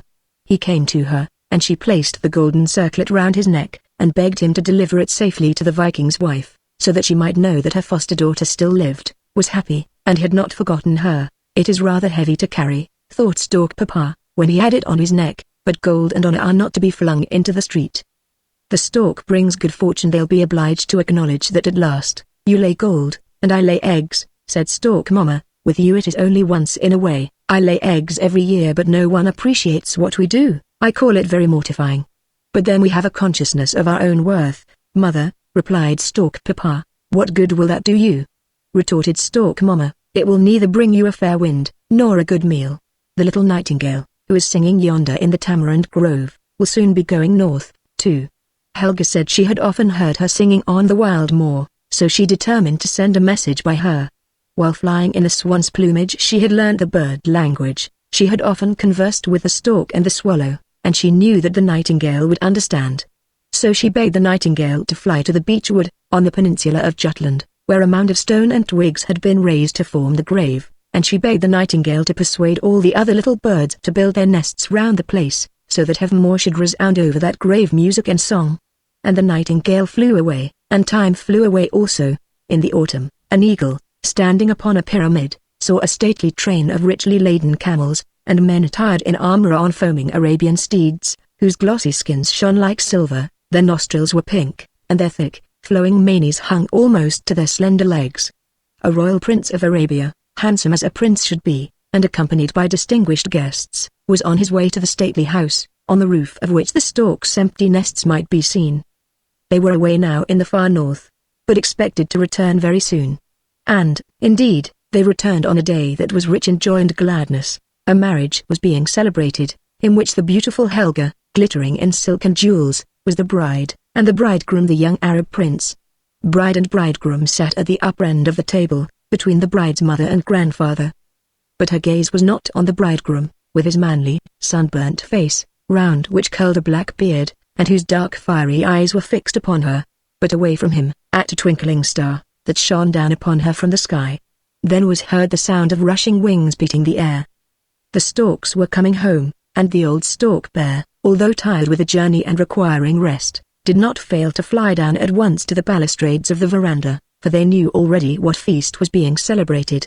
They had heard of it on the borders of the land, and also that Helga had caused their figures to be represented on the walls, for they belonged to her history. I call that very sensible and pretty, said Stork Papa. Yes, but it is very little, said Mamma Stork. They could not possibly have done less. But, when Helga saw them, she rose and went out into the veranda to stroke the backs of the storks.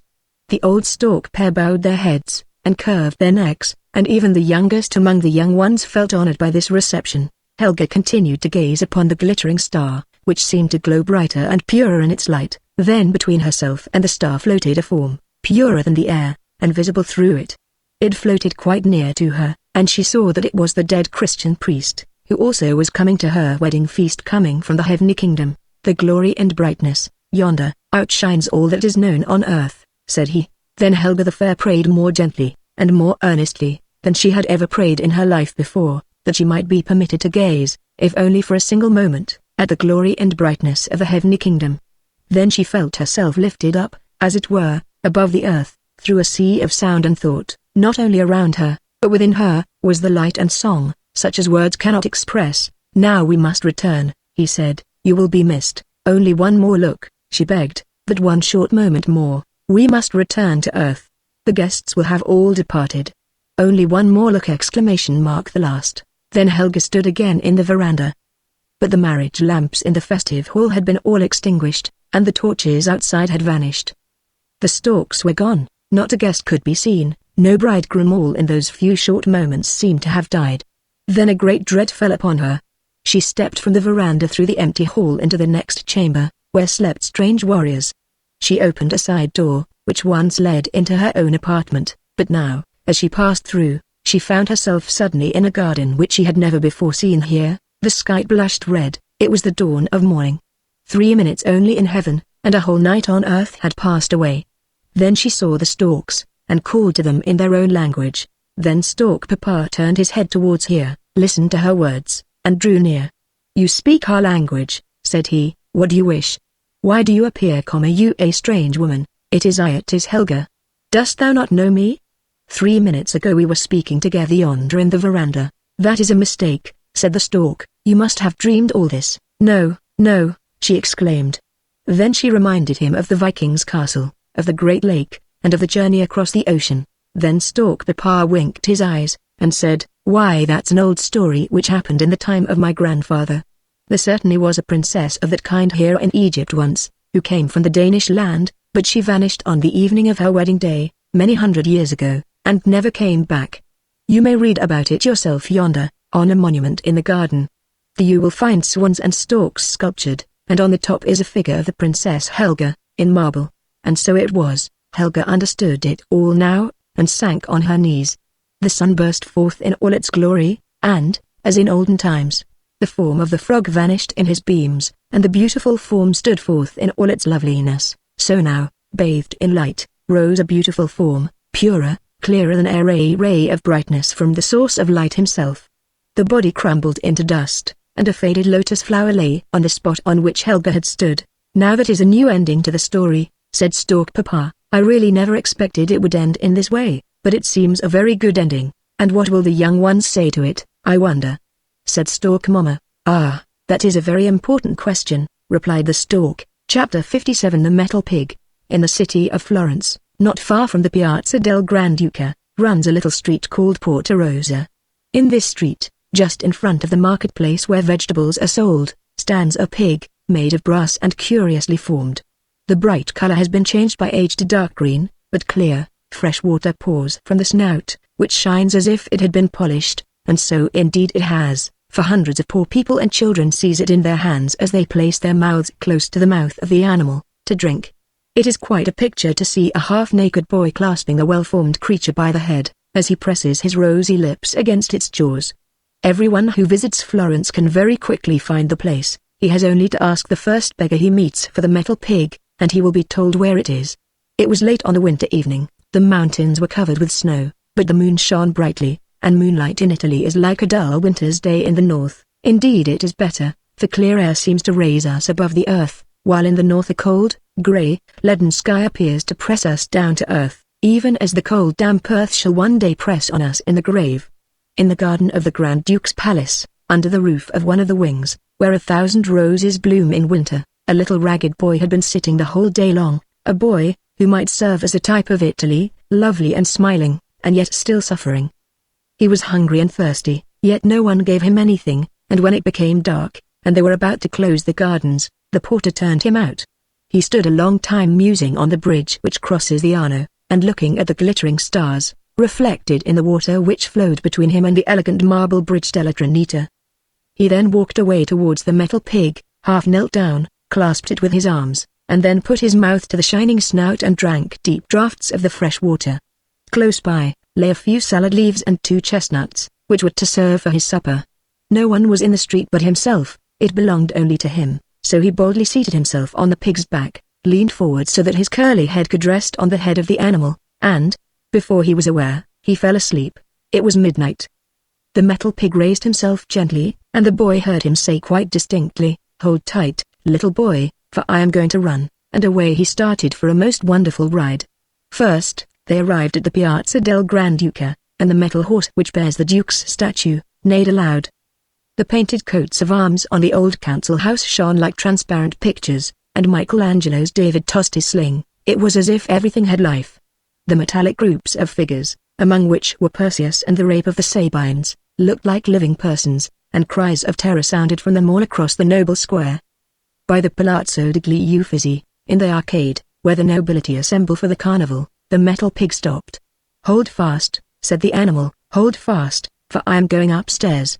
The little boy said not a word, he was half pleased and half afraid.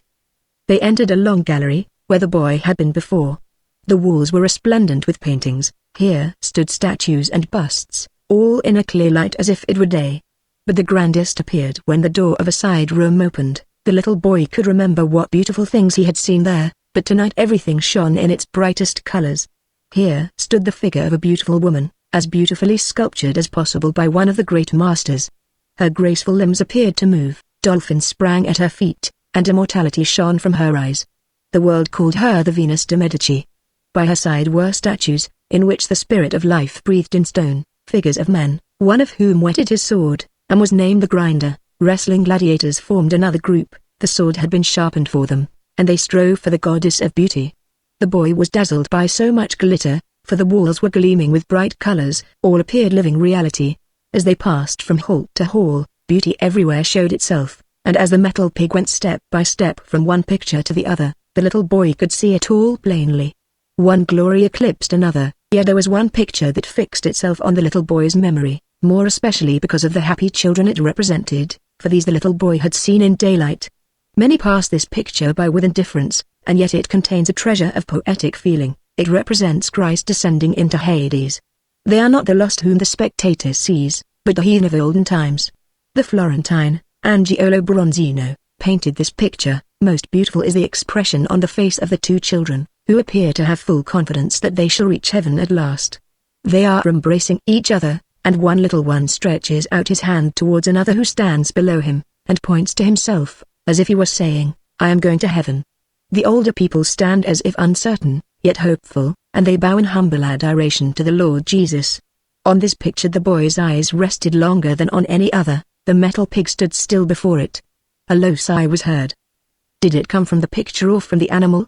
The boy raised his hands towards the smiling children, and then the pig ran off with him through the open vestibule. "Thank you, you beautiful animal," said the little boy, caressing the metal pig as it ran down the steps. "Thanks to yourself also," replied the metal pig. "I have helped you and you have helped me, for it is only when I have an innocent child on my back that I receive the power to run. Yes, as you see, I can even venture under the rays of the lamp, in front of the picture of the Madonna, but I may not enter the church, still from without, and while you are upon my back, I may look in through the open door. Do not get down yet, for if you do, then I shall be lifeless, as you have seen me in the Porta Rosa. I will stay with you, my dear creature," said the little boy. So then they went on at a rapid pace through the streets of Florence, till they came to the square before the church of Santa Croce. The folding doors flew open, and light streamed from the altar through the church into the deserted square. A wonderful blaze of light streamed from one of the monuments in the left side aisle, and 1,000 moving stars seemed to form a glory round it. Even the coat of arms on a tombstone shone, and a red ladder on a blue field gleamed like fire. It was the grave of Galileo. The monument is unadorned, but the red ladder is an emblem of art, signifying that the way to glory leads up a shining ladder, on which the prophets of mind rise to heaven, like Elias of old. In the right aisle of the church every statue on the richly carved sarcophagi seemed endowed with life.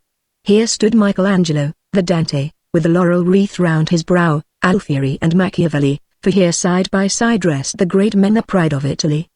The church itself is very beautiful, even more beautiful than the marble cathedral at Florence, though not so large.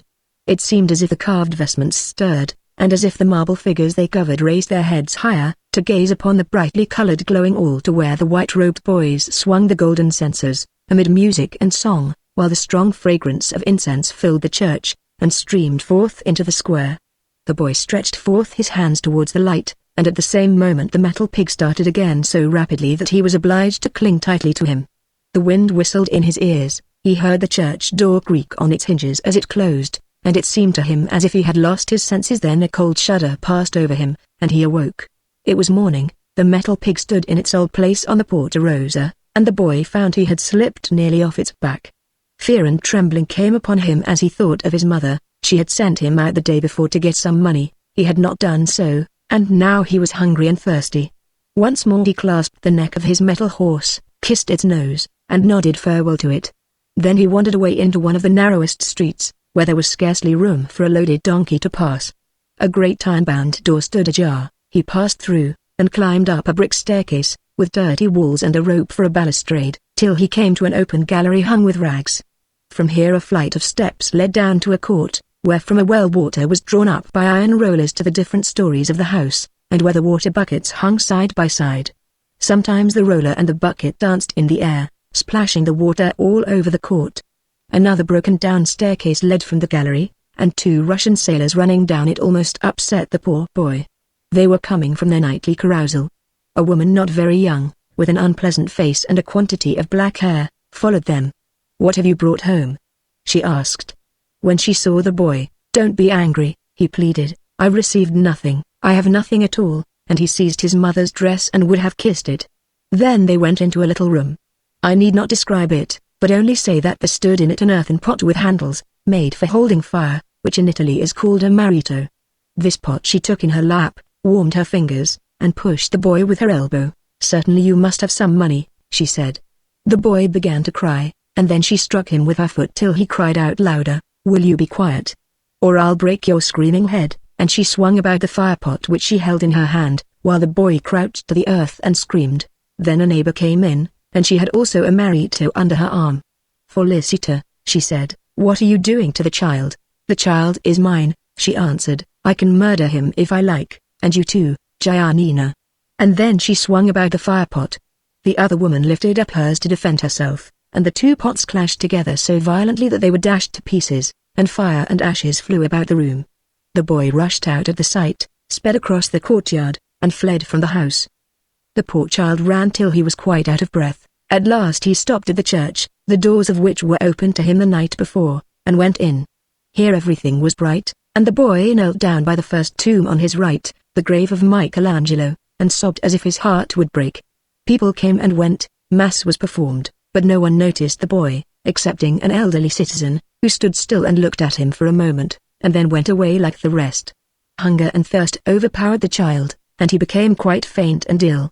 At last he crept into a corner behind the marble monuments, and went to sleep. Towards evening he was awakened by a pull at his sleeve. He started up, and the same old citizen stood before him. "Are you ill? Where do you live? Have you been here all day?" were some of the questions asked by the old man. After hearing his answers, the old man took him home to a small house close by, in a back street. They entered a glovemaker's shop, where a woman sat sewing busily.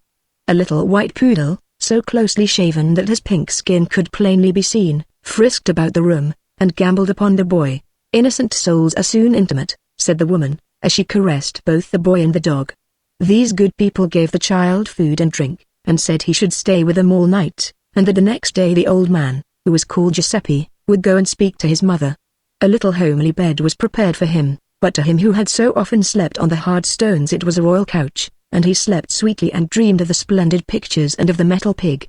Giuseppe went out the next morning, and the poor child was not glad to see him go, for he knew that the old man was gone to his mother, and that, perhaps, he would have to go back. He wept at the thought, and then he played with the little, lively dog, and kissed it, while the old woman looked kindly at him to encourage him. And what news did Giuseppe bring back?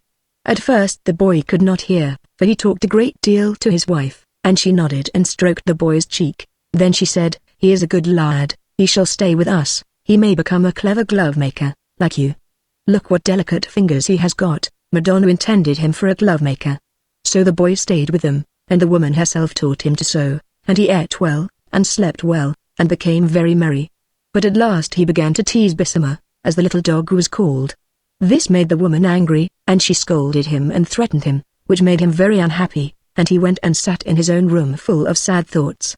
This chamber looked upon the street, in which hung skins to dry, and there were thick iron bars across his window. That night he lay awake, thinking of the metal pig. Indeed, it was always in his thoughts. Suddenly he fancied he heard feet outside going pit-a-pat. He sprung out of bed and went to the window. Could it be the metal pig? But there was nothing to be seen. Whatever he had heard had passed already. Next morning, their neighbor, the artist, passed by, carrying a paint box and a large roll of canvas. "Help the gentleman to carry his box of colors," said the woman to the boy, and he obeyed instantly, took the box, and followed the painter.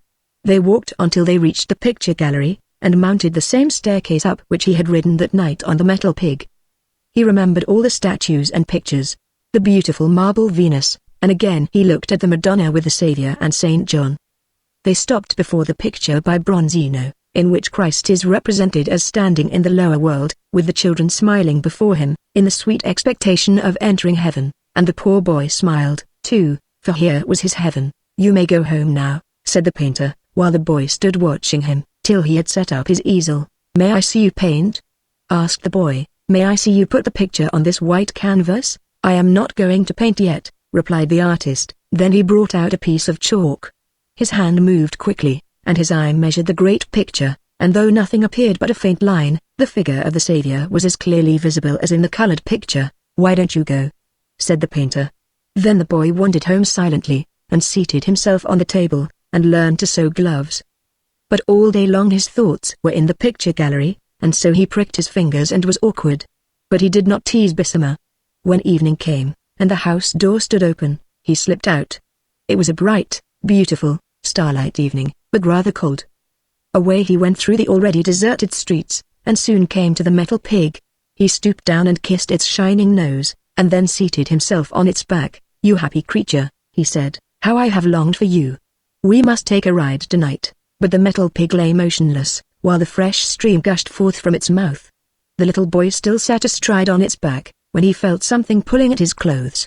He looked down, and there was Bisama, little smooth-shaven Bisama, barking as if she would have said, "Here I am too, why are you sitting there?" A fiery dragon could not have frightened the little boy so much as did the little dog in this place. Bisama in the street, and not dressed. As the old lady called it, what would be the end of this? The dog never went out in winter, unless she was attired in a little lambskin coat which had been made for her. It was fastened round the little dog's neck and body with red ribbons, and was decorated with rosettes and little bells. The dog looked almost like a little kid when she was allowed to go out in winter, and trot after her mistress. And now here she was in the cold, and not dressed. Oh, how would it end? All his fancies were quickly put to flight, yet he kissed the metal pig once more, and then took Bisama in his arms. The poor little thing trembled so with cold, that the boy ran homeward as fast as he could. "What are you running away with there?" asked two of the police whom he met, and at whom the dog barked. "Where have you stolen that pretty dog?" they asked, and they took it away from him. "Oh, I have not stolen it. Do give it to me back again," cried the boy, despairingly. "If you have not stolen it, you may say at home that they can send to the watch house for the dog." Then they told him where the watch house was, and went away with Bisama. Here was a dreadful trouble. The boy did not know whether he had better jump into the Arno, or go home and confess everything. They would certainly kill him. He thought, "Well, I would gladly be killed," he reasoned, "for then I shall die, and go to heaven," and so he went home, almost hoping for death. The door was locked, and he could not reach the knocker. No one was in the street, so he took up a stone, and with it made a tremendous noise at the door. "Who is there?" asked somebody from within. "It is I," said he. "Bisama is gone. Open the door, and then kill me." Then indeed there was a great panic. Madame was so very fond of Bisama. She immediately looked at the wall where the dog's dress usually hung, and there was the little lambskin, Bisama in the watch house. She cried, "You bad boy! How did you entice her out? Poor little delicate thing, with those rough policemen. And she'll be frozen with cold." Giuseppe went off at once, while his wife lamented, and the boy wept. Several of the neighbors came in, and amongst them the painter. He took the boy between his knees, and questioned him, and, in broken sentences, he soon heard the whole story, and also about the metal pig, and the wonderful ride to the picture gallery, which was certainly rather incomprehensible. The painter, however, consoled the little fellow, and tried to soften the lady's anger, but she would not be pacified till her husband returned with Bisama, who had been with the police. Then there was great rejoicing, and the painter caressed the boy, and gave him a number of pictures. Oh, what beautiful pictures these were! Figures with funny heads, and, above all, the metal pig was there too. Oh, nothing could be more delightful. By means of a few strokes, it was made to appear on the paper, and even the house that stood behind it had been sketched in. Oh, if he could only draw and paint! He who could do this could conjure all the world before him. The first leisure moment during the next day, the boy got a pencil, and on the back of one of the other drawings he attempted to copy the drawing of the metal pig, and he succeeded. Certainly it was rather crooked, rather up and down, one leg thick, and another thin, still it was like the copy, and he was overjoyed at what he had done. The pencil would not go quite as it ought, he had found that out, but the next day he tried again. A second pig was drawn by the side of the first, and this looked 100 times better, and the third attempt was so good, that everybody might know what it was meant to represent. And now the glove-making went on but slowly. The orders given by the shops in the town were not finished quickly, for the metal pig had taught the boy that all objects may be drawn upon paper, and Florence is a picture book in itself for anyone who chooses to turn over its pages. On the Piazza del Trinita stands a slender pillar, and upon it is the goddess of justice, blindfolded, with her scales in her hand. She was soon represented on paper, and it was the glovemaker's boy who placed her there. His collection of pictures increased, but as yet they were only copies of lifeless objects. When one day Bessemer came gambling before him, "Stand still," cried he, "and I will draw you beautifully, to put amongst my collection." But Bessemer would not stand still, so she must be bound fast in one position. He tied her head and tail, but she barked and jumped, and so pulled and tightened the string, that she was nearly strangled, and just then her mistress walked in. "You wicked boy!"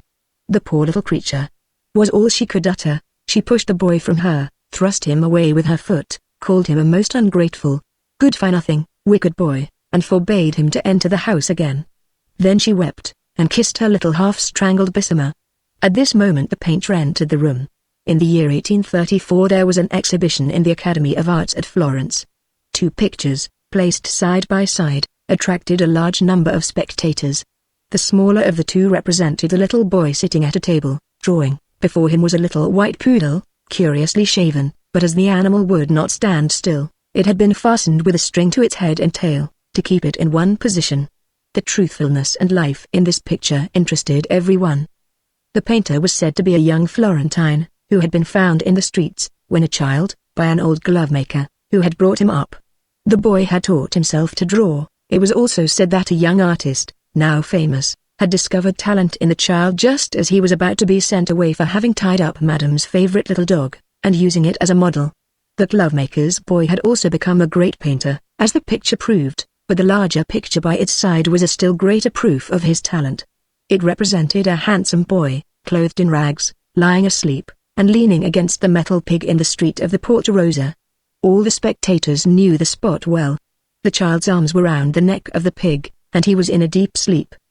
The lamp before the picture of the Madonna threw a strong, effective light on the pale, delicate face of the child.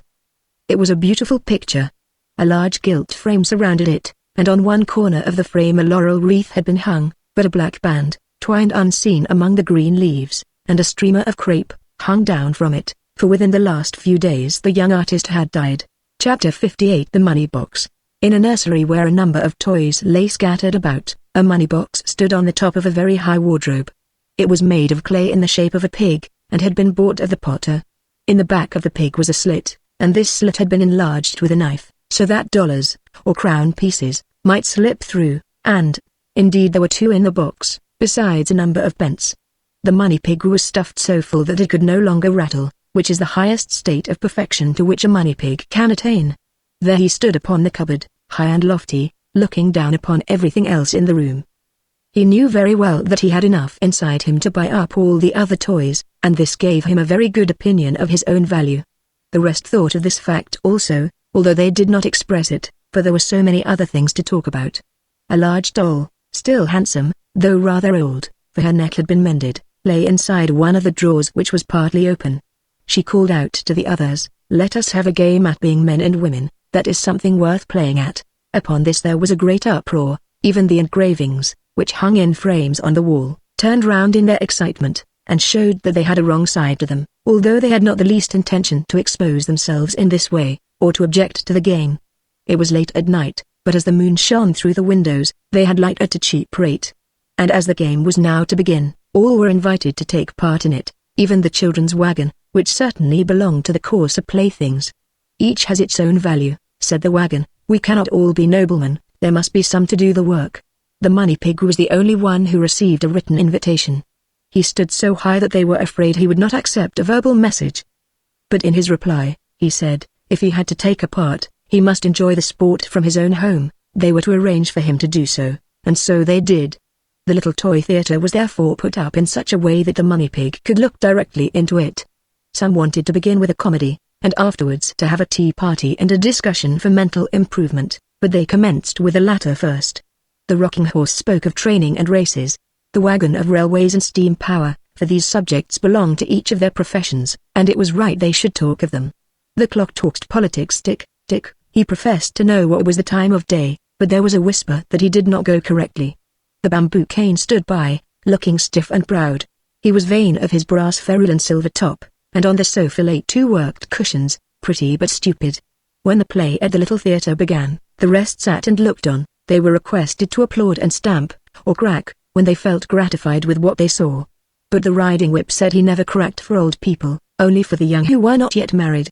"I crack for everybody," said the cracker. "Yes, and a fine noise you make," thought the audience, as the play went on. It was not worth much, but it was very well played, and all the characters turned their painted sides to the audience, for they were made only to be seen on one side. The acting was wonderful, excepting that sometimes they came out beyond the lamps, because the wires were a little too long. The doll, whose neck had been darned, was so excited that the place in her neck burst, and the money pig declared he must do something for one of the players, as they had all pleased him so much. So he made up his mind to remember one of them in his will, as the one to be buried with him in the family vault, whenever that event should happen.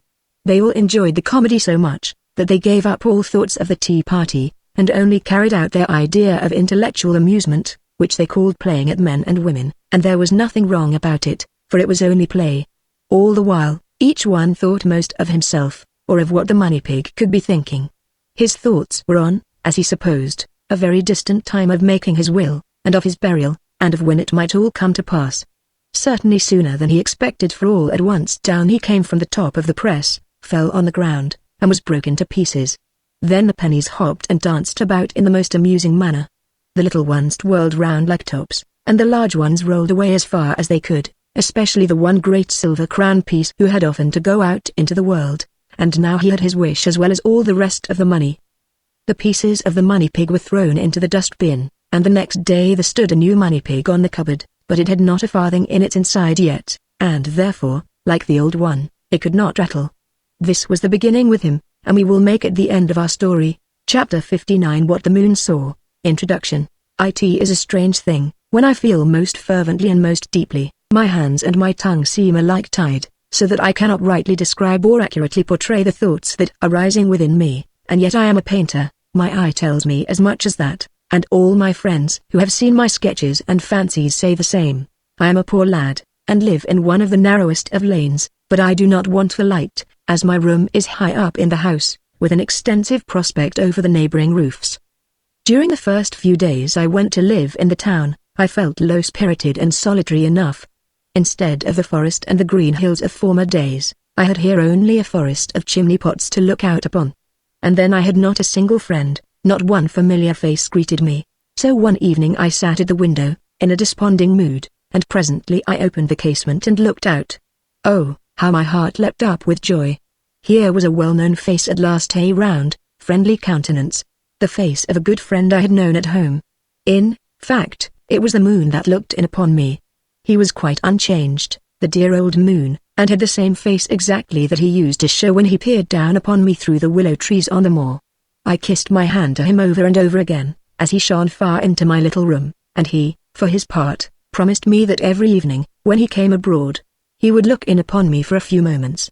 This promise he was faithfully kept. It is a pity that he can only stay such a short time when he comes.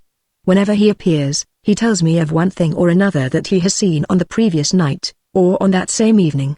Just paint the scenes I described to you. This is what he said to me, and you will have a very pretty picture book. I have followed his injunction for many evenings. I could make up a new 1001 nights, in my own way, out of these pictures, but the number might be too great, after all. The pictures I have here given have not been chosen at random, but follow in their proper order, just as they were described to me. Some great gifted painter, or some poet or musician, may make something more of them if he likes. What I have given here are only hasty sketches, hurriedly put upon the paper, with some of my own thoughts, interspersed, for the moon did not come to me every evening. A cloud sometimes hid his face from me. First evening. Last night. I am quoting the moon's own words. Last night I was gliding through the cloudless Indian sky. My face was mirrored in the waters of the Ganges, and my beams strove to pierce through the thick intertwining boughs of the bananas, arching beneath me like the tortoise's shell. Forth from the thicket tripped a Hindu maid, light as a gazelle, beautiful as Eve. Airy and ethereal as a vision, and yet sharply defined amid the surrounding shadows, stood this daughter of Hindostan. I could read on her delicate brow the thought that had brought her hither. The thorny creeping plants tore her sandals, but for all that she came rapidly forward.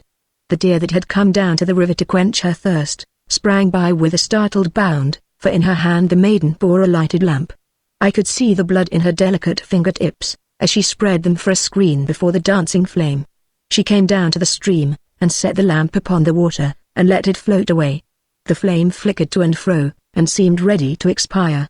But still the lamp burned on, and the girl's black sparkling eyes, half veiled behind their long silken lashes, followed it with a gaze of earnest intensity. She knew that if the lamp continued to burn so long as she could keep it in sight, her betrothed was still alive, but if the lamp was suddenly extinguished, he was dead. And the lamp burned bravely on, and she fell on her knees, and prayed. Near her in the grass lay a speckled snake, but she heeded it not. She thought only of Brahma and of her betrothed. "He lives!" she shouted joyfully, "he lives!" And from the mountains the echo came back upon her, "He lives." Second evening. "Yesterday," said the moon to me, "I looked down upon a small courtyard surrounded on all sides by houses. In the courtyard sat a clucking hen with 11 chickens, and a pretty little girl was running and jumping around them. The hen was frightened, and screamed, and spread out her wings over the little brood. Then the girl's father came out and scolded her, and I glided away and thought no more of the matter. But this evening, only a few minutes ago, I looked down into the same courtyard. Everything was quiet. But presently the little girl came forth again, crept quietly to the hen house, pushed back the bolt, and slipped into the apartment of the hen and chickens. They cried out loudly, and came fluttering down from their perches, and ran about in dismay, and the little girl ran after them. I saw it quite plainly, for I looked through a hole in the hen house wall. I was angry with the willful child, and felt glad when her father came out and scolded her more violently than yesterday. Holding her roughly by the arm, she held down her head, and her blue eyes were full of large tears. "What are you about here?" he asked. She wept and said, "I wanted to kiss the hen and beg her pardon for frightening her yesterday, but I was afraid to tell you." And the father kissed the innocent child's forehead, and I kissed her on the mouth and eyes. Third evening. In the narrow street round the corner yonder, it is so narrow that my beams can only glide for a minute along the walls of the house, but in that minute I see enough to learn what the world is made of. In that narrow street I saw a woman. 16 years ago that woman was a child, playing in the garden of the old parsonage, in the country. The hedges of rosebush were old, and the flowers were faded. They straggled wild over the paths, and the ragged branches grew up among the boughs of the apple trees. Here and there were a few roses still in bloom, not so fair as the queen of flowers generally appears, but still they had color and scent too. The clergyman's little daughter appeared to me a far lovelier rose, as she sat on her stool under the straggling hedge, hugging and caressing her doll with the battered pasteboard cheeks. 10 years afterwards I saw her again. I beheld her in a splendid ballroom. She was the beautiful bride of a rich merchant. I rejoiced at her happiness, and sought her on calm quiet evenings. Nobody thinks of my clear eye and my silent glance. Alas! My rose ran wild, like the rose bushes in the garden of the parsonage. There are tragedies in everyday life, and tonight I saw the last act of one. She was lying in bed in a house in that narrow street. She was sick unto death, and the cruel landlord came up, and tore away the thin coverlet, her only protection against the cold. "Get up," said he, "your face is enough to frighten one. Get up and dress yourself, give me money, or I'll turn you out into the street. Quick, get up." She answered, "Alas! Death is gnawing at my heart. Let me rest." But he forced her to get up and bathe her face, and put a wreath of roses in her hair, and he placed her in a chair at the window, with a candle burning beside her, and went away. I looked at her, and she was sitting motionless, with her hands in her lap. The wind caught the open window and shut it with a crash, so that a pane came clattering down in fragments, but still she never moved. The curtain caught fire, and the flames played about her face, and I saw that she was dead. There at the open window sat the dead woman, preaching a sermon against sin. My poor faded rose out of the parsonage garden. Fourth evening. This evening I saw a German play acted, said the moon. It was in a little town. A stable had been turned into a theatre, that is to say, the stable had been left standing, and had been turned into private boxes, and all the timber work had been covered with colored paper. A little iron chandelier hung beneath the ceiling, and that it might be made to disappear into the ceiling, as it does in great theatres, when the ting-ting of the prompter's bell is heard, a great inverted tub has been placed just above it. Ting-ting. And the little iron chandelier suddenly rose at least half a yard and disappeared in the tub, and that was the sign that the play was going to begin. A young nobleman and his lady, who happened to be passing through the little town, were present at the performance, and consequently the house was crowded. But under the chandelier was a vacant space like a little crater. Not a single soul sat there, for the tallow was dropping, drip, drip. I saw everything, for it was so warm in there that every loophole had been opened. The male and female servants stood outside, peeping through the chinks, although a real policeman was inside, threatening them with a stick. Close by the orchestra could be seen the noble young couple in 2 old armchairs, which were usually occupied by his worship the mayor and his lady. but these latter were today obliged to content themselves with wooden forms, just as if they had been ordinary citizens, and the lady observed quietly to herself, "One sees, now, that there is rank above rank," and this incident gave an air of extra festivity to the whole proceedings. The chandelier gave little leaps, the crowd got their knuckles rapped, and I, the moon, was present at the performance from beginning to end. Fifth evening. Yesterday, began the moon, I looked down upon the turmoil of Paris. My eye penetrated into an apartment of the Louvre. An old grandmother, poorly clad, she belonged to the working class, was following one of the under-servants into the great empty throne room, for this was the apartment she wanted to see, that she was resolved to see. It had cost her many a little sacrifice, and many a coaxing word, to penetrate thus far. She folded her thin hands, and looked round with an air of reverence, as if she had been in a church. Here it was. She said, "Here." And she approached the throne, from which hung the rich velvet fringed with gold lace. "There," she exclaimed, "there." And she knelt and kissed the purple carpet. I think she was actually weeping. But it was not this very velvet, observed the footman, and a smile played about his mouth. "True, but it was this very place," replied the woman, "and it must have looked just like this." "It looked so, and yet it did not," observed the man. "The windows were beaten in, and the doors were off their hinges, and there was blood upon the floor. But for all that you can say, my grandson died upon the throne of France." "Died?" mournfully repeated the old woman. I do not think another word was spoken, and they soon quitted the hall. The evening twilight faded and my light shone doubly vivid upon the rich velvet that covered the throne of France. Now who do you think this poor woman was? Listen, I will tell you a story. It happened, in the Revolution of July, on the evening of the most brilliantly victorious day, when every house was a fortress, every window a breastwork. The people stormed the Tuileries.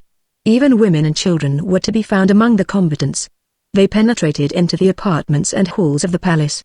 A poor half-grown boy in a ragged blouse fought among the older insurgents. Mortally wounded with several bayonet thrusts, he sank down. This happened in the throne room. They laid the bleeding youth upon the throne of France, wrapped the velvet around his wounds, and his blood streamed forth upon the imperial purple. There was a picture. The splendid hall, the fighting groups. A torn flag upon the ground. The tricolour was waving above the bayonets, and on the throne lay the poor lad with the pale glorified countenance. His eyes turned towards the sky, his limbs writhing in the death agony, his breast bare, and his poor tattered clothing half hidden by the rich velvet embroidered with silver lilies. At the boy's cradle a prophecy had been spoken: he will die on the throne of France.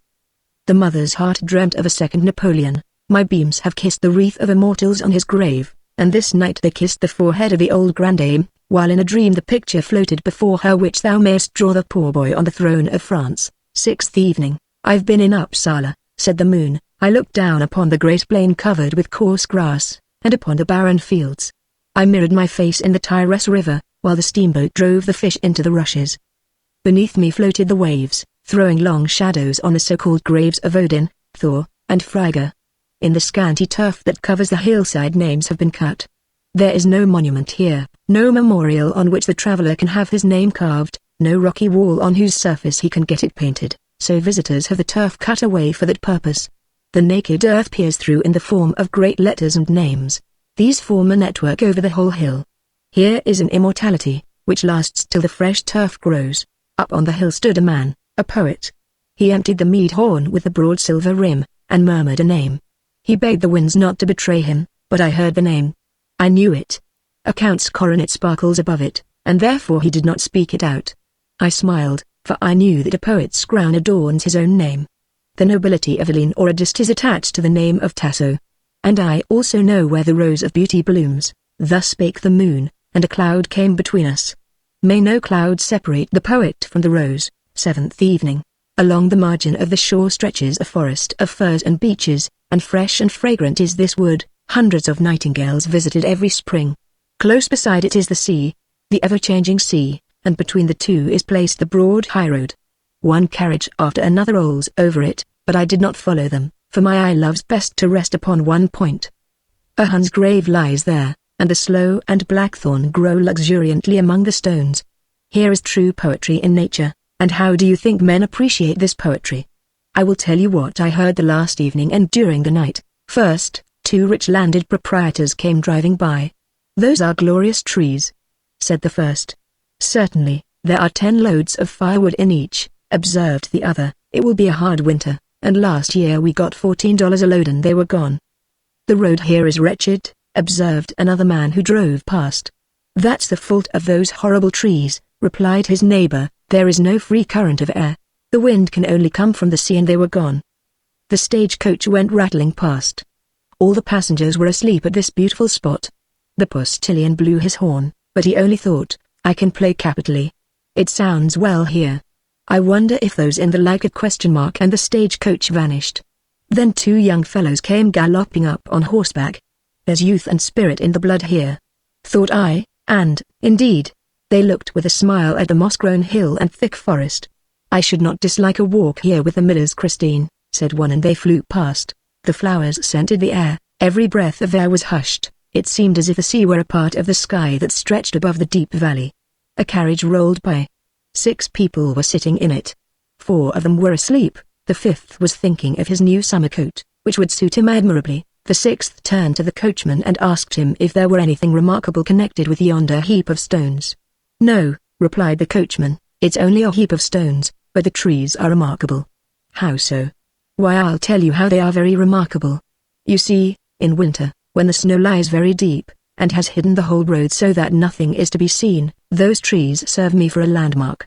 I steer by them, so as not to drive into the sea, and you see that is why the trees are remarkable." Now came a painter. He spoke not a word, but his eyes sparkled. He began to whistle. At this the nightingales sang louder than ever. "Hold your tongues!" he cried testily, and he made accurate notes of all the colors and transitions: blue, and lilac, and dark brown. "That will make a beautiful picture," he said. He took it in just as a mirror takes in a view, and as he worked he whistled a march of Rossini. And last of all came a poor girl. She laid aside the burden she carried, and sat down to rest upon the Hun's grave. Her pale handsome face was bent in a listening attitude towards the forest. Her eyes brightened, she gazed earnestly at the sea and the sky, her hands were folded, and I think she prayed, "Our Father." She herself could not understand the feeling that swept through her, but I know that this minute, and the beautiful natural scene, will live within her memory for years, far more vividly and more truly than the painter could portray it with his colors on paper. My rays followed her till the morning dawn kissed her brow. 8th evening, heavy clouds obscured the sky, and the moon did not make his appearance at all. I stood in my little room, more lonely than ever, and looked up at the sky where he ought to have shown himself. My thoughts flew far away, up to my great friend, who every evening told me such pretty tales, and showed me pictures. Yes, he has had an experience indeed. He glided over the waters of the deluge, and smiled on Noah's Ark just as he lately glanced down upon me, and brought comfort and promise of a new world that was to spring forth from the old. When the children of Israel sat weeping by the waters of Babylon, he glanced mournfully upon the willows where hung the silent harps. When Romeo climbed the balcony, and the promise of true love fluttered like a cherub toward heaven, the round moon hung, half hidden among the dark cypresses, in the lucid air. He saw the captive giant of St. Helena, looking from the lonely rock across the wide ocean, while great thoughts swept through his soul. Ah! What tales the moon can tell! Human life is like a story to him. Tonight I shall not see thee again, old friend. Tonight I can draw no picture of the memories of thy visit. And, as I looked dreamily towards the clouds, the sky became bright. There was a glancing light, and a beam from the moon fell upon me. It vanished again, and dark clouds flew past, but still it was a greeting, a friendly good night offered to me by the moon. 9th evening, the air was clear again. Several evenings had passed, and the moon was in the first quarter. Again he gave me an outline for a sketch. Listen to what he told me. I have followed the polar bird and the swimming whale to the eastern coast of Greenland. Gaunt ice-covered rocks and dark clouds hung over a valley, where dwarf willows and barberry bushes stood clothed in green. The blooming lichens exhaled sweet odors. My light was faint, my face pale as the water lily that, torn from its stem, has been drifting for weeks with the tide. The crown-shaped northern light burned fiercely in the sky. Its ring was broad, and from its circumference the rays shot like whirling shafts of fire across the whole sky, flashing in changing radiance from green to red. The inhabitants of that icy region were assembling for dance and festivity, but, accustomed to this glorious spectacle, they scarcely deigned to glance at it. Let us leave the soul of the dead to their ball play with the heads of the walruses, they thought in their superstition, and they turned their whole attention to the song and dance. In the midst of the circle, and divested of his furry cloak, stood a Greenlander, with a small pipe, and he played and sang a song about catching the seal, and the chorus around chimed in with, "Yeah, yeah, ah." And in their white furs they danced about in a circle, till you might fancy it was a polar bear's ball. And now a court of judgment was opened. Those Greenlanders who had quarrelled stepped forward, and the offended person chanted forth the faults of his adversary in an extempore song, turning them sharply into ridicule, to the sound of the pipe and the measure of the dance. The defendant replied with satire as keen, while the audience laughed, and gave their verdict. The rocks heaved, the glaciers melted, and great masses of ice and snow came crashing down, shivering to fragments as they fall. It was a glorious Greenland summer night. 100 paces away, under the open tent of hides, lay a sick man. Life still flowed through his warm blood, but still he was to die. He himself felt it, and all who stood round him knew it also. Therefore his wife was already sewing round him the shroud of furs, that she might not afterwards be obliged to touch the dead body. And she asked, "Wilt thou be buried on the rock, in the firm snow? I will deck the spot with thy kayak, and thy arrows, and the angekok shall dance over it. Or wouldst thou rather be buried in the sea?" "In the sea," he whispered, and nodded with a mournful smile. "Yes, it is a pleasant summer tent." "The sea," observed the wife. "Thousands of seals sport there. The walrus shall lie at thy feet, and the hunt will be safe and merry." And the yelling children tore the outspread hide from the window hole, that the dead man might be carried to the ocean, the billowy ocean, that had given him food in life, and that now, in death, was to afford him a place of rest. For his monument, he had the floating, ever-changing icebergs, whereon the seal sleeps, while the storm bird flies round their gleaming summits. 10th evening. "I knew an old maid," said the moon. "Every winter she wore a wrapper of yellow satin, and it always remained new, and was the only fashion she followed. In summer she always wore the same straw hat, and I verily believe the very same grey-blue dress. She never went out, except across the street to an old female friend, and in later years she did not even take this walk, for the old friend was dead.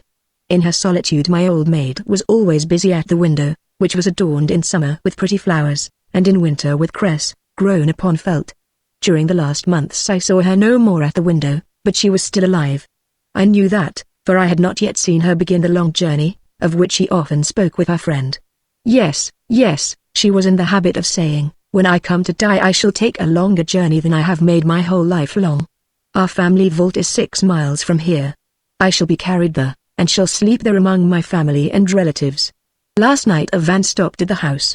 A coffin was carried out, and then I knew that she was dead. They placed straw round the coffin, and the van drove away. There slept the quiet old lady, who had not gone out of her house once for the last year. The van rolled out through the town gate as briskly as if it were going for a pleasant excursion. On the high road the pace was quicker yet. The coachman looked nervously round every now and then. I fancy he half expected to see her sitting on a coffin, in her yellow satin wrapper. And because he was startled, he foolishly lashed his horses, while he held the reins so tightly that the poor beasts were in a foam. They were young and fiery. A hare jumped across the road and startled them, and they fairly ran away. The old sober maiden, who had for years and years moved quietly round and round in a dull circle, was now, in death, rattled over stock and stone on the public highway. The coffin in its covering of straw tumbled out of the van, and was left on the high road, while horses, coachman, and carriage flew past in wild career. The lark rose up carolling from the field, twittering her morning lay over the coffin, and presently perched upon it, picking with her beak at the straw covering, as though she would tear it up.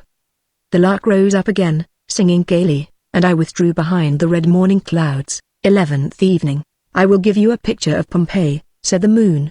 I was in the suburb, in the Street of Tombs, as they call it, where the fair monuments stand, in the spot where, ages ago, the merry youths, their temples bound with rosy wreaths, danced with the fair sisters of Lais. Now, the stillness of death reigned around. German mercenaries, in the Neapolitan service, kept guard, played cards, and diced, and a troop of strangers from beyond the mountains came into the town, accompanied by a sentry. They wanted to see the city that had risen from the grave illumined by my beams, and I showed them the wheel ruts in the streets paved with broad lava slabs. I showed them the names on the doors, and the signs that hung there yet. They saw in the little courtyard the basins of the fountains, ornamented with shells, but no jet of water gushed upwards, no song sounded forth from the richly painted chambers, where the bronze dog kept the door. It was the city of the dead, only Vesuvius thundered forth his everlasting hymn, each separate verse of which is called by men an eruption. We went to the Temple of Venus, built of snow-white marble, with its high altar in front of the broad steps, and the weeping willows sprouting freshly forth among the pillars. The air was transparent and blue, and black Vesuvius formed the background, with fire ever shooting forth from it, like the stem of the pine tree. Above it stretched the smoky cloud in the silence of the night, like the crown of the pine, but in a blood-red illumination. Among the company was a lady singer, a real and great singer. I have witnessed the homage paid to her in the greatest cities of Europe. When they came to the tragic theatre, they all sat down on the amphitheatre steps, and thus a small part of the house was occupied by an audience, as it had been many centuries ago. The stage still stood unchanged, with its walled side scenes, and the two arches in the background, through which the beholders saw the same scene that had been exhibited in the old times, a scene painted by nature herself, namely, the mountains between Sorrento and Amalfi. The singer gaily mounted the ancient stage, and sang. The place inspired her, and she reminded me of a wild Arab horse, that rushes headlong on with snorting nostrils and flying mane. Her song was so light and yet so firm. Anon I thought of the mourning mother beneath the cross at Golgotha, so deep was the expression of pain. And, just as it had done thousands of years ago, the sound of applause and delight now filled the theatre. Happy, gifted creature! All the hearers exclaimed. 5 minutes more, and the stage was empty. The company had vanished, and not a sound more was heard. All were gone. But the ruins stood unchanged, as they will stand when centuries shall have gone by, and when none shall know of the momentary applause and of the triumph of the fair songstress, when all will be forgotten and gone, and even for me this hour will be but a dream of the past. 12th evening. I looked through the windows of an editor's house, said the moon. It was somewhere in Germany. I saw handsome furniture, many books, and a chaos of newspapers. Several young men were present. The editor himself stood at his desk, and 2 little books, both by young authors, were to be noticed. "This one has been sent to me," said he. "I have not read it yet. What think you of the contents?" "Oh," said the person addressed. He was a poet himself. "It is good enough, a little broad, certainly, but, you see, the author is still young. The verses might be better, to be sure, the thoughts are sound, though there is certainly a good deal of commonplace among them. But what will you have? You can't be always getting something new. That he'll turn out anything great I don't believe, but you may safely praise him. He is well read, a remarkable Oriental scholar, and has a good judgment. It was he who wrote that nice review of my reflections on domestic life. We must be lenient towards the young man, but he is a complete hack," objected another of the gentlemen. "Nothing worse in poetry than mediocrity, and he certainly does not go beyond this, poor fellow," observed a third, "and his aunt is so happy about him.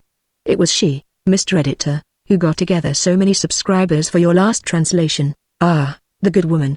Well, I have noticed the book briefly. Undoubted talent, a welcome offering, a flower in the garden of poetry prettily brought out, and so on. But this other book, I suppose the author expects me to purchase it? I hear it is praised. He has genius, certainly, don't you think so?" "Yes, all the world declares as much," replied the poet, "but it has turned out rather wildly. The punctuation of the book, in particular, is very eccentric. It will be good for him if we pull him to pieces, and anger him a little, otherwise he will get too good an opinion of himself." "But that would be unfair," objected the fourth. "Let us not carp at little faults, but rejoice over the real and abundant good that we find here. He surpasses all the rest." "Not so. If he is a true genius, he can bear the sharp voice of censure. There are people enough to praise him. Don't let us quite turn his head. Decided talent," wrote the editor, with the usual carelessness. "That he can write incorrect verses may be seen in page 25, where there are 2 false quantities. We recommend him to study the ancients, etc." I went away, continued the moon, and looked through the windows in the aunt's house. The said to be praised poet, the tame one, all the guests paid homage to him, and he was happy. I sought the other poet out, the wild one. Him also I found in a great assembly at his patron's, where the tame poet's book was being discussed. "I shall read yours also," said Massenas, "but to speak honestly, you know I never hide my opinion from you. I don't expect much from it, for you are much too wild, too fantastic. But it must be allowed that, as a man, you are highly respectable." A young girl sat in a corner, and she read in a book these words: "In the dust lies genius and glory. But everyday talent will pay, it's only the old, old story. But the piece is repeated each day." 13th evening. The moon said, "Beside the woodland path there are 2 small farmhouses. The doors are low, and some of the windows are placed quite high, and others close to the ground, and whitethorn and barberry bushes grow around them. The roof of each house is overgrown with moss and with yellow flowers and house leek. Cabbage and potatoes are the only plants cultivated in the gardens, but out of a hedge there grows a willow tree, and under this willow tree sat a little girl, and she sat with her eyes fixed upon the old oak tree between the two huts. It was an old withered stem. It had been sawn off at the top, and a stork had built his nest upon it, and he stood in this nest clapping with his beak. A little boy came and stood by the girl's side. They were brother and sister. "What are you looking at?" he asked. "I'm watching the stork," she replied. "Our neighbors told me that he would bring us a little brother or sister today. Let us watch to see it come." "The stork brings no such things," the boy declared. "You may be sure of that. Our neighbor told me the same thing, but she laughed when she said it, and so I asked her if she could say on my honor, and she could not, and I know by that the story about the storks is not true, and that they only tell it to us children for fun." "But where do babies come from, then?" asked the girl. "Why, an angel from heaven brings them under his cloak, but no man can see him, and that's why we never know when he brings them." At that moment there was a rustling in the branches of the willow tree, and the children folded their hands and looked at one another. It was certainly the angel coming with the baby. They took each other's hand, and at that moment the door of one of the houses opened, and the neighbor appeared. "Come in, you two," she said. "See what the stork has brought. It is a little brother." And the children nodded gravely at one another, for they had felt quite sure already that the baby was come. 14th evening. I was gliding over the Lundberg heath. The moon said. A lonely hut stood by the wayside, a few scanty bushes grew near it, and a nightingale who had lost his way sang sweetly. He died in the coldness of the night. It was his farewell song that I heard. The morning dawn came glimmering red. I saw a caravan of emigrant peasant families who were bound to Hamburg, to take ship for America, where fancied prosperity would bloom for them. The mothers carried their little children at their backs, the elder ones tottered by their sides, and a poor starved horse tugged at a cart that bore their scanty effects. The cold wind whistled, and therefore the little girl nestled closer to the mother, who, looking up at my decreasing disk, thought of the bitter want at home, and spoke of the heavy taxes they had not been able to raise. The whole caravan thought of the same thing. Therefore, the rising dawn seemed to them a message from the sun, of fortune that was to gleam brightly upon them. They heard the dying nightingale sing. It was no false prophet, but a harbinger of fortune. The wind whistled, therefore they did not understand that the nightingale sung, far away over the sea. Thou hast paid the long passage with all that was thine, and poor and helpless shalt thou enter Canaan. Thou must sell thyself, thy wife, and thy children. But your griefs shall not last long. Behind the broad fragrant leaves lurks the goddess of death, and her welcome kiss shall breathe fever into thy blood. Far away, over the heaving billows. And the caravan listened well pleased to the song of the nightingale, which seemed to promise good fortune.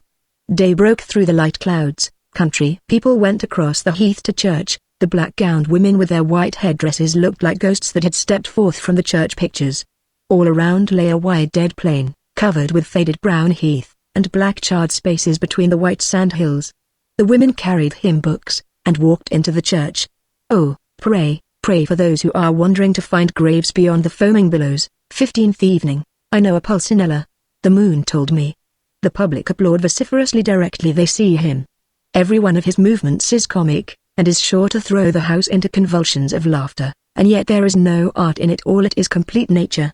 When he was yet a little boy, playing about with other boys, he was already Punch. Nature had intended him for it, and had provided him with a hump on his back, and another on his breast, but his inward man, his mind, on the contrary, was richly furnished. No one could surpass him in depth of feeling or in readiness of intellect. The theatre was his ideal world. If he had possessed a slender well-shaped figure, he might have been the first tragedian on any stage. The heroic, the great, filled his soul, and yet he had to become a Pulcinella. His very sorrow and melancholy did but increase the comic dryness of his sharply cut features, and increased the laughter of the audience, who showered plaudits on their favorite. The lovely Columbine was indeed kind and cordial to him, but she preferred to marry the Harlequin. It would have been too ridiculous if beauty and ugliness had in reality paired together. When Pulcinella was in very bad spirits, she was the only one who could force a hearty burst of laughter, or even a smile from him. First she would be melancholy with him, then quieter, and at last quite cheerful and happy. "I know very well what is the matter with you," she said. "Yes, you're in love." And he could not help laughing. "I in love," he cried. That would have an absurd look. How the public would shout. Certainly, you are in love, she continued, and added with a comic pathos, and I am the person you are in love with. You see, such a thing may be said when it is quite out of the question, and, indeed, Pulcinella burst out laughing, and gave a leap into the air, and his melancholy was forgotten. And yet she had only spoken the truth. He did love her adoringly, as he loved what was great and lofty in art. At her wedding he was the merriest among the guests, but in the stillness of night he wept. If the public had seen his distorted face then, they would have applauded rapturously. And a few days ago, Columbine died. On the day of the funeral, Harlequin was not required to show himself on the boards, for he was a disconsolate widower.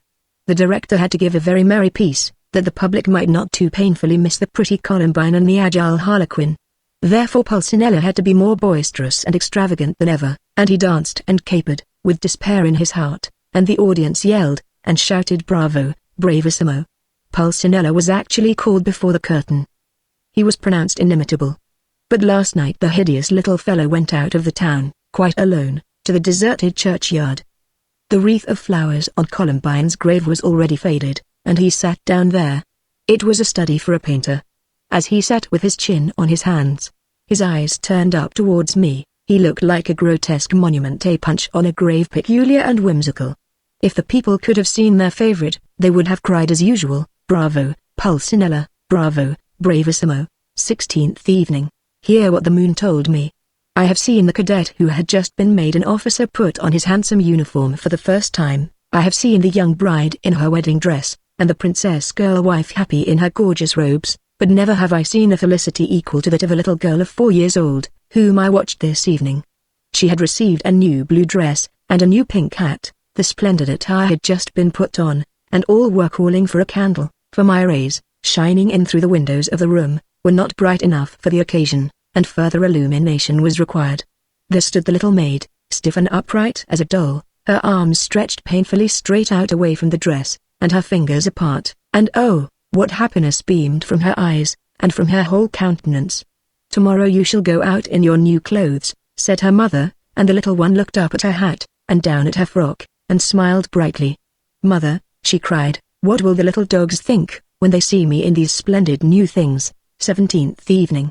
I have spoken to you of Pompeii, said the moon, the corpse of a city, exposed in the view of living towns. I know another sight still more strange, and this is not the corpse, but the spectre of a city. Whenever the jetty fountains splash into the marble basins, they seem to me to be telling the story of the floating city. Yes, the spouting water may tell of her. The waves of the sea may sing of her fame. On the surface of the ocean a mist often rests, and that is her widow's veil. The bridegroom of the sea is dead, his palace and his city are his mausoleum. Dost thou know this city? She has never heard the rolling of wheels or the hoof tread of horses in her streets, through which the fish swim, while the black gondola glides spectrally over the green water. I will show you the place, continued the moon. The largest square inch is it, and you will fancy yourself transported into the city of a fairy tale. The grass grows rank among the broad flagstones, and in the morning twilight thousands of tame pigeons flutter around the solitary lofty tower. On 3 sides you find yourself surrounded by cloistered walks. In these the silent Turk sits smoking his long pipe, the handsome Greek leans against the pillar and gazes at the upraised trophies and lofty masts, memorials of power that is gone. The flags hang down like mourning scarves. A girl rests there, she has put down her heavy pails filled with water, the yoke with which she has carried them rests on one of her shoulders, and she leans against the mast of victory.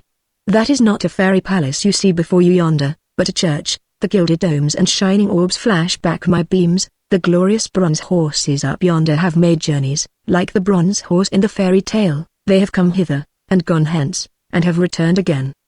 Do you notice the variegated splendor of the walls and windows? It looks as if genius had followed the caprices of a child, in the adornment of these singular temples. Do you see the winged lion on the pillar? The gold glitters still, but his wings are tied. The lion is dead, for the king of the sea is dead. The great halls stand desolate, and where gorgeous paintings hung of yore, the naked wall now peers through. The Lazzarone sleeps under the arcade, whose pavement in old times was to be trodden only by the feet of high nobility. From the deep wells, and perhaps from the prisons by the Bridge of Sighs, rise the accents of woe, as at the time when the tambourine was heard in the gay gondolas, and the golden ring was cast from the Bucentaur to Adria, the queen of the seas. Adria, shroud thyself in mists, Let the veil of thy widowhood shroud thy form, and clothe in the weeds of woe the mausoleum of thy bridegroom. The marble, spectral Venice, 18th evening. I looked down upon a great theatre, said the moon. The house was crowded, for a new actor was to make his first appearance that night. My rays glided over a little window in the wall, and I saw a painted face with the forehead pressed against the panes. It was the hero of the evening. The knightly beard curled crisply about the chin, but there were tears in the man's eyes, for he had been hissed off, and indeed with reason. The poor incapable. But incapables cannot be admitted into the empire of art. He had deep feeling, and loved his art enthusiastically, but the art loved not him. The prompter's bell sounded, the hero enters with a determined air, so ran the stage direction in his part, and he had to appear before an audience who turned him into ridicule. When the piece was over, I saw a form wrapped in a mantle, creeping down the steps. It was the vanquished knight of the evening. The scene shifters whispered to one another, and I followed the poor fellow home to his room. To hang oneself is to die a mean death, and poison is not always at hand, I know, but he thought of both. I saw how he looked at his pale face in the glass, with eyes half closed, to see if he should look well as a corpse. A man may be very unhappy, and yet exceedingly affected. He thought of death, of suicide. I believe he pitied himself, for he wept bitterly, and when a man has had his cry out he doesn't kill himself. Since that time a year had rolled by. Again a play was to be acted, but in a little theatre, and by a poor strolling company. Again I saw the well-remembered face, with the painted cheeks and the crisp beard. He looked up at me and smiled, and yet he had been hissed off only a minute before, hissed off from a wretched theatre, by a miserable audience. And tonight a shabby hearse rolled out of the town gate. It was a suicide our painted, despised hero. The driver of the hearse was the only person present, for no one followed except my beams. In a corner of the churchyard the corpse of the suicide was shoveled into the earth, and nettles will soon be growing rankly over his grave, and the sexton will throw thorns and weeds from the other graves upon it. 19th evening. I come from Rome, said the moon. In the midst of the city, upon one of the 7 hills, lie the ruins of the imperial palace.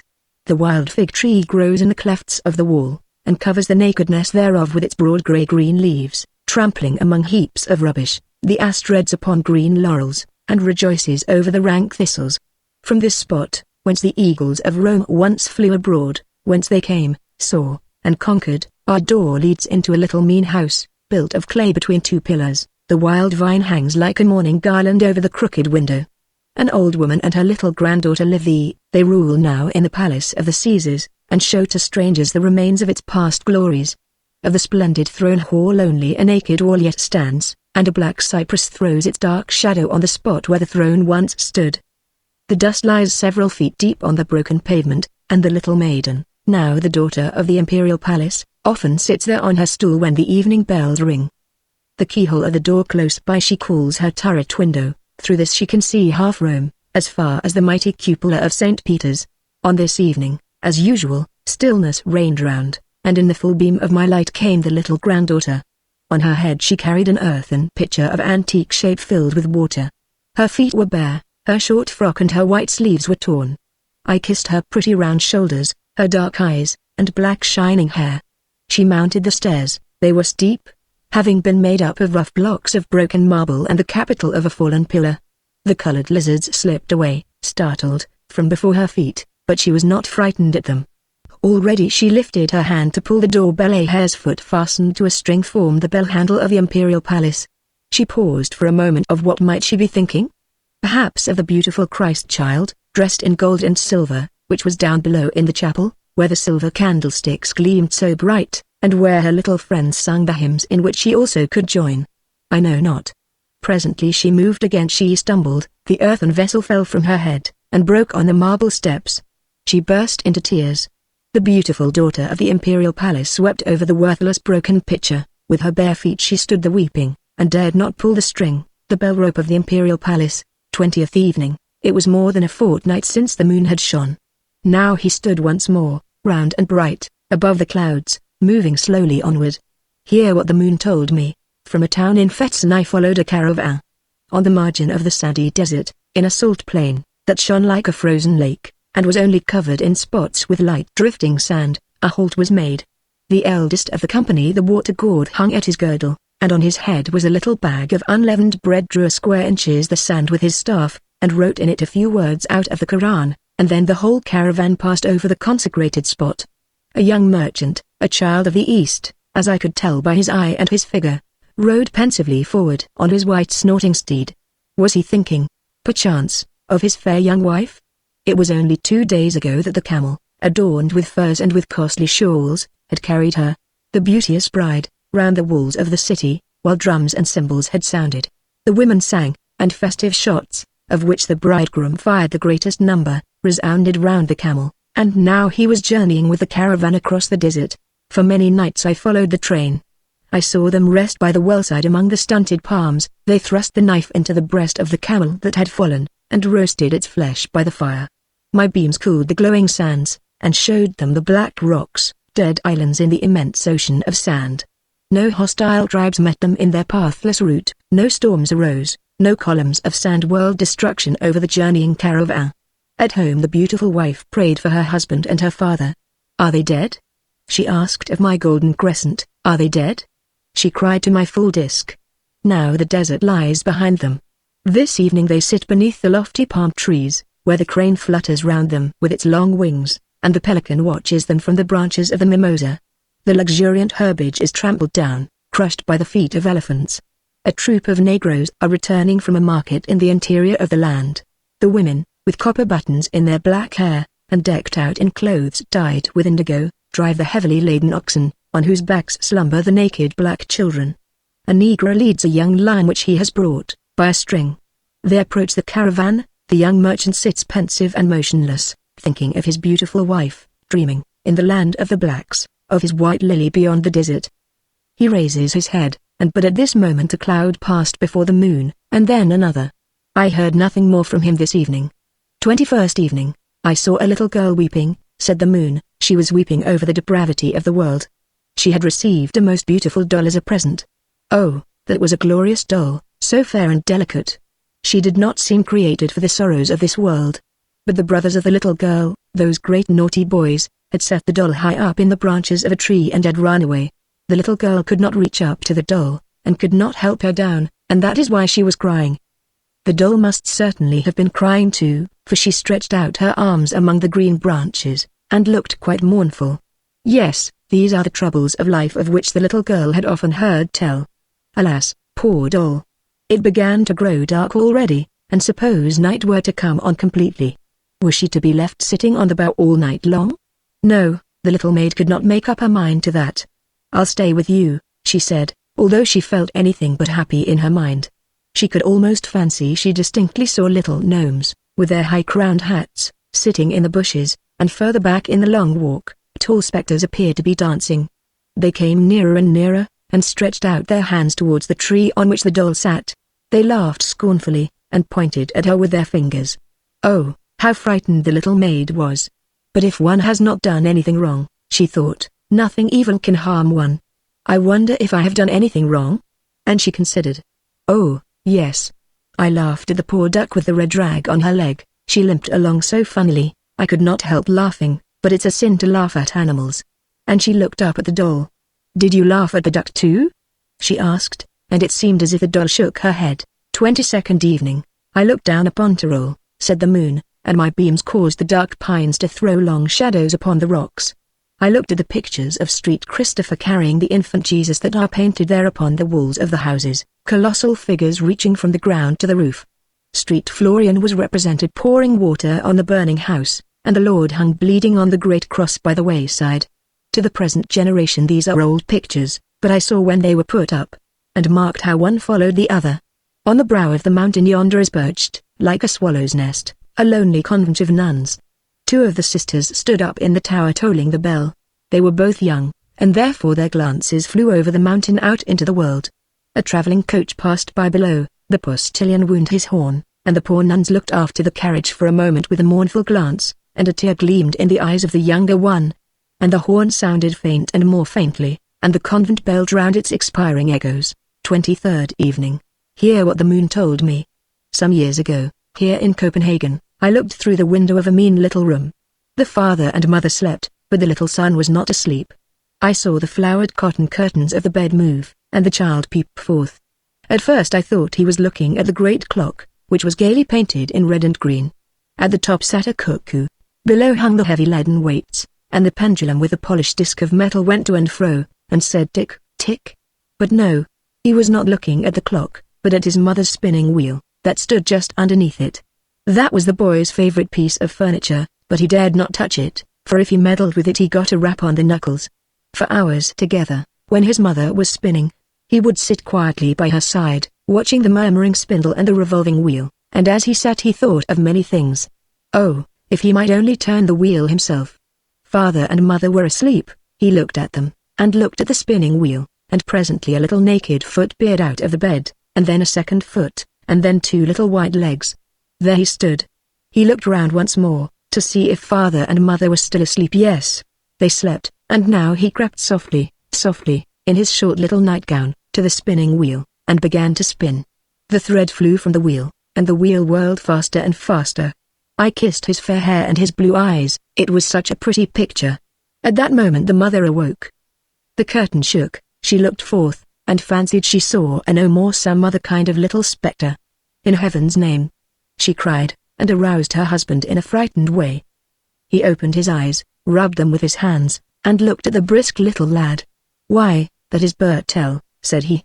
And my eye quitted the poor room, for I have so much to see. At the same moment I looked at the halls of the Vatican, where the marble gods are enthroned. I shone upon the group of the Laocoon. The stone seemed to sigh. I pressed a silent kiss on the lips of the muses, and they seemed to stir and move. But my rays lingered longest about the Nile group with the colossal god. Leaning against the Sphinx, he lies the thoughtful and meditative, as if he were thinking on the rolling centuries, and little love gods sport with him and with the crocodiles. In the Horn of Plenty sat with folded arms a little tiny love god, contemplating the great solemn river god, a true picture of the boy at the spinning wheel. The features were exactly the same. Charming and lifelike stood the little marble form, and yet the wheel of the year has turned more than 1,000 times since the time when it sprang forth from the stone. Just as often as the boy in the little room turned the spinning wheel had the great wheel murmured, before the age could again call forth marble gods equal to those he afterwards formed. Years have passed since all this happened. The moon went on to say, "Yesterday I looked upon a bay on the eastern coast of Denmark. Glorious woods are there, and high trees, an old knightly castle with red walls, swans floating in the ponds, and in the background appears, among orchards, a little town with a church. Many boats, the crews all furnished with torches, glided over the silent expanse, but these fires had not been kindled for catching fish, for everything had a festive look. Music sounded, a song was sung, and in one of the boats the man stood erect to whom homage was paid by the rest, a tall sturdy man, wrapped in a cloak. He had blue eyes and long white hair. I knew him, and thought of the Vatican, and of the group of the Nile, and the old marble gods. I thought of the simple little room where little Bertel sat in his nightshirt by the spinning wheel. The wheel of time has turned, and new gods have come forth from the stone. From the boats there arose a shout, "Hurrah, hurrah for Bertel Thorwaldsen, 24th evening." "I will now give you a picture from Frankfurt," said the moon. I especially noticed one building there. It was not the house in which Goethe was born, nor the old council house, through whose grated windows peered the horns of the oxen that were roasted and given to the people when the emperors were crowned. No, it was a private house, plain in appearance, and painted green. It stood near the old Jews' street. It was Rothschild's house. I looked through the open door.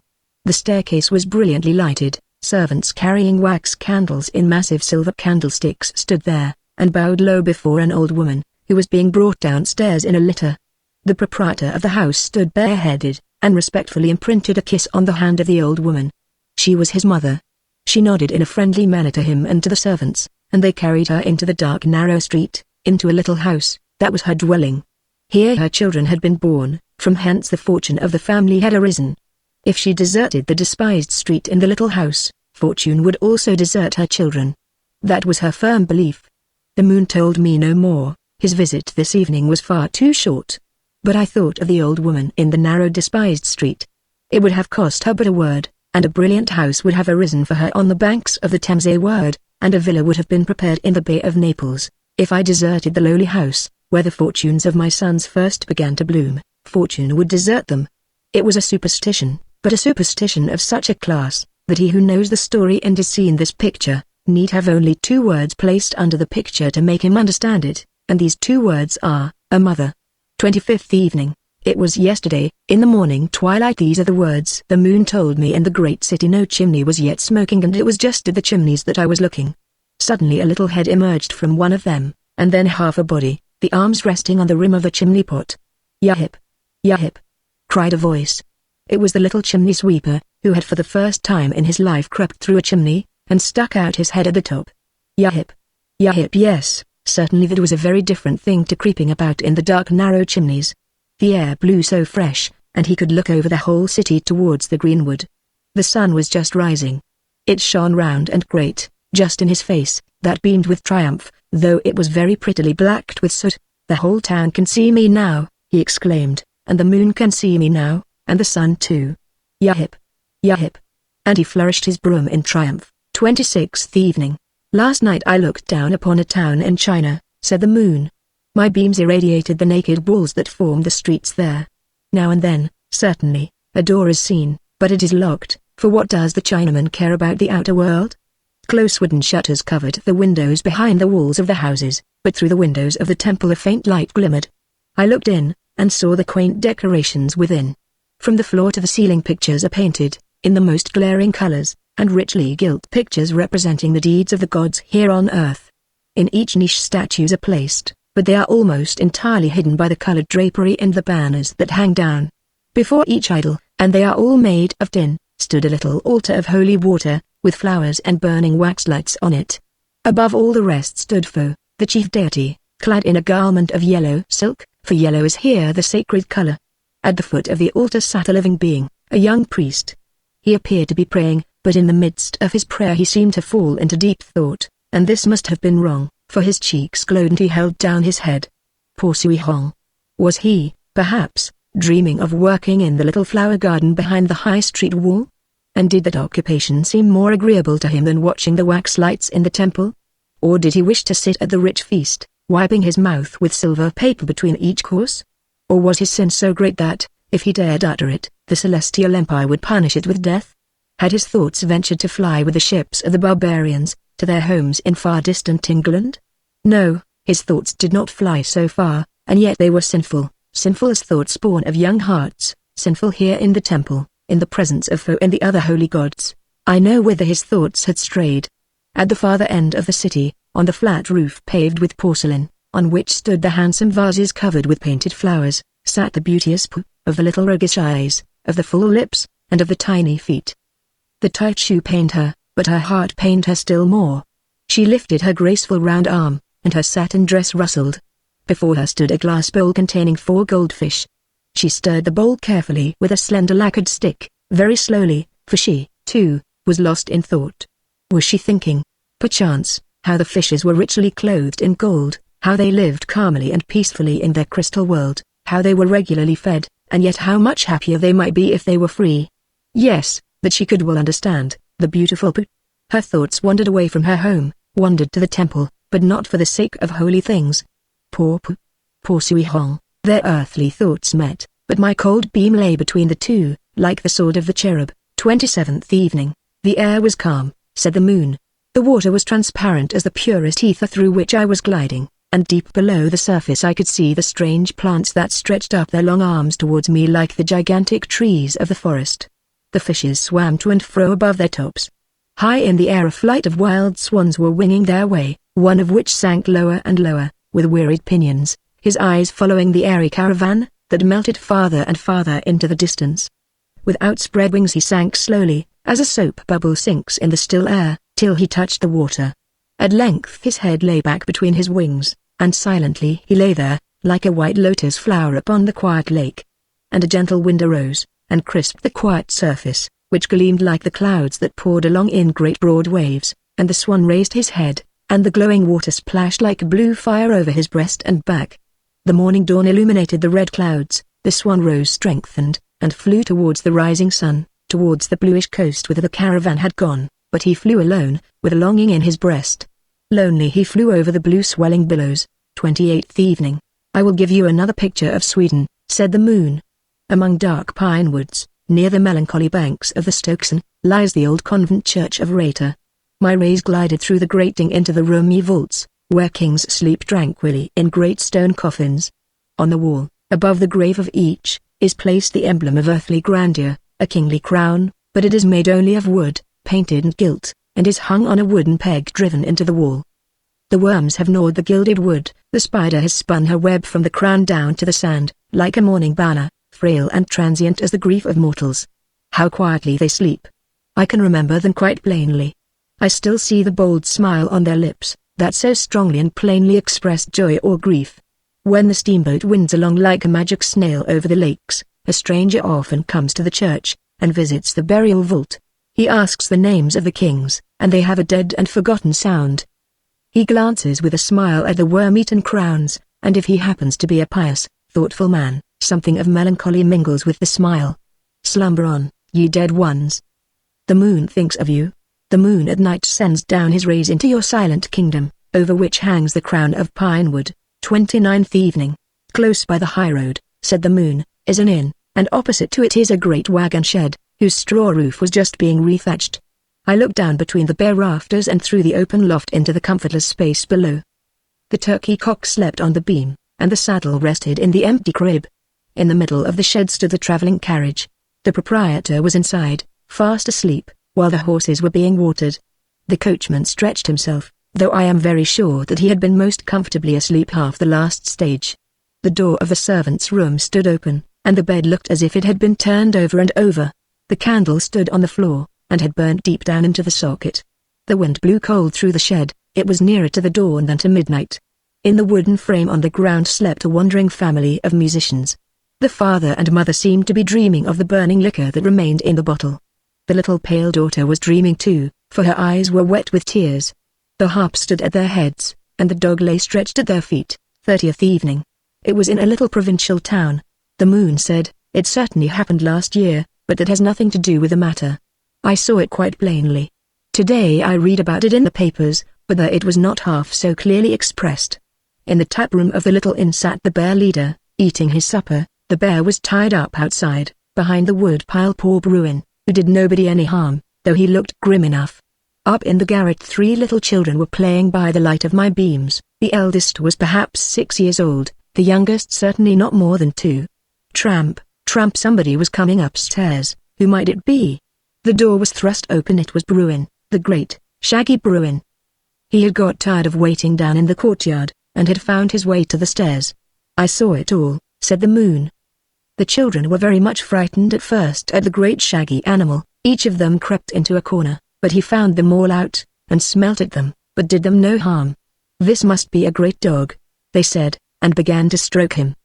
He lay down upon the ground. The youngest boy clambered on his back, and bending down a little head of golden curls, played at hiding in the beast's shaggy skin. Presently the eldest boy took his drum, and beat upon it till it rattled again. The bear rose upon his hind legs, and began to dance. It was a charming sight to behold. Each boy now took his gun, and the bear was obliged to have one too, and he held it up quite properly. Here was a capital playmate they had found, and they began marching 1, 2, 1, 2. Suddenly someone came to the door, which opened, and the mother of the children appeared. You should have seen her in her dumb terror, with her face as white as chalk, her mouth half open, and her eyes fixed in a horrified stare. But the youngest boy nodded to her in great glee, and called out in his infantile prattle, "We're playing at soldiers." And then the bear leader came running up. 31st evening.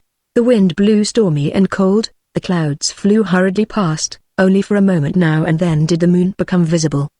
He said, I looked down from the silent sky upon the driving clouds, and saw the great shadows chasing each other across the earth. I looked upon a prison. A closed carriage stood before it, a prisoner was to be carried away. My rays pierced through the grated window towards the wall. The prisoner was scratching a few lines upon it, as a parting token, but he did not write words, but a melody, the outpouring of his heart. The door was opened, and he was led forth, and fixed his eyes upon my round disc. Clouds passed between us, as if he were not to see his face, nor I his. He stepped into the carriage, the door was closed, the whip cracked, and the horses galloped off into the thick forest, whither my rays were not able to follow him, but as I glanced through the grated window, my rays glided over the notes, his last farewell engraved on the prison wall. Where words fail, sounds can often speak. My rays could only light up isolated notes, so the greater part of what was written there will ever remain dark to me. Was it the death hymn he wrote there? Were these the glad notes of joy? Did he drive away to meet death, or hasten to the embraces of his beloved? The rays of the moon do not read all that is written by mortals. 32nd evening. I love the children, said the moon, especially the quite little ones, they are so droll. Sometimes I peep into the room, between the curtain and the window frame, when they are not thinking of me. It gives me pleasure to see them dressing and undressing. First, the little round naked shoulder comes creeping out of the frock, then the arm, or I see how the stocking is drawn off, and a plump little white leg makes its appearance, and a white little foot that is fit to be kissed, and I kiss it too. But about what I was going to tell you. This evening I looked through a windows, before which no curtain was drawn, for nobody lives opposite. I saw a whole troop of little ones, all of one family, and among them was a little sister. She is only 4 years old, but can say her prayers as well as any of the rest. The mother sits by her bed every evening, and hears her say her prayers, and then she has a kiss, and the mother sits by the bed till the little one has gone to sleep, which generally happens as soon as ever she can close her eyes. This evening the 2 elder children were a little boisterous. One of them hopped about on one leg in his long white nightgown, and the other stood on a chair surrounded by the clothes of all the children, and declared he was acting Grecian statues. The 3rd and 4th laid the clean linen carefully in the box, for that is a thing that has to be done, and the mother sat by the bed of the youngest, and announced to all the rest that they were to be quiet, for little sister was going to say her prayers. I looked in, over the lamp, into the little maiden's bed, where she lay under the neat white coverlet, her hands folded demurely and her little face quite grave and serious. She was praying the Lord's Prayer aloud. But her mother interrupted her in the middle of her prayer. How is it, she asked, that when you have prayed for daily bread, you always add something I cannot understand? You must tell me what that is. The little one lay silent, and looked at her mother in embarrassment. What is it you say after our daily bread?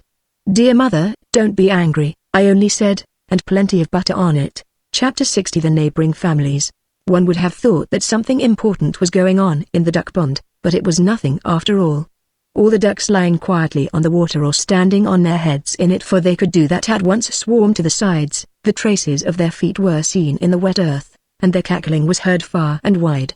The water, which a few moments before had been as clear and smooth as a mirror, became very troubled. Before, every tree, every neighboring bush, the old farmhouse with the holes in the roof and the swallow's nest, and especially the great rose bush full of flowers, had been reflected in it.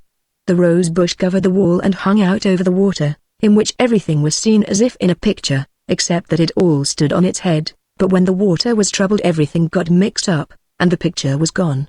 2 feathers which the fluttering ducks had lost floated up and down. Suddenly they took a rush as if the wind were coming, but as it did not come they had to lie still, and the water once more became quiet and smooth. The roses were again reflected. They were very beautiful, but they did not know it, for no one had told them. The sun shone among the delicate leaves, everything breathed forth the loveliest fragrance, and all felt as we do when we are filled with joy at the thought of our happiness. How beautiful existence is, said each rose. The only thing that I wish for is to be able to kiss the sun, because it is so warm and bright. I should also like to kiss those roses down in the water, which are so much like us, and the pretty little birds down in the nest. There are some up above too. They put out their heads and pipe softly. They have no feathers like their father and mother. We have good neighbors, both below and above. How beautiful existence is.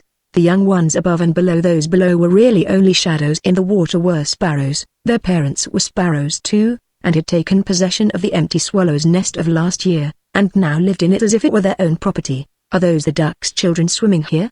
Asked the young sparrows when they saw the feathers on the water. If you must ask questions, ask sensible ones, said their mother. Don't you see that they are feathers, such as I wear and you will wear too? But ours are finer. Still, I should like to have them up in the nest, for they keep one warm. I am very curious to know what the ducks were so startled about. Not about us, certainly, although I did say peep to you pretty loudly. The thick-headed roses ought to know why, but they know nothing at all. They only look at themselves and smell.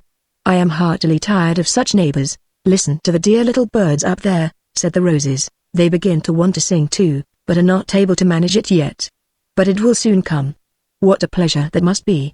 It is fine to have such cheerful neighbors. Suddenly 2 horses came galloping up to be watered. A peasant boy rode on one, and he had taken off all his clothes except his large broad black hat. The boy whistled like a bird, and rode into the pond where it was deepest, and as he passed the rose bush he plucked a rose and stuck it in his hat. Now he looked dressed, and rode on.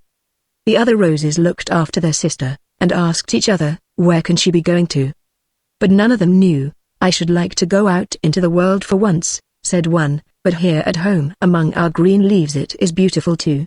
The whole day long the sun shines bright and warm, and in the night the sky shines more beautifully still. We can see that through all the little holes in it. They meant the stars, but they knew no better. We make it lively about the house, said the sparrow mother, and people say that a swallow's nest brings luck, so they are glad of us. But such neighbors as ours. A rose bush on the wall like that causes damp. I dare say it will be taken away, then we shall, perhaps, have some corn growing here. The roses are good for nothing but to be looked at and to be smelt, or at most to be stuck in a hat. Every year, as I have been told by my mother, they fall off. The farmer's wife preserves them and strews salt among them, then they get a French name which I neither can pronounce nor care to, and are put into the fire to make a nice smell. You see, that's their life, they exist only for the eye and the nose. Now you know. In the evening, when the gnats were playing about in the warm air and in the red clouds, the nightingale came and sang to the roses that the beautiful was like sunshine to the world, and that the beautiful lived forever. The roses thought that the nightingale was singing about itself, and that one might easily have believed. They had no idea that the song was about them. But they were very pleased with it, and wondered whether all the little sparrows could become nightingales. I understand the song of that bird very well, said the young sparrows. There was only one word that was not clear to me. What does the beautiful mean? Nothing at all, answered their mother, that's only something external. Up at the hall, where the pigeons have their own house, and corn and peas are strewn before them every day, I have dined with them myself, and that you shall do in time, too, for tell me what company you keep and I'll tell you who you are. Up at the hall they have two birds with green necks and a crest upon their heads. They can spread out their tails like a great wheel, and these are so bright with various colors that it makes one's eyes ache. These birds are called peacocks, and that is the beautiful. If they were only plucked a little they would look no better than the rest of us. I would have plucked them already if they had not been so big. I'll pluck them, piped the young sparrow, who had no feathers yet. In the farmhouse lived a young married couple. They loved each other dearly, were industrious and active, and everything in their home looked very nice. On Sundays the young wife came down early, plucked a handful of the most beautiful roses, and put them into a glass of water, which she placed upon the cupboard. Now I see that it is Sunday, said the husband, kissing his little wife. They sat down, read their hymn book, and held each other by the hand, while the sun shone down upon the fresh roses and upon them. This sight is really too tedious, said the sparrow mother, who could see into the room from her nest, and she flew away. The same thing happened on the following Sunday. For every Sunday fresh roses were put into the glass, but the rose bush bloomed as beautifully as ever. The young sparrows now had feathers, and wanted very much to fly with their mother, but she would not allow it, and so they had to stay at home. In one of her flights, however it may have happened, she was caught, before she was aware of it, in a horsehair net which some boys had attached to a tree. The horsehair was drawn tightly round her leg, as tightly as if the latter were to be cut off. She was in great pain and terror. The boys came running up and seized her, and in no gentle way either. It's only a sparrow, they said. They did not, however, let her go, but took her home with them, and every time she cried they hit her on the beak. In the farmhouse was an old man who understood making soap into cakes and balls, both for shaving and washing. He was a merry old man, always wandering about. On seeing the sparrow which the boys had brought, and which they said they did not want, he asked, "Shall we make it look very pretty?" At these words an icy shudder ran through the sparrow mother. Out of his box, in which were the most beautiful colors, the old man took a quantity of shining leaf gold, while the boys had to go and fetch some white of egg, with which the sparrow was to be smeared all over. The gold was stuck onto this, and the sparrow mother was now gilded all over. But she, trembling in every limb, did not think of the adornment. Then the soap man tore off a small piece from the red lining of his old jacket, and cutting it so as to make it look like a cock's comb, he stuck it to the bird's head. "Now you will see the gold jacket fly," said the old man, letting the sparrow go, which flew away in deadly fear, with the sun shining upon her. How she glittered! All the sparrows, and even Acro and an old boy he was too, were startled at the sight, but still they flew after her to learn what kind of strange bird she was. Driven by fear and horror, she flew homeward. She was almost sinking fainting to the earth, while the flock of pursuing birds increased, some even attempting to peck at her. "Look at her! Look at her!" they all cried. "Look at her! Look at her!" cried her little ones. As she approached the nest, That is certainly a young peacock, for it glitters in all colors. It makes one's eyes ache, as mother told us. Beep. That's the beautiful. And then they pecked at the bird with their little beaks so that it was impossible for her to get into the nest. She was so exhausted that she couldn't even say beep. Much less I am your own mother. The other birds, too, now fell upon the sparrow and plucked off feather after feather until she fell bleeding into the rose bush. Poor creature. Said all the roses, only be still, and we will hide you. Lean your little head against us. The sparrow spread out her wings once more, then drew them closely to her, and lay dead near the neighboring family. The beautiful fresh roses, beep, sounded from the nest. Where can mother be so long? It's more than I can understand. It cannot be a trick of hers, and mean that we are now to take care of ourselves. She has left us the house as an inheritance, but to which of us is it to belong when we have families of our own? Yes, it won't do for you to stay with me when I increase my household with a wife and children, said the smallest. I dare say I shall have more wives and children than you, said the second, but I am the eldest, exclaimed the third. Then they all got excited. They hit out with their wings, pecked with their beaks, and flop. One after another was thrown out of the nest. That they lay with their anger, holding their heads on one side and blinking the eye that was turned upwards. That was their way of looking foolish. They could fly a little. By practice they learned to improve, and at last they agreed upon a sign by which to recognize each other if they should meet in the world later on. It was to be one peep, and 3 scratches on the ground with the left foot. The young one who had remained behind in the nest made himself as broad as he could, for he was the proprietor. But this greatness did not last long. In the night the red flames burst through the window and seized the roof. The dry straw blazed up high, and the whole house, together with the young sparrow, was burned. The 2 others, who wanted to marry, thus saved their lives by a stroke of luck. When the sun rose again and everything looked as refreshed as if it had had a quiet sleep, there only remained of the farmhouse a few black charred beams leaning against the chimney, which was now its own master. Thick smoke still rose from the ruins, but the rosebush stood yonder, fresh, blooming, and untouched, every flower and every twig being reflected in the clear water. How beautifully the roses bloom before the ruined house, exclaimed a passer-by. A pleasanter picture cannot be imagined. I must have that. And the man took out of his portfolio a little book with white leaves. He was a painter, and with his pencil he drew the smoking house, the charred beams and the overhanging chimney, which bent more and more. In the foreground he put the large, blooming rose bush, which presented a charming view. For its sake alone the whole picture had been drawn. Later in the day the 2 sparrows who had been born there came by. "Where is the house?" they asked. "Where is the nest?" Beep. "All is burned and our strong brother too. That's what he has now for keeping the nest." The roses got off very well, though they still stand with their red cheeks. They certainly do not mourn at their neighbors' misfortunes. I don't want to talk to them, and it looks miserable here, that's my opinion. And away they went. On a beautiful sunny autumn day one could almost have believed it was still the middle of summer. They hopped about in the dry clean-swept courtyard before the principal entrance of the hall, a number of black, white, and gaily colored pigeons, all shining in the sunlight. The pigeon mothers said to their young ones, "Stand in groups, stand in groups. For that looks much better." "What kind of creatures are those little gray ones that run about behind us?" asked an old pigeon, with red and green in her eyes. "Little gray ones. Little gray ones," she cried, "they are sparrows, and good creatures. We have always had the reputation of being pious, so we will allow them to pick up the corn with us. They don't interrupt our talk, and they scrape so prettily when they bow." Indeed they were continually making 3-foot scrapings with the left foot and also said beep. By this means they recognized each other, for they were the sparrows from the nest on the burned house. "Here is excellent fare," said the sparrow. The pigeons strutted round one another, puffed out their chests mightily, and had their own private views and opinions. "Do you see that pouter pigeon?" said one to the other. "Do you see how she swallows the peas? She eats too many, and the best ones too. Curu, curu.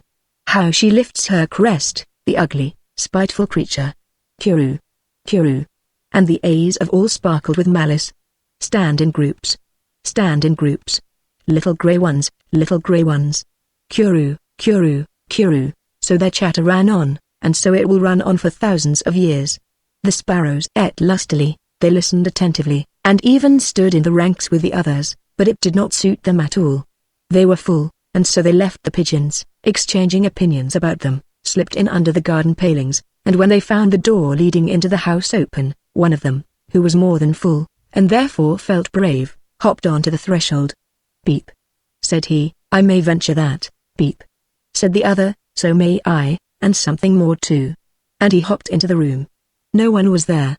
The third sparrow, seeing this, flew still farther into the room, exclaiming, "All or nothing. It is a curious man's nest all the same, and what have they put up here? What is it?" Close to the sparrows the roses were blooming. They were reflected in the water, and the charred beams leaned against the overhanging chimney. "Do tell me what this is. How comes this in a room at the hall?" And all three sparrows wanted to fly over the roses and the chimney, but flew against a flat wall. It was all a picture, a great splendid picture, which the artist had painted from a sketch. "Beep," said the sparrows. "It's nothing. It only looks like something." "Beep. That is the beautiful. Do you understand it?" "I don't," and they flew away, for some people came into the room. Days and years went by. The pigeons had often cooed, not to say growled, the spiteful creatures. The sparrows had been frozen in winter and had lived merrily in summer. They were all betrothed, or married, or whatever you like to call it. They had little ones, and of course each one thought his own the handsomest and cleverest. One flew this way, another that, and when they met they recognized each other by their beep. And the three scrapes with the left foot. The eldest had remained an old maid and had no nest nor young ones. It was her pet idea to see a great city, so she flew to Copenhagen. There was a large house painted in many gay colors standing close to the castle and the canal, upon which latter were to be seen many ships laden with apples and pottery. The windows of the house were broader at the bottom than at the top, and when the sparrows looked through them, every room appeared to them like a tulip with the brightest colors and shades. But in the middle of the tulip stood white men, made of marble. A few were of plaster, still, looked at with sparrows' eyes, that comes to the same thing. Up on the roof stood a metal chariot drawn by metal horses, and the goddess of victory, also of metal, was driving. It was Thorwaldsen's museum. "How it shines! How it shines!" said the maiden sparrow. "I suppose that is the beautiful." "Beep. But here it is larger than a peacock." She still remembered what in her childhood's days her mother had looked upon as the greatest among the beautiful. She flew down into the courtyard. There everything was extremely fine. Palms and branches were painted on the walls, and in the middle of the court stood a great blooming rose tree spreading out its fresh boughs, covered with roses, over a grave. Thither flew the maiden sparrow, for she saw several of her own kind there. A peep and 3-foot scrapings in this way she had often greeted throughout the year, and no one here had responded, for those who are once parted do not meet every day, and so this greeting had become a habit with her. But today 2 old sparrows and a young one answered with a peep and a thrice-repeated scrape with the left foot. "Ah! Good day. Good day." They were 2 old ones from the nest and a little one of the family. "Do we meet here? It's a grand place, but there's not much to eat. This is the beautiful." Beep. Many people came out of the side rooms where the beautiful marble statues stood and approached the grave where lay the great master who had created these works of art. All stood with enraptured faces round Thorwaldsen's grave, and a few picked up the fallen rose leaves and preserved them. They had come from afar, one from mighty England, others from Germany and France. The fairest of the ladies plucked one of the roses and hid it in her bosom. Then the sparrows thought that the roses reigned here, and that the house had been built for their sake. That appeared to them to be really too much. But since all the people showed their love for the roses, they did not wish to be behindhand. "Beep," they said, sweeping the ground with their tails, and blinking with one eye at the roses. They had not looked at them long before they were convinced that they were their old neighbors. And so they really were. The painter who had drawn the rose bush near the ruined house, had afterwards obtained permission to dig it up, and had given it to the architect, for finer roses had never been seen. The architect had planted it upon Thorwaldsen's grave, where it bloomed as an emblem of the beautiful and yielded fragrant red rose leaves to be carried as mementos to distant lands. "Have you obtained an appointment here in the city?" asked the sparrows. The roses nodded. They recognized their grey neighbors and were pleased to see them again. "How glorious it is to live and to bloom, to see old friends again, and happy faces every day. It is as if every day were a festival." "Beep," said the sparrows. "Yes, they are really our old neighbors. We remember their origin near the pond." "Beep. How they have got on." "Yes, some succeed while they are asleep." "Ah. There's a faded leaf, I can see that quite plainly." And they pecked at it till it fell off. But the tree stood there fresher and greener than ever. The roses bloomed in the sunshine on Thorwaldsen's grave and became associated with his immortal name.